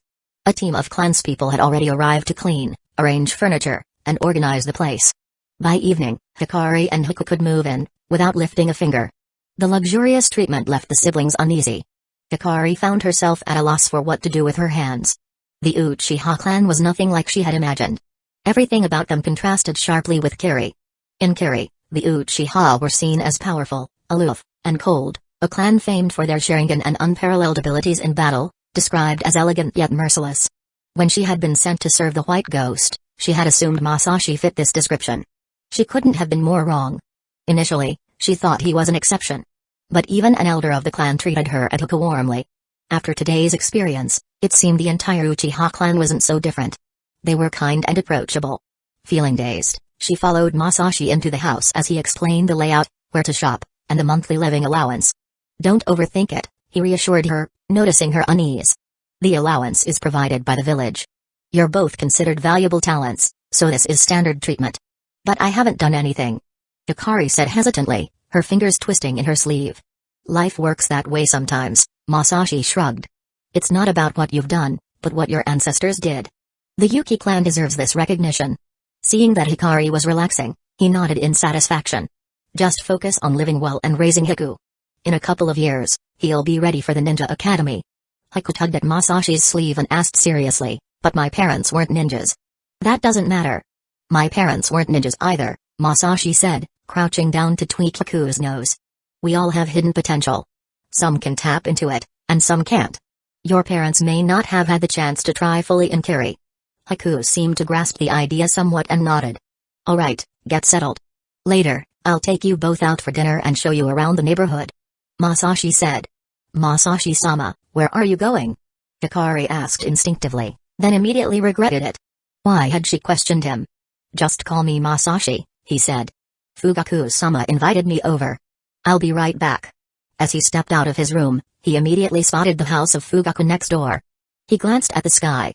The sun was shining brightly. Visiting Fugaku's house in broad daylight, instead of sneaking around at night, felt a bit unusual. But it didn't matter. After all, Fugaku wasn't home. Masashi couldn't quite recall when it all started, but he had developed a peculiar habit of finding Fugaku's prized calligraphy pieces, hidden like treasures, and hiding them elsewhere. Things only got complicated later when Tetsuko became an unplanned participant, causing some of Fugaku's calligraphy works to scatter throughout the village. The chaos had an unexpected benefit: it added another layer to their training. It wasn't intentional. Masashi usually joked about it casually. Honestly, Tetsuka didn't get wrongly accused when he was scolded. He was always the one caught in the act, and he really did lose the calligraphy pieces. Every single piece that went missing had passed through Tetsuka's hands. Standing at Fugaku's door, Masashi knocked. After knocking for a while, no one answered. No one's home. Masashi sighed. Mikoto sure knows us well. She's probably tired of finding calligraphy in strange places. With that, he casually climbed over the wall and entered. Not a soul in sight.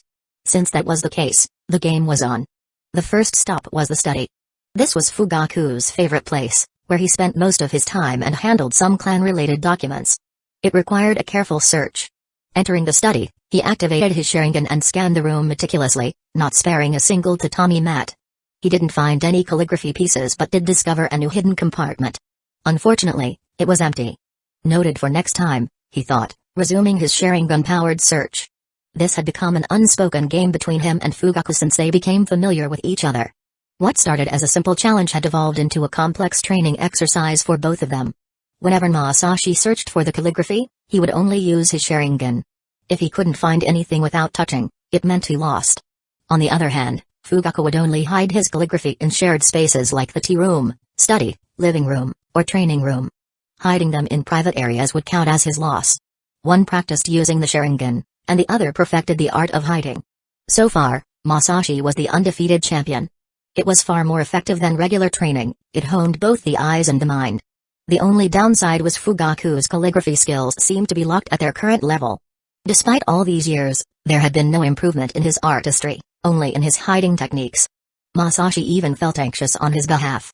Was this what they called developing the wrong skill set? A little secret Fugaku didn't know: Tetsuka also practiced calligraphy and was actually better than him. Otherwise, why would he always laugh so heartily every time? He genuinely understood calligraphy. Masashi had only discovered this secret last year and was utterly shocked. With the thought, this might actually be challenging today, Masashi continued exploring. Fugaku's house was truly large, otherwise, this game wouldn't have lasted for years without a change of venue. Before he knew it, Masashi realized it was almost 5 in the afternoon. Had he been searching this long? And he still hadn't found it? Impossible. This wasn't like Fugaku at all. As daylight began to fade, Masashi, though reluctant, had to face the truth. He had lost today. Not only lost, he had even run out of time. Admitting defeat, he returned to the courtyard. As expected, Fugaku was already there, leisurely sipping tea. Seeing Masashi step out, Fugaku's face lit up with a slightly smug smile. The victory clearly pleased him. Fugaku-sama, where's Mikoto? She's at the Namikaze household. They're eating there tonight, Fugaku replied, glancing at Masashi. Went to Hidden Mist Village and your skills deteriorated this much? Wow. One win, and he's already showing off? Masashi now understood where Sasuke's "I think I'm good again" personality in the original timeline came from. What are you talking about? I just saw your house empty during the day and worried about spies sneaking in, so I came to inspect. A loss is a loss. Nothing shameful about it, Fugaku said, finding the tea particularly delightful. He put down the teacup and stood up, his expression shifting to something more serious. Come with me. I need to ask you something. All right. Following Fugaku into the study, Masashi watched as he stopped in front of a landscape painting on the wall. The expression on Fugaku's face was filled with emotion. Masashi took a glance. It wasn't anything special, just a cheap piece of decor. What was there to be emotional about? The next moment, his jaw dropped. Fugaku touched the painting, and with a whoosh, a pile of scrolls spilled out. Time-space ninjutsu? That couldn't be right. Masashi had scanned the area with his Sharingan earlier. There were no traces of time-space techniques. Then it dawned on him. Turning to Fugaku, he saw the clan leader's eyes transform into the Mangekyō Sharingan, with its distinct pattern beyond the 3 tomoe. Masashi stared in disbelief. Was this necessary? Was it really necessary to go this far? Mnemonic, Fugaku said. That's what I named it. What do you think of this technique? Fantastic. Masashi gave a thumbs up. Isn't this a bit overkill? What do you think? Fugaku's expression darkened. Finding them is one thing, but why show them to that fool Tetsuka? That was just a coincidence. And this was just a coincidence too, Fugaku said coolly. By coincidence, I developed this dujutsu and decided to put it to use. You're the clan leader. Whatever you say goes. Use it sparingly, Fugaku-sama, Masashi advised, deciding he'd have to take it easy in future games. Using Mangekyō Sharingan to hide calligraphy was simply too extreme. Overuse could lead to blindness. Don't worry. This level of usage won't cause permanent damage. Fugaku nodded, feeling validated by Masashi's concern. I know the Mangekyō better than you do. Yes, you're absolutely right. Masashi nodded like a pecking chick. Just try not to overdo it. Fugaku didn't dwell on the topic. He had more serious matters to discuss. Today, I had a lengthy discussion with the fourth Mizukage. Did you use Susanoo in Kiri? Hearing this, Fugaku's expression grew serious. The atmosphere in the room shifted. I did, Masashi admitted. There was no reason to hide it. Still with 3 Tomoe? Yes. Fugaku fell silent for a long time. He had to admit that Masashi's ability to use Susanoo had opened a new path of training for the Uchiha clan. Previously, the absence of Mangekyō meant this path couldn't compare to traditional methods. But now that Susanoo had been unlocked, things were different. The greatest value of the Mangekyō Sharingan lay in Susanoo. The Uchiha clan's 3 legendary dujutsu, also forbidden techniques, were Susanoo, Izanagi, and Izanami. Each with its own price to pay. The clan faces new challenges even though times are less dire than before. Your ability to use Susanoo is a blessing, Fugaku said, nodding. After using it, did you experience any discomfort in your eyes? The Mangekyō Sharingan's overuse could lead to blindness, a basic principle every Uchiha aware of its existence understood. But only those with significant experience knew that as long as one used only their unique Mangekyō techniques, blindness would take much longer. Rapid blindness typically occurred from frequent use of Susanoo. The closer Susanoo came to its complete form, the faster the Mangekyō deteriorated. In short, Susanoo was the Mangekyō's ultimate strength, and its greatest curse. I didn't feel anything unusual. Everything's fine, Masashi replied, especially pleased with this aspect. Really? Fugaku wasn't entirely convinced. It wasn't about mistrusting Masashi but rather considering that side effects might not manifest immediately. Still, Fugaku thought it might be time to teach Masashi a certain technique. He was curious how far Masashi could go. Are that pair of siblings settled in the house next door? Yes, Fugaku-sama. The Yuki clan's ice style is quite impressive. Be nice to them. You don't need to remind me. Go get them, and let's have dinner at Minato's house. That's all you wanted to ask me? Of course not. Let's eat first. We'll talk afterward. Chapter 123, Pride, Power, and Preschoolers. Masashi wasn't particularly eager to dine at Minato's house.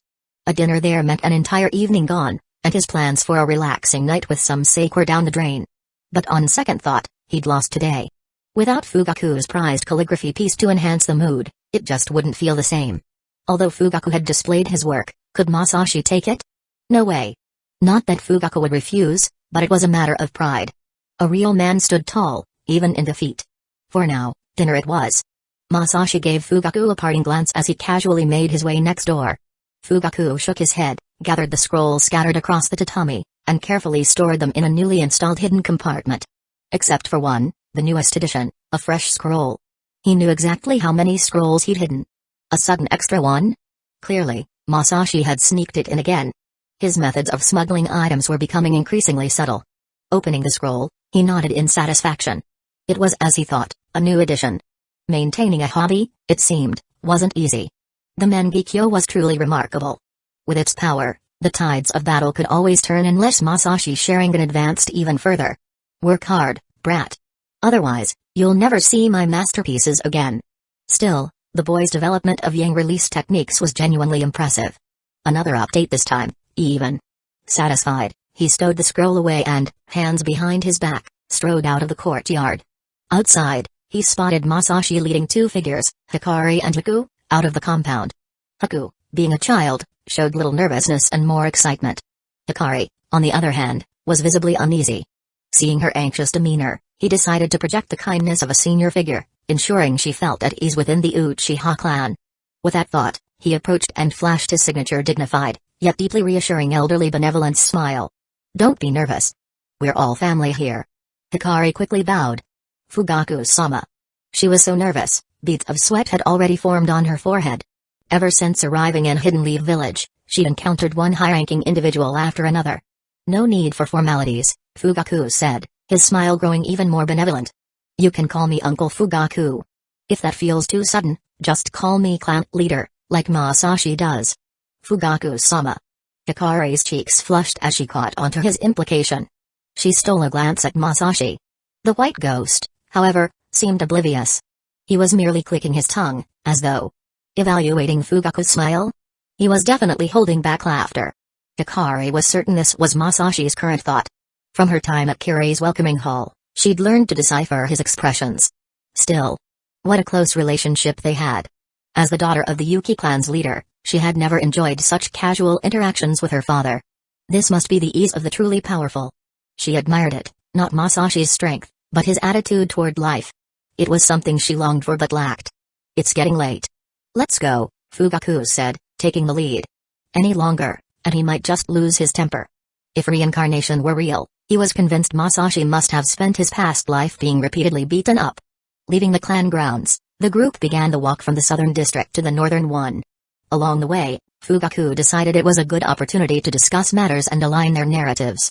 After all, certain things had to be addressed when they reached Minato's place. "Masashi, a few issues arose while you were in Kiri. Some will require your attention." "Oh? What issues?" "First, Hidden Leaf Village will soon formalize a treaty with Hidden Stones Village. You'll need to take those two kids and represent Hidden Leaf Village as the official envoy to Hidden Stones Village for the signing." "They're acting tough for a defeated village?" Masashi asked, feigning ignorance. "That's why you need to go," Fugaku said. "Don't get impatient. There's no one better suited. Your presence will keep the Hidden Stones Village ninjas in check and expedite the process. With the Mizukage here, the rear is secure, but Hidden Clouds Village remains unsigned, likely waiting to see how things unfold. The Two Tails is still captive. Are they giving up on it? Of course not. They've been feigning weakness, claiming poor conditions, and asking for delays. They've even paid maintenance fees for the Jinchuriki's care. Hidden Clouds Village was still the same, shameless. I see what's going on. Good. You know the situation. The fourth Hokage will give you discretion over the treaty terms. Handle it swiftly. Once Hidden Stones Village is settled, Hidden Clouds Village won't be able to stall any longer." Masashi nodded. There was no way Hidden Clouds Village could hold out. Hidden Leaf Village's alliance with Hidden Mist Village and Hidden Sand Village, along with peace with Hidden Stones Village, would isolate Hidden Clouds Village, making it a clear target. Onoki wouldn't hesitate to kick them while they were down, and Kiri, hungry for external resources, might join Hidden Leaf Village in another strike against Hidden Clouds Village. A 1-against-3 scenario? Hidden Clouds Village couldn't handle it. Personally, Masashi wouldn't mind seeing Hidden Clouds Village take a hit. In the original timeline, they had been the ones kicking Hidden Leaf Village when it was down. Back then, Hidden Leaf Village was far weaker, with only Hidden Sand Village as a nominal ally.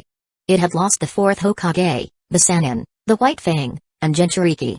Its lower ranks were depleted after the Nine Tails attack and renewed clashes with Hidden Stones Village, leaving the village too exhausted for further conflict. Continuing the fight would have revealed Hidden Leaf Village's true frailty. Hidden Clouds Village had predicted this, so they mercilessly struck. The arrogance of their envoy, a mere Chunin-level ninja, showed their attitude. What was more, the envoy attempted to kidnap Hinata on his first night in Hidden Leaf Village.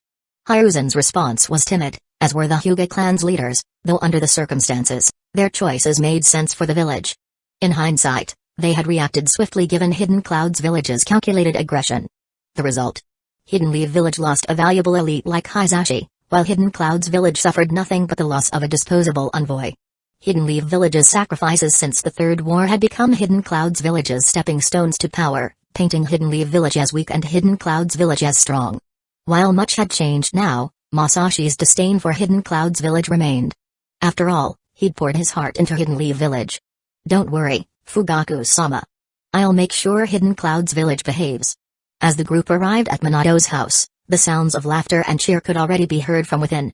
Don't get the wrong idea, it wasn't because the house had poor soundproofing. It was simply that Fugaku and Masashi had exceptionally good hearing. As the sound of knocking echoed, the door opened, But the first thing to appear was a small figure. 3-year-old Naruto was already filled with energy. The little guy charged out with a shout and latched onto his left leg with a loud splat. Masashi was perplexed. He was just about to step inside. Wait, was his relationship with Naruto this good? Then, he saw Sasuke bouncing out energetically. When Sasuke saw Masashi and Naruto clinging to his leg, his eyes lit up, as if some strange switch had been activated. Another splat. Now there were 2 little kids, one clinging to each leg, suddenly staring at each other and seemingly exchanging intense eye beams. Masashi frowned. With one hand each, he picked up the 2 tiny versions of Azura and Indra, carrying them inside alongside Fugaku. He could feel Fugaku's amused glance at the situation. Hey! Fugaku, Masashi, come help. Minato called out from inside, clearly setting up for a feast as he tidied up the table. Masashi first set down Naruto and Sasuke, who quickly scampered off to Mikoto, giggling and asking for hugs. He glanced inside the house. Where's Karen? Oh, that child is so considerate. She's in the kitchen helping Kushina. Minato spoke cheerfully. Seeing him still fussing over the table, Hikari, who had been following Masashi, quickly stepped up to assist. No need to trouble yourself, Hikari. You and Hiko are guests. Minato smiled, then turned to Masashi with a knowing look. Your new girlfriend is quite beautiful. Hikari's face instantly turned red, while Masashi's eyes widened. Wasn't this Hokage the one who signed off on her recruitment himself? How could he forget?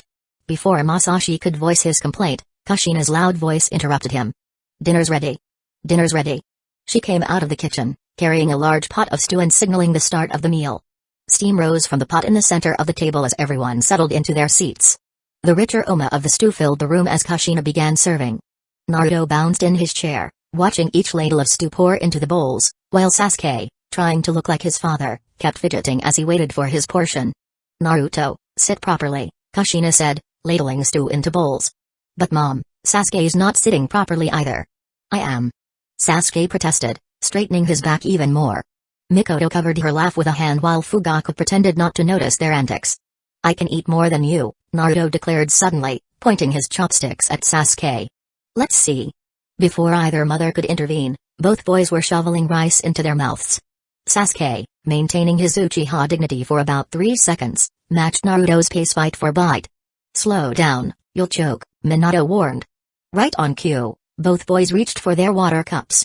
Karen, sitting next to Naruto, quietly pushed his cup closer. The adults continued their meal, passing dishes. Masashi noticed how Minato smoothly directed conversation, keeping topics light while ensuring everyone was included. As they finished eating, Naruto and Sasuke shouted, I won. Actually, Masashi said, Karen finished first. He nodded toward her empty plate. Both boys turned to stare at the redhead, who blushed and seemed to shrink in her chair. Wow! You are amazing. Naruto recovered first, making her blush deeper. As they cleared the table, Minato started stacking plates. He flicked a plate toward the sink like a shuriken. It spun through the air before landing perfectly in the soapy water without a splash. Not to be outdone, Masashi gathered cups in one hand and chopsticks in another. With a quick movement, he sent the cups spinning in a perfect arc. Each landed neatly in the drying rack while the chopsticks dropped into their holder like senbon finding their target. Show-offs, Kushina muttered, but she was smiling as she shooed the children toward the living room. Naruto and Sasuke were already racing there, while Karen followed at a more dignified pace. Mikoto and Hikari gathered with Kushina and the children, their laughter soon filling the house as some game began. Shall we take that walk? Minato suggested to Masashi and Fugaku, drying his hands on a towel. Masashi, Fugaku must have already discussed this with you, right? He asked as they walked. Yes, Fugaku-sama told me, Masashi nodded. He felt like he'd been playing delivery boy way too much lately. I do have something to say, but I'm not sure if I should. If it's troubling you that much, maybe it's better not to say it. No worries, no trouble, Minato said earnestly. I'm not troubled at all, so I'll say it anyway. Masashi retorted firmly, countering his superior's words. I think someone else should go. You can't keep picking on me. I only just got back from Kiri. Well, you're the one who captured Deidara and Kurotsuchi, so they're more familiar with you. Besides, this was suggested by the third Hokage. He said if we want the third Tsuchikage to behave, we'll need someone who can use Susanoo. Isn't that counterproductive? The third Tsuchikage was once beaten up by Madara. Then who do you think is suitable? Minato asked, his eyes showing he already knew Masashi's eventual answer.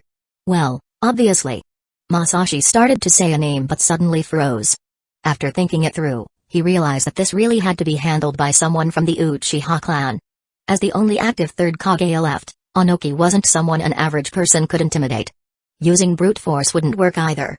And in the Hokage's administration, apart from Minato himself, the only other Kage-level person was Sarutobi Hiruzen. The once thriving Hokage faction now had only these two high-level combatants remaining in the village. With the deaths of the White Fang and the dissolution of the Sannin, none of them were around. Unknowingly, the Uchiha clan's top-tier combat power had surpassed the Hokage factions on the surface. Masashi began to understand why Minato had grown closer to Fugaku over the past 2 years. While personal friendship was part of it, the political reality likely played a significant role as well.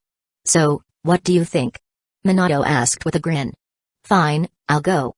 Masashi sighed, though he began to reflect internally.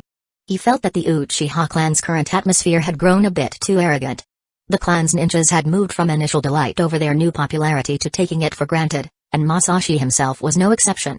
He decided this wasn't a good trend and made a mental note to discuss it with Fugaku later. "Don't worry, it'll all be classified as S-rank missions." Minato thought for a moment and added, "Also, if we can resolve the matters with Hidden Stones Village and Hidden Clouds Village in one go, Fugaku and I have agreed to integrate the Aburame clan into the police force. Additionally, the Uchiha Jonin will be given the option to join the Jonin Corps voluntarily." "Oh?" Masashi was surprised, glancing at Fugaku, who nodded in confirmation. "That's a bold move." "No, it's been a long time coming," Minato said seriously. "I want everyone to join hands and move past prejudices tied to their surnames." "Of course. No one wants to be at odds with their homeland," Masashi agreed with Minato's vision, noting how carefully the Hokage had chosen his words. The internal conflicts within Hidden Leaf Village had indeed eased significantly in recent years, thanks to Minato's leadership style. Not just the Uchiha clan, but also the Hyuga, Aburame, and Inuzuka clans had softened their stances toward the Hokage administration and were actively engaging in village affairs, both domestic and external. This reminded Masashi of Ao's Byakugan. About the Mizukage's entourage this time. The Mizukage is quite bold and has earned the Hyuga clan's favor. It's possible that the final agreement might include terms more favorable to Kiri. "Will there be an alliance?" Masashi asked. "It's uncertain for now. If Hidden Leaf Village allies with Kiri, it might strain our relationship with Hidden Sand Village. After all." Minato didn't finish, but both Fugaku and Masashi understood. Hidden Leaf Village was currently benefiting from its alliance with Hidden Sand Village, using it as a key source of resources. If Hidden Mist Village couldn't provide enough value, Hidden Leaf Village likely wouldn't form an alliance. "So, when am I heading to Hidden Stones Village?" "No rush. We'll wait until we've finalized matters with Kiri." Masashi calculated and figured he'd have about a month of vacation. "Then I'll prepare well." Chapter 124, The Most Obedient Student Wins, a ninja bribe on the Uchiha training grounds. Masashi had just finished his morning workout. He woke up relatively early today. Last night, after strolling and chatting with two notable figures, he returned to the clan grounds to rest. Of course, before heading home to sleep, he made sure to escort both Hikari and Haku to their new home. The siblings had adapted remarkably well to Hidden Leaf Village, considering their circumstances. However, last night, for some reason, Fugaku and Minato seemed to have hit it off, ultimately asking him to run a pre-enrollment class for the two little ones. Though framed as a request, could he refuse? Rank had its privileges, after all. In Hidden Leaf Village, most children enter the ninja academy around 7 or 8 years old. The system was designed this way for a reason. Young minds needed time to develop before handling the responsibilities of ninja life. Children like Hitachi, who enroll early and graduate early, are exceptions. And looked how that turned out in another life. The Uchiha children usually enroll at the standard age, but the clan offers pre-enrollment classes, starting from as young as 3 to 5 years old. Each child's potential needed to be carefully assessed and nurtured. However, Jonin were often busy, and it was unrealistic for them to teach daily. When they were on missions, they asked close acquaintances to help with teaching. The higher their status, the more skilled they could recruit. At the level of the Hokage, it was essentially delegating entirely. For instance, Hiruzen once handed his youngest son over to Danzo for tutoring. Masashi was undoubtedly a skilled ninja. Conveniently, he was also on a month-long break, making him the perfect candidate for the job. Naturally, Masashi himself found the idea somewhat intriguing. This time would be different from when he tutored Hitachi. He wouldn't slack off, he intended to teach seriously. The stakes were too high for anything less. He was curious to see the raw talent for ninjutsu in individuals imbued with the chakra of Ajra and Indra under normal conditions. While the original timeline Sasuke required no elaboration, even Naruto, despite his reputation as the class dunce, eventually proved otherwise through his achievements. Moreover, teaching 2 kids wasn't much different from teaching 3 or 4. He decided to include Karen and Hueco in the lessons as well. Each child would need a different approach, but they would learn to work together.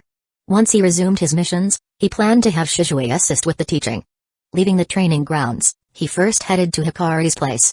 When he reached her new home, he found her already waiting at the door, pulling along an excited Hueco. "Hikari, no need to wait for me at the door," Masashi said. "Just wait at home." Hikari's face turned bright red, though whether it was from the cold morning air or something else was unclear. Even Hiku's cheeks looked flushed. "No, I truly don't know how to thank you," Hikari said shyly. "When will you be home today? I'll cook for you." "No need to go to the trouble," Masashi was about to decline but reconsidered.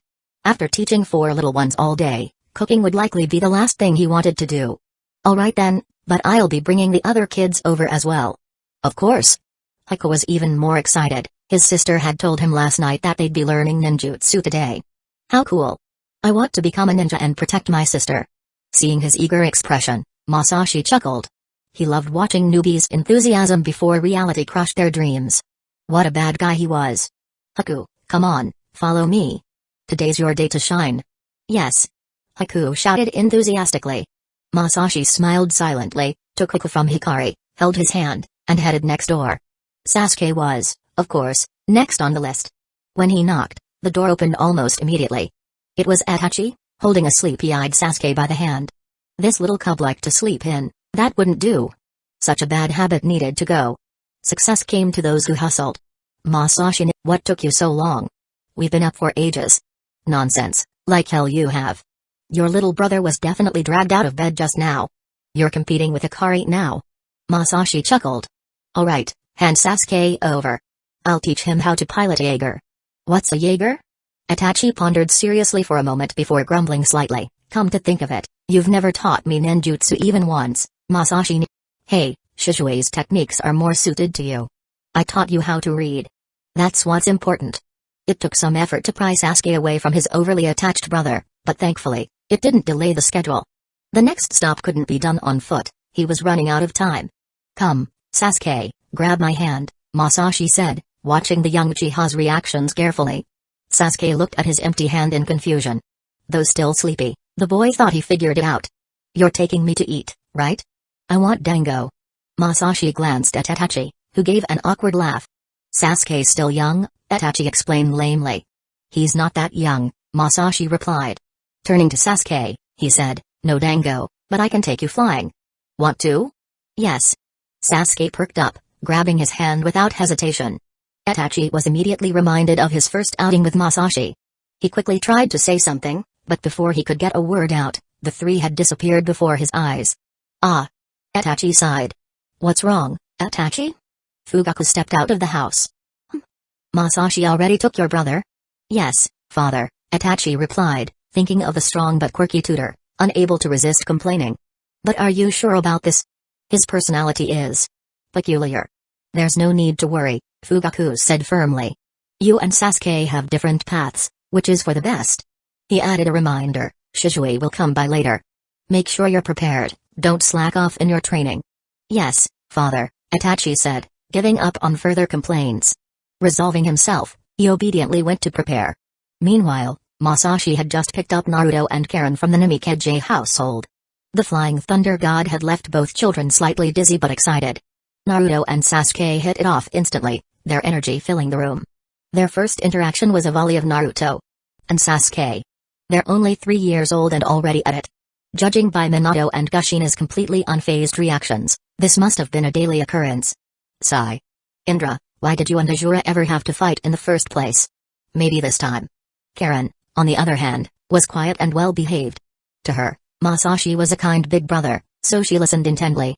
After greeting Minato and Kushina, Masashi set off with the 4 children. Before starting lessons, he decided to take them somewhere special. According to the original Ninja Academy admission standards set by Tobirama, to enter the Ninja Academy, one must first master the clone jutsu and demonstrate a good aptitude for chakra control. The reason was simple. During the Warring States period, the goal was to quickly cultivate combat power. Talented individuals destined to become ninjas needed to have a systematic understanding of their growth path from the start. Among the 3 basic jutsu, clone jutsu was the most commonly used and best reflected in ninjas' characteristics. Every exceptional ninja mastered the clone jutsu to an extraordinary degree. Talent was secondary, the key was understanding. Moreover, once a system was established, it was best not to switch midway. A prime example from the original timeline was Kakashi, who began with a specialized approach but later adopted a hodgepodge of styles. Similarly, Sasuke and Naruto had shaky foundational training. Naruto, for instance, lacked proper guidance at the beginning. His understanding of ninjutsu was severely underdeveloped. Although the Nine-Tails chakra interference was a factor, his struggles with the clone jutsu at the academy underscored weak fundamentals. By the time he had competent teachers, many bad habits were already ingrained. Sasuke's foundation was solid initially, but after the Uchiha clan's downfall, he had no guidance. Until the Chunin exams, his progress stagnated. Later, he trained under Kakashi and Orochimaru, 2 teachers with vastly different systems and philosophies. Orochimaru was comparatively more consistent, which was why Sasuke's strength soared after defecting. It was a gamble that paid off. However, neither Sasuke nor Naruto started with a systemic, big-picture understanding. They learned piecemeal, with no clear direction. Without their inherent plot armor, they would likely have ended up mediocre. So Masashi believed that his role was to teach the basics. The rest didn't require intervention, both of them had access to abundant resources. The 5 figures reappeared in the Valley of the End. This was the site of the legendary battle between Hashirama and Madara. Their clash had carved out a deep river gorge. A river now flowed through the valley, with the largest elevation drop forming a waterfall. Full-body stone statues of both of them stood majestically on either side of the waterfall. Masashi led the 4 children via Flying Thunder God to the forested edge near Madara's statue. From this vantage point, they could see the river below and clearly view the 2 enormous statues. The 4 kids collapsed to the ground, their initial excitement replaced by exhaustion. The Flying Thunder God was a bit too stimulating for their age. After a brief rest, they regained their senses and immediately noticed the towering statues and the waterfall cascading between them. "Wow!" the children exclaimed in awe. "They're huge." Sasuke's gaze fixated on Madara's statue, while Naruto was drawn to Hashirama's. Both found these monuments deeply captivating. "Starting today, you'll all call me teacher," Masashi's voice snapped their attention back to him. "Sasuke, Naruto, at the request of your parents, I'll spend the next month teaching you how to feel chakra and use ninjutsu.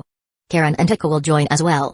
Especially you, Hueco, you're the oldest, so you'll need to work extra hard." Hueco nodded vigorously.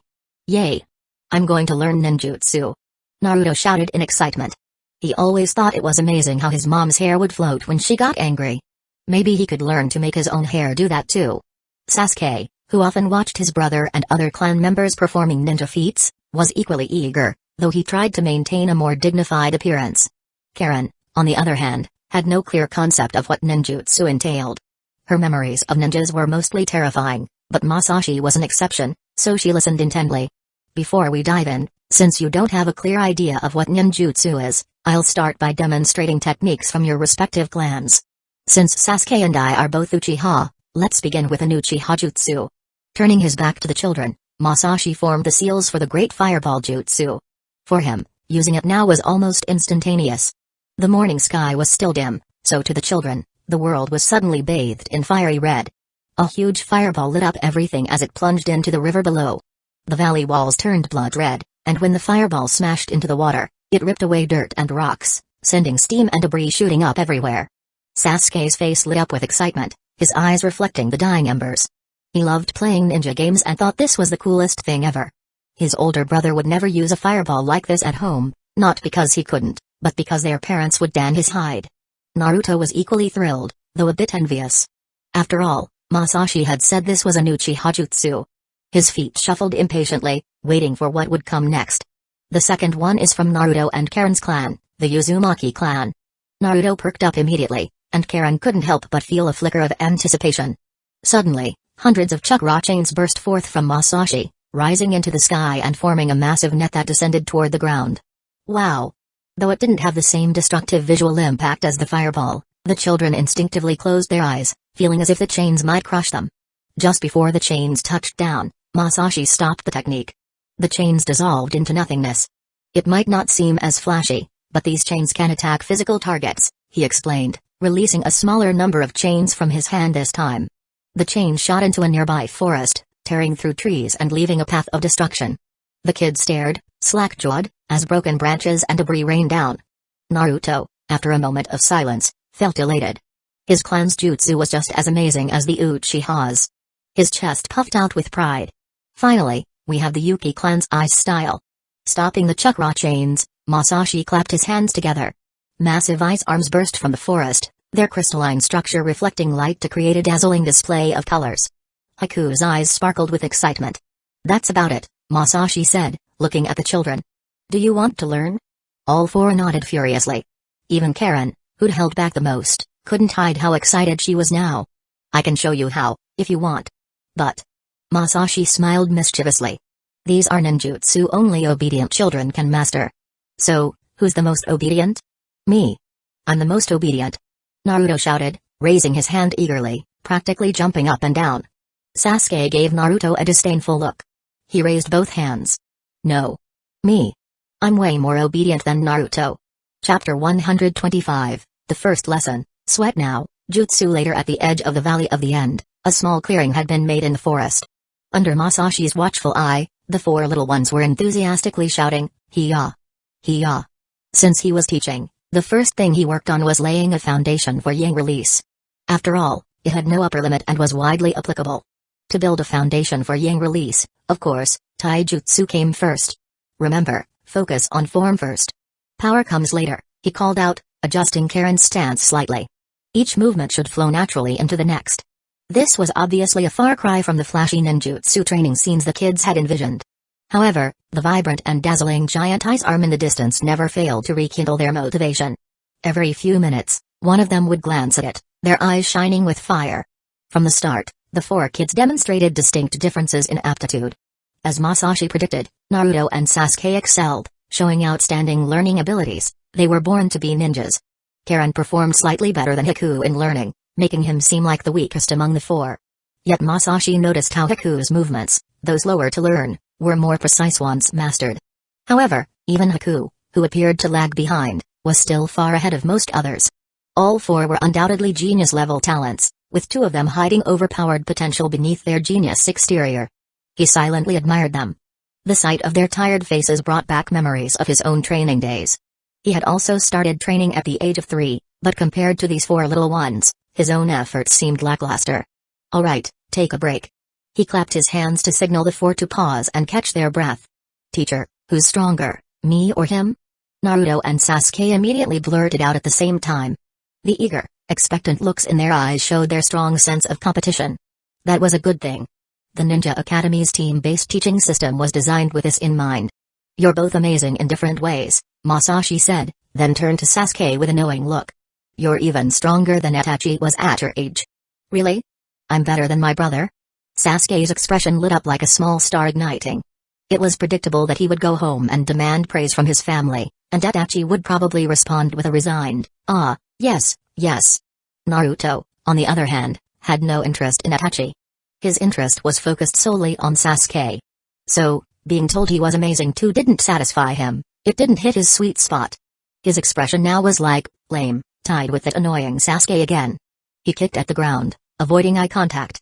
"Take a good rest, and we'll continue shortly," Masashi reminded them sternly. "You have a bit more time, so no fooling around. Recover properly. Foundation matters more than speed at this stage."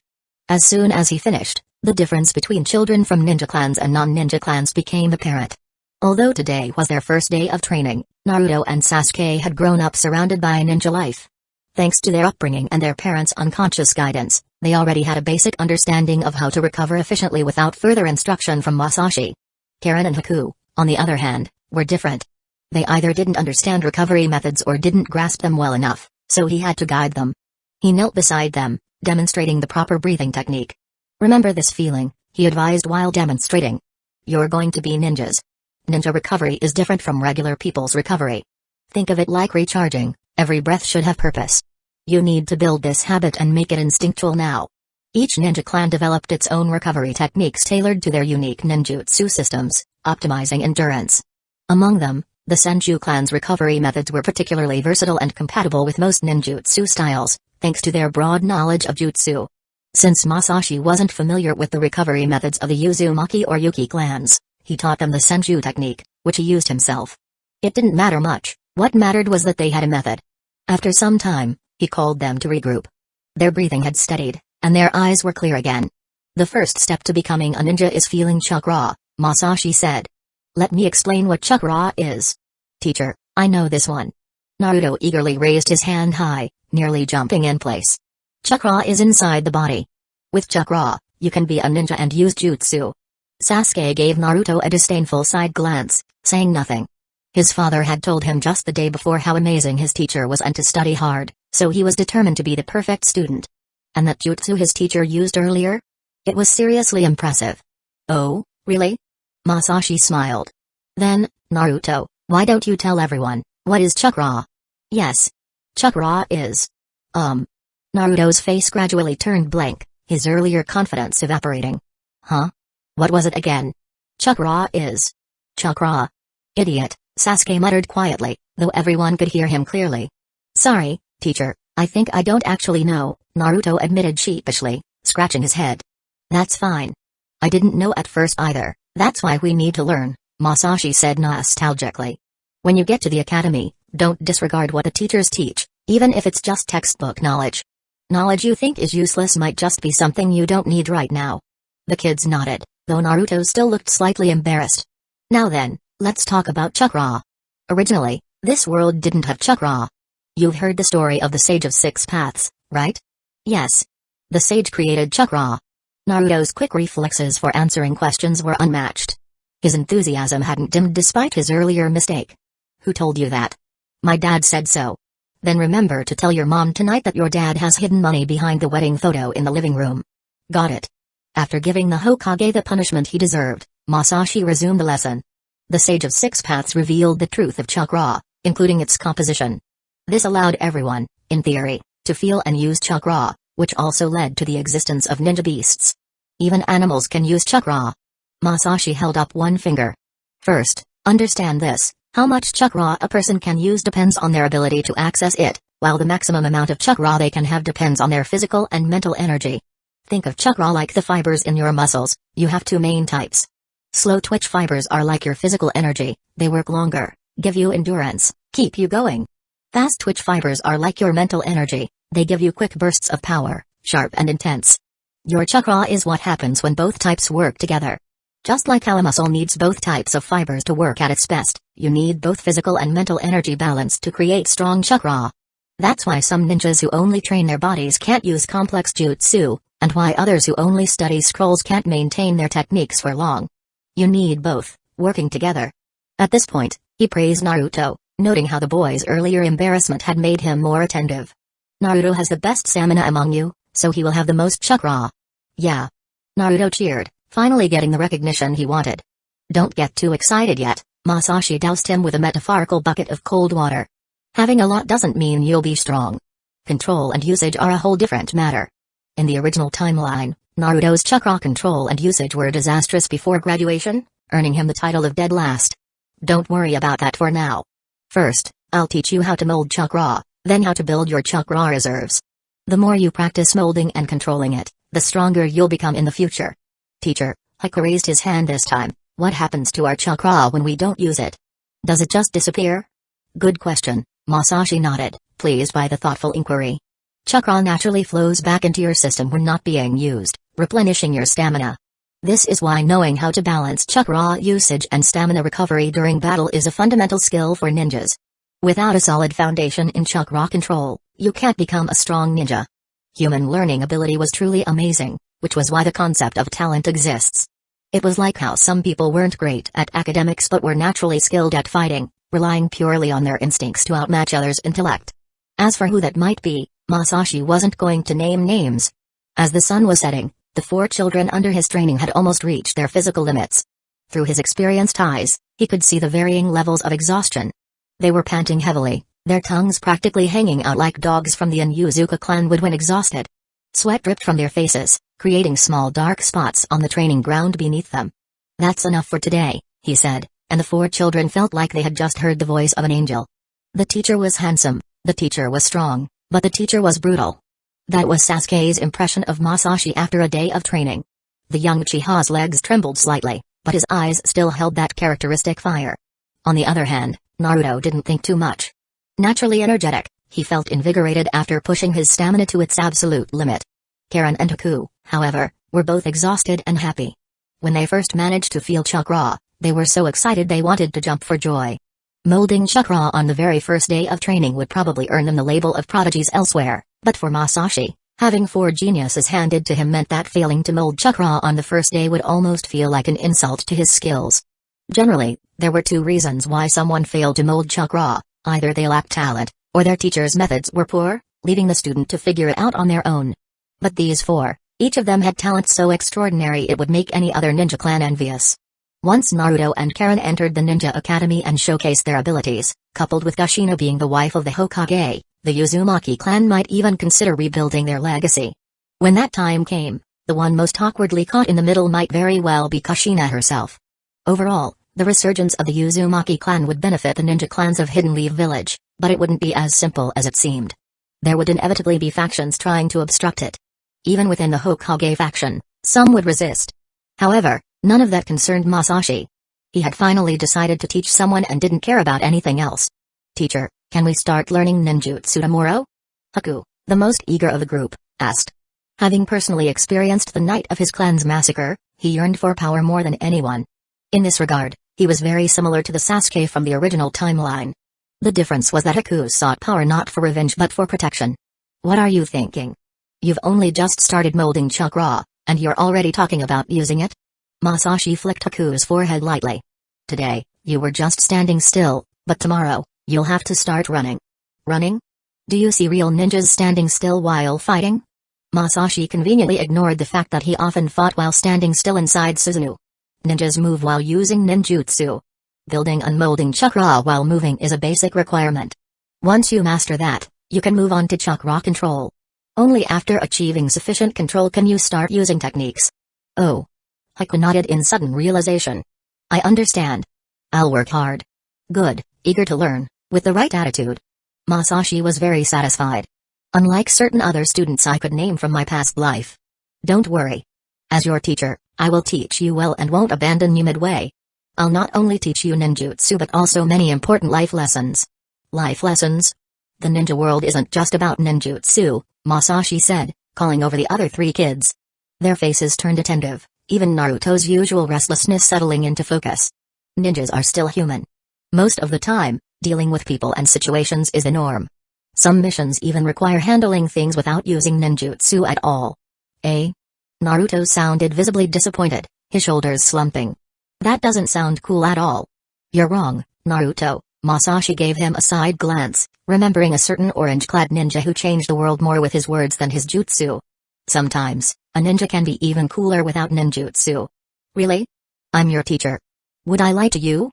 Especially to you 3 boys, remember this early on. Think of it like walking through a field of mud without getting dirty. Do you know what that means? It means that as you grow up, you'll face many temptations. But you must learn to handle them wisely. This is one of my most valuable life lessons from years as a ninja." I know. Naruto raised his hand eagerly. "I've heard Mom tell Dad about the 3 taboos for ninjas. But she never said what they are." "That's too shallow." Masashi shook his head, looking regretful. "The taboos are just the surface. The deeper lessons are beyond what you need to know at your age.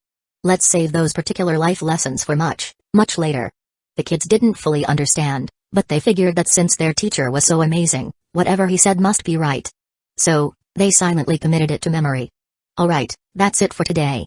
Go home, rest well, and reflect on what you learned today. Remember the feeling of molding chakra, but don't do it at home," Masashi said. "If you try molding chakra secretly, I'll know. And if you disobey, I won't teach you anymore." Haku froze, alarmed, as he had been planning to practice more tonight. His slight tension didn't escape Masashi's notice. "Don't think you can endlessly push your stamina without consequences," Masashi continued, reading their expressions with precision. "The cost of overexertion is something you can't afford yet. In an ninja's life, there are things you must never do unless you're in a life-or-death situation." This was a mistake he had made in his earlier life and didn't want these kids to repeat. His stern expression intimidated the children. The 3 boys immediately pounded their chests, swearing they would be the most obedient. Karen, unable to mimic their gestures, clenched her fists to show her resolve. Masashi was pleased. He patted her head to praise her, and the little girl shyly buried her head into his stomach, giggling. It's getting late. Hold hands and form a circle, Masashi said, returning to his usual gentle demeanor. He took Karen's hand first and called for the others. Hueco quickly grabbed Masashi's other hand.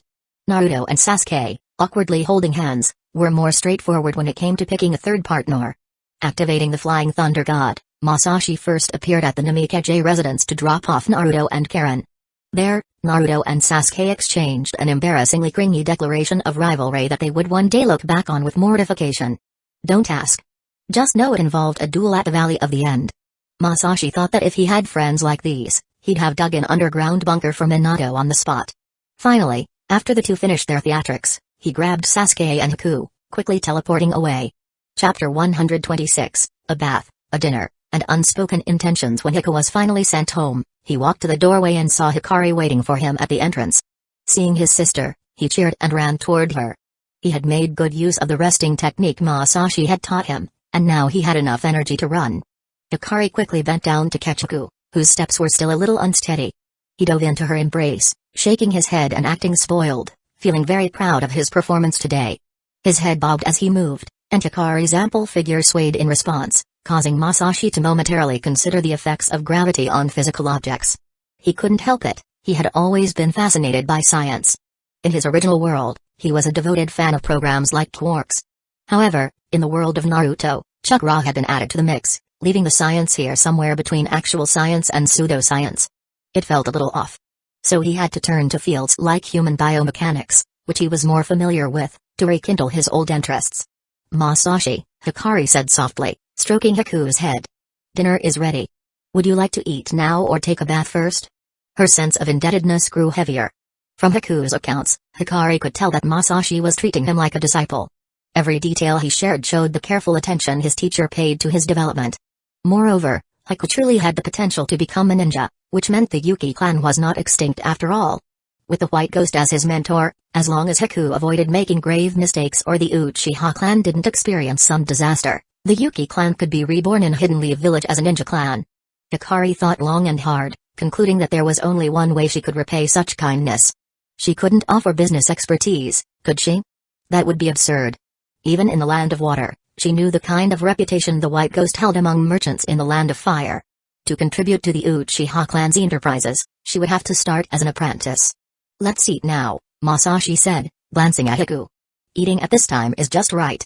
The other 3 children in his care had top-tier ninja families backing them, so he didn't need to supervise them as closely. But for Hueco, he needed to keep an eye on things until the boy learned proper routines on his own. All right, Hikari said, immediately understanding that Masashi's lesson wasn't over yet. She had begun to recognize the subtle shifts in his teaching methods. The 3 of them entered the house. Hueco obediently tried to help in the kitchen, but Masashi stopped him. Sit down and continue, he said. Training someone was a skillful task. Positive training pushed the body to adapt to molding more chakra, enhancing physical capabilities without causing damage. Negative training, on the other hand, depleted the body's potential, leading to irreversible damage and a vicious cycle. During the Warring States period, ninjas had no choice but to subject their bodies to extreme stress. The consequences varied depending on the degree and method of stress. Each pushed their limits, often breaking them permanently. Even Hashirama was not exempt from this. His self-healing jutsu, praised by Madara, came at the cost of his lifespan, trading it for powerful regenerative abilities. He did die a natural death, but not of old age. His body never even showed signs of aging before his death. If even the god of shinobi was not immune, it showed the toll on other ninjas. If not for the peaceful era he lived in, Masashi wouldn't have achieved his current strength. Having accepted 4 students, he hoped they could follow a path of steady growth in their ninja careers. He also planned to secure this peace for them as soon as possible. From the Third Great Ninja War to the present, he was already tired of constant fighting. Activating his Sharingan, Masashi sat across from Hueco, observing the changes in his body. The remaining chakra in the boy's body was decomposing, converting back into physical energy. Molding and building chakra, as well as learning how to accelerate its recovery into physical energy, were the key lessons for today. Chakra, though an energy form, couldn't be effectively quantified due to the complexities of ninja battles. Therefore, ensuring physical stamina and mastering rapid chakra molding and recovery were paramount. On that foundation, one could raise physical limits and maintain high efficiency in chakra molding and recovery. The body would adapt, and grow stronger. That was how tailed beast levels of chakra were achieved. Once at that level, with proper control, one could essentially have unlimited chakra in regular battles. Finally, the last remnants of chakra in Hueco's body were fully decomposed, leaving him visibly more energetic than before. "Well done," Masashi said. "Among the four of you, you lasted the longest. That's a strength you should maintain." "It's because I'm older than the others," Hueco replied modestly, ducking his head slightly. He truly believed this. Among the four students, he was the oldest, and it mattered to him. Every advantage seemed important when starting so late. Even though Masashi had praised him multiple times in front of everyone today, Hueco wasn't the least bit conceited. 3 years old and 5 years old, there's no real difference, Masashi said with a shake of his head. You haven't gained any advantage. I'm telling you this not to make you arrogant, but so you can figure out the path that suits you best. In the original timeline, the boy followed the assassin route, trained in Zabuza's fighting style. However, Hueco didn't have a ninja sword, and the demon's methods were based on his impression of the Yuki clan. From today's training, Masashi felt Hueco had more potential. The boy was versatile, and his talent wasn't inferior to that of Naruto or Sasuke, though his aptitude in taijutsu wasn't as high as theirs. In other areas, however, he excelled. For example, he had the fastest chakra molding speed and could build it for the longest time, but his chakra to physical energy recovery rate and his body's natural recovery rate lagged behind the others. Masashi suspected that the fighting style of the White Fang might suit the boy best, but he needed more observation to be certain. "Alright, Hueco, get ready for dinner," he said, satisfied with the day's progress. As soon as he spoke, Hikari, who had been keeping an ear on their conversation from the kitchen, promptly brought out the dishes she had prepared. In no time, the table was filled with food. The dishes were typical of the Land of Water's cuisine. Hueco quickly got up, served a bowl of rice, and respectfully presented it to Masashi. "Teacher, your rice. Am I doing this right?" The others mentioned proper etiquette matters in Hidden Leaf Village. "Good," Masashi said with a smile, taking the bowl. "Sit down and eat. Just eat as you normally would." "Yes," Hueco replied, beaming at the praise. He then served a bowl for Hikari and finally a large bowl for himself. He couldn't help it, he was starving. The day's training had depleted his reserves completely. At first, he tried to eat in moderation, but within a few bites, he completely let loose. His chopsticks moved with increasing speed. Having a big appetite was also a basic ninja trait. Hikari ate delicately, pleased that Hueco's performance satisfied Masashi. Her heart raced as she kept sneaking glances at him. Should she act on her feelings?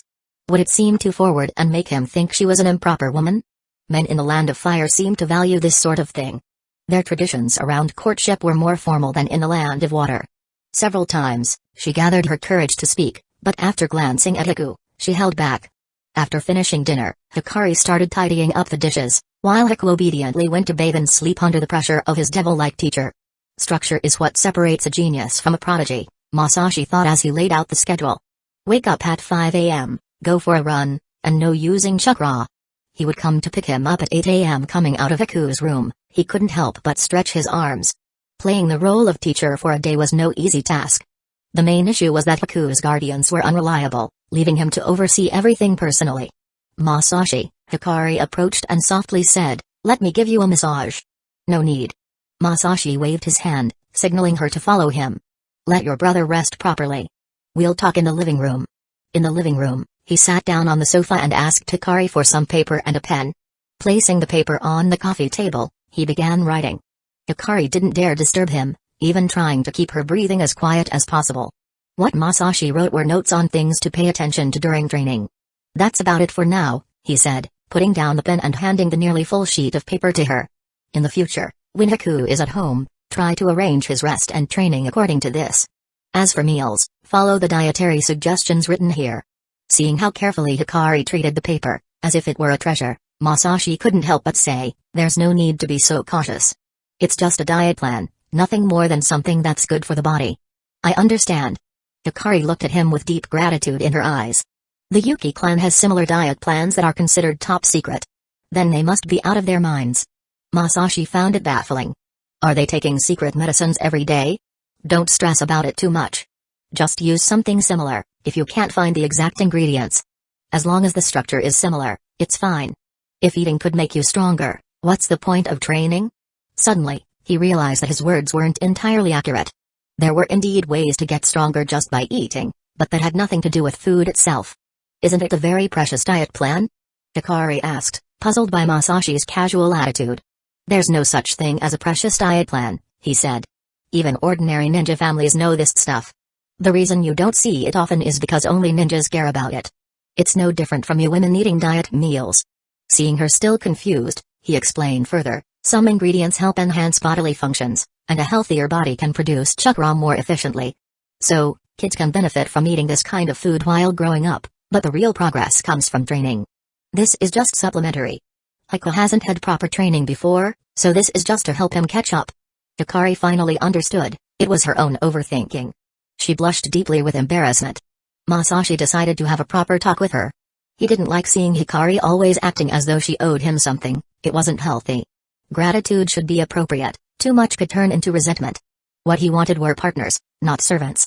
We didn't have much time yesterday, but now that I'm here, he said, patting the sofa beside him. Hikari obediently sat down, maintaining a respectful distance. You're from a ninja clan, so I'll be straightforward. I hope you can see your own identity clearly. First, this is Uchiha territory. Here, the clan head and elders are mostly symbols of prestige, so you don't have to act overly cautious around everyone. Hold on, let me finish. Stopping her from speaking, Masashi continued, in Hidden Leaf Village, camaraderie is important. I hope you and Hueco can become part of the Uchiha. This isn't some peaceful sanctuary. By bringing you to Hidden Leaf Village, you're now tied to the Uchiha. Taking care of you is simply my duty. I understand, Hikari said earnestly. I've already prepared myself for this and am grateful for the opportunity. Then we're on the same page. Masashi smiled. I'm not exactly a saint, but I'm dependable when it comes to my comrades. Don't dwell on the past, everyone has their low points. Once it's over, there's no need to look back. After a moment's thought, he added, before you two, there was another girl who was also betrayed by her village. I like making friends, so she joined the Uchiha too. She doesn't live far from here, I'll take you to visit her someday. Hikari's ears perked up immediately.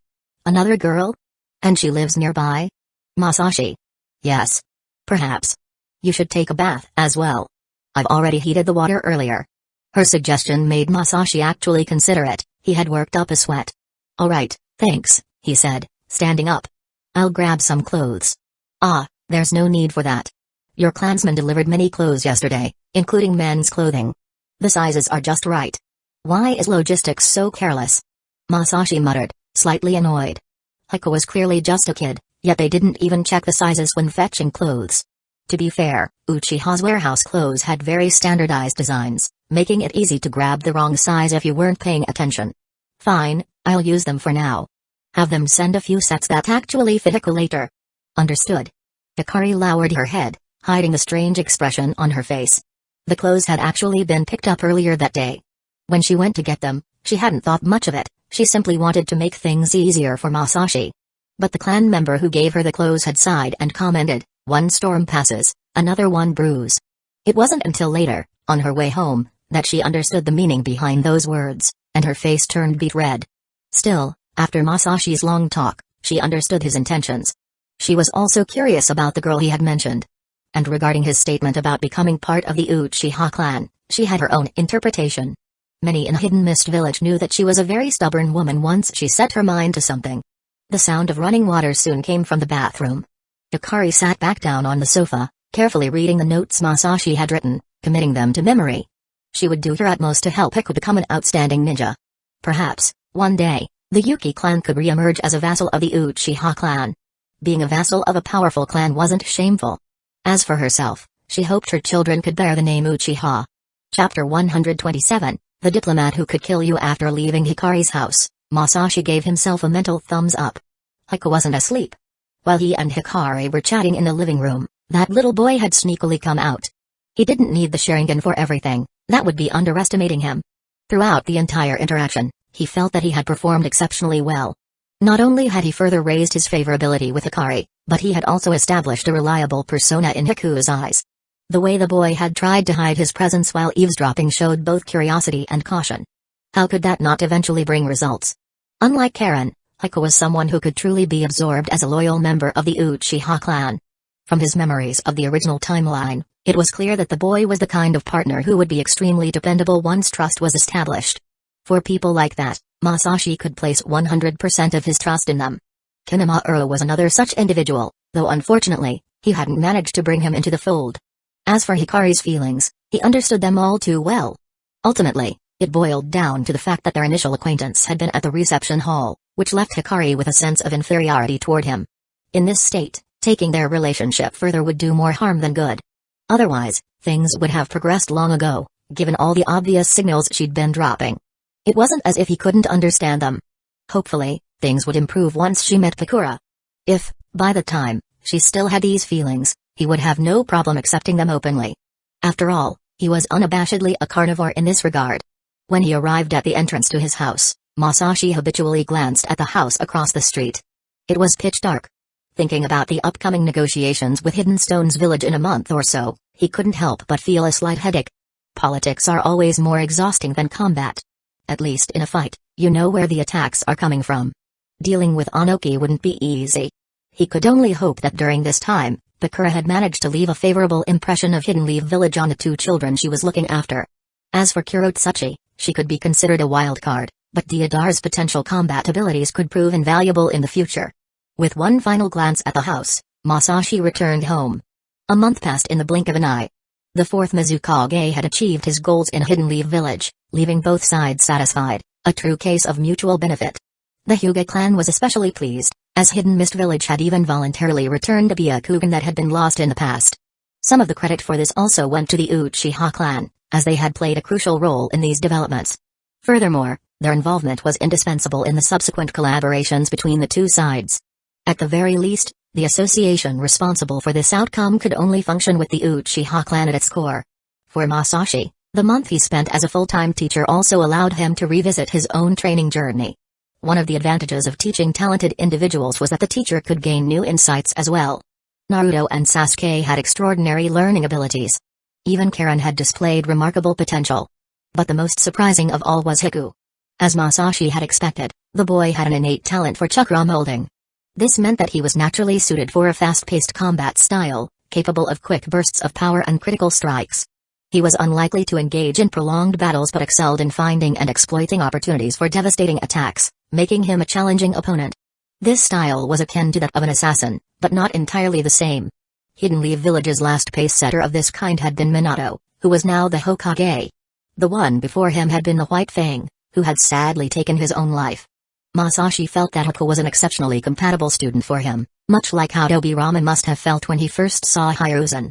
There were so many techniques he could pass on to the boy. Especially ice style.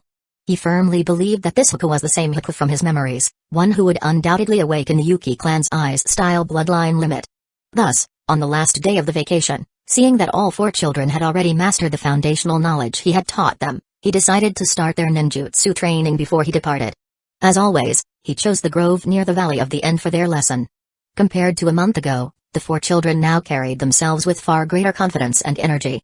"Today, I'll teach you a ninjutsu," Masashi announced, watching their eyes light up with excitement. "A fundamental technique that every ninja must master, the three basic jutsu. I won't be teaching the transformation jutsu or the substitution jutsu today. Instead, I'll teach you the clone jutsu." Hearing that they were about to learn ninjutsu, the children were thrilled. None of them thought the clone jutsu was unimpressive. After all, the clone jutsu was one of the most iconic techniques of a ninja. Masashi broke a branch from a nearby tree and used it to draw diagrams on the ground. After writing down the words physical and non-physical, he drew two lines branching off from non-physical. The clone jutsu can generally be divided into two types, physical and non-physical clones. Non-physical clones include only two subtypes, the basic clone jutsu you'll learn in the academy, which creates a kind of illusions, and the illusionary clone, which falls under the category of Ganjutsu. "Teacher, which one is stronger?" Naruto leaned forward eagerly, his eyes fixed on the diagram. "Clones aren't about being strong or weak. It's about how useful they are," Masashi replied, moving his branch to the physical side of the diagram. Physical clones, on the other hand, can be divided into four types: shadow clones, medium-based clones, transformative clones, and specialized clones. After finishing his diagram, he gave a meaningful glance at the blonde boy. Multi-shadow clone jutsu, a technique that Naruto from the original timeline treated as his bread and butter. However, shadow clones had many advanced uses. Unfortunately, Naruto had later focused most of his energy on perfecting the Rasengan, neglecting further exploration of the shadow clone jutsu, which was a pity. As for Sasuke, who preferred direct confrontations, getting him to use a clone technique was more challenging than convincing him to get married. Tossing aside the branch, Masashi clapped his hands to signal a pause, letting the children digest the information before continuing. Today, I'll teach you the simplest and most common type, the illusory clone. He slowly demonstrated the hand signs for the clone jutsu. Watch carefully. Speed comes later, precision is what matters now. The 4 children immediately tried to imitate him, eager to learn. Naruto's fingers tangled slightly, while Sasuke's movements were sharp but rigid. The hand signs for the clone jutsu were simple and involved just a single seal. Even the shadow clone jutsu required only a single cross-shaped hand sign. However, how effectively one used the technique depended entirely on the individual. Watching the children diligently practice the hand signs with both hands, he felt gratified. Some ninjutsu required intricate and challenging hand signs, but the illusory clone was relatively straightforward. With practice, it could be performed with a single hand or even without any signs at all. Seeing their clumsy attempts at forming the seals, he decided that their next training phase would focus on improving finger flexibility. Keep practicing. Your hands should flow like water, not move like wooden blocks. Among the 4, Sasuke was the first to grasp the technique, followed by Hueco. Sasuke's quick mastery didn't surprise Masashi, as he had likely been practicing finger exercises long before this. Hueco being the second, however, was unexpected. But upon reflection, he found it perfectly logical. In the original timeline, Hueco had displayed the ability to perform single-handed seals in front of Naruto and Sasuke, showcasing his exceptional talent for chakra control and his aptitude for refining and improvising hand seals. Once again, Masashi silently praised his own luck. He had truly found a gem. Good work, all of you, he nodded approvingly. Remember, mastery isn't just about getting it right once. It's about making it as natural as breathing. Masashi, acting as the official envoy of Hidden Leaf Village, set out on a journey to Hidden Stones Village. During the war between Hidden Leaf Village and Hidden Stones Village, the militant faction of Hidden Leaf Village had been highly active. But when it came time for negotiations, it was entirely up to the Dovish faction to step forward. There was no other way. Except for Hidden Clouds Village, where 9 out of 10 were hawks and no other option existed, most villages preferred to send Dovish representatives for negotiations. While doves might not always be likable, their goal was undoubtedly to achieve peace. Unless the goal wasn't negotiation but provocation. In this Hidden Leaf Village delegation, the only one who could nominally be considered a hawk was Masashi himself. And this was precisely why he found himself with a headache. He wasn't necessarily an extreme hawk, but the group accompanying him was full of seasoned doves. Surrounded by a nest of doves, he couldn't help but feel uneasy. The delegation's chosen route led them through the land of grass to the land of earth.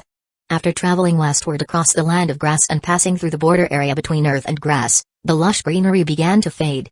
Eventually, a vast expanse of rocky desert stretched before them. Rugged and majestic mountains dominated the landscape. The air was dry and scorching, and the intense sunlight bore down on the mountains and the desert plains. The mountains were yellow, barren of vegetation.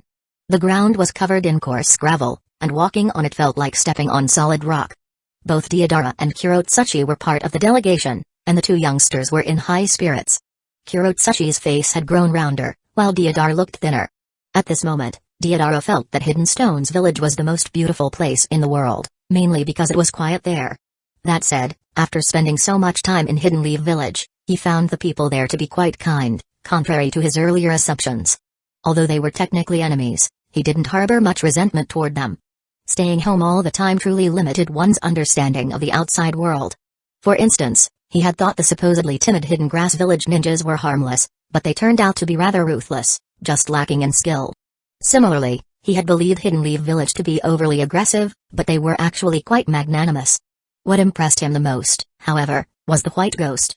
His power was overwhelming and despair-inducing. Deidara believed that to contend with such a technique, one would need a level of destructive force beyond imagination. Among Hidden Stones Village's arsenal, only the particle style fit the bill.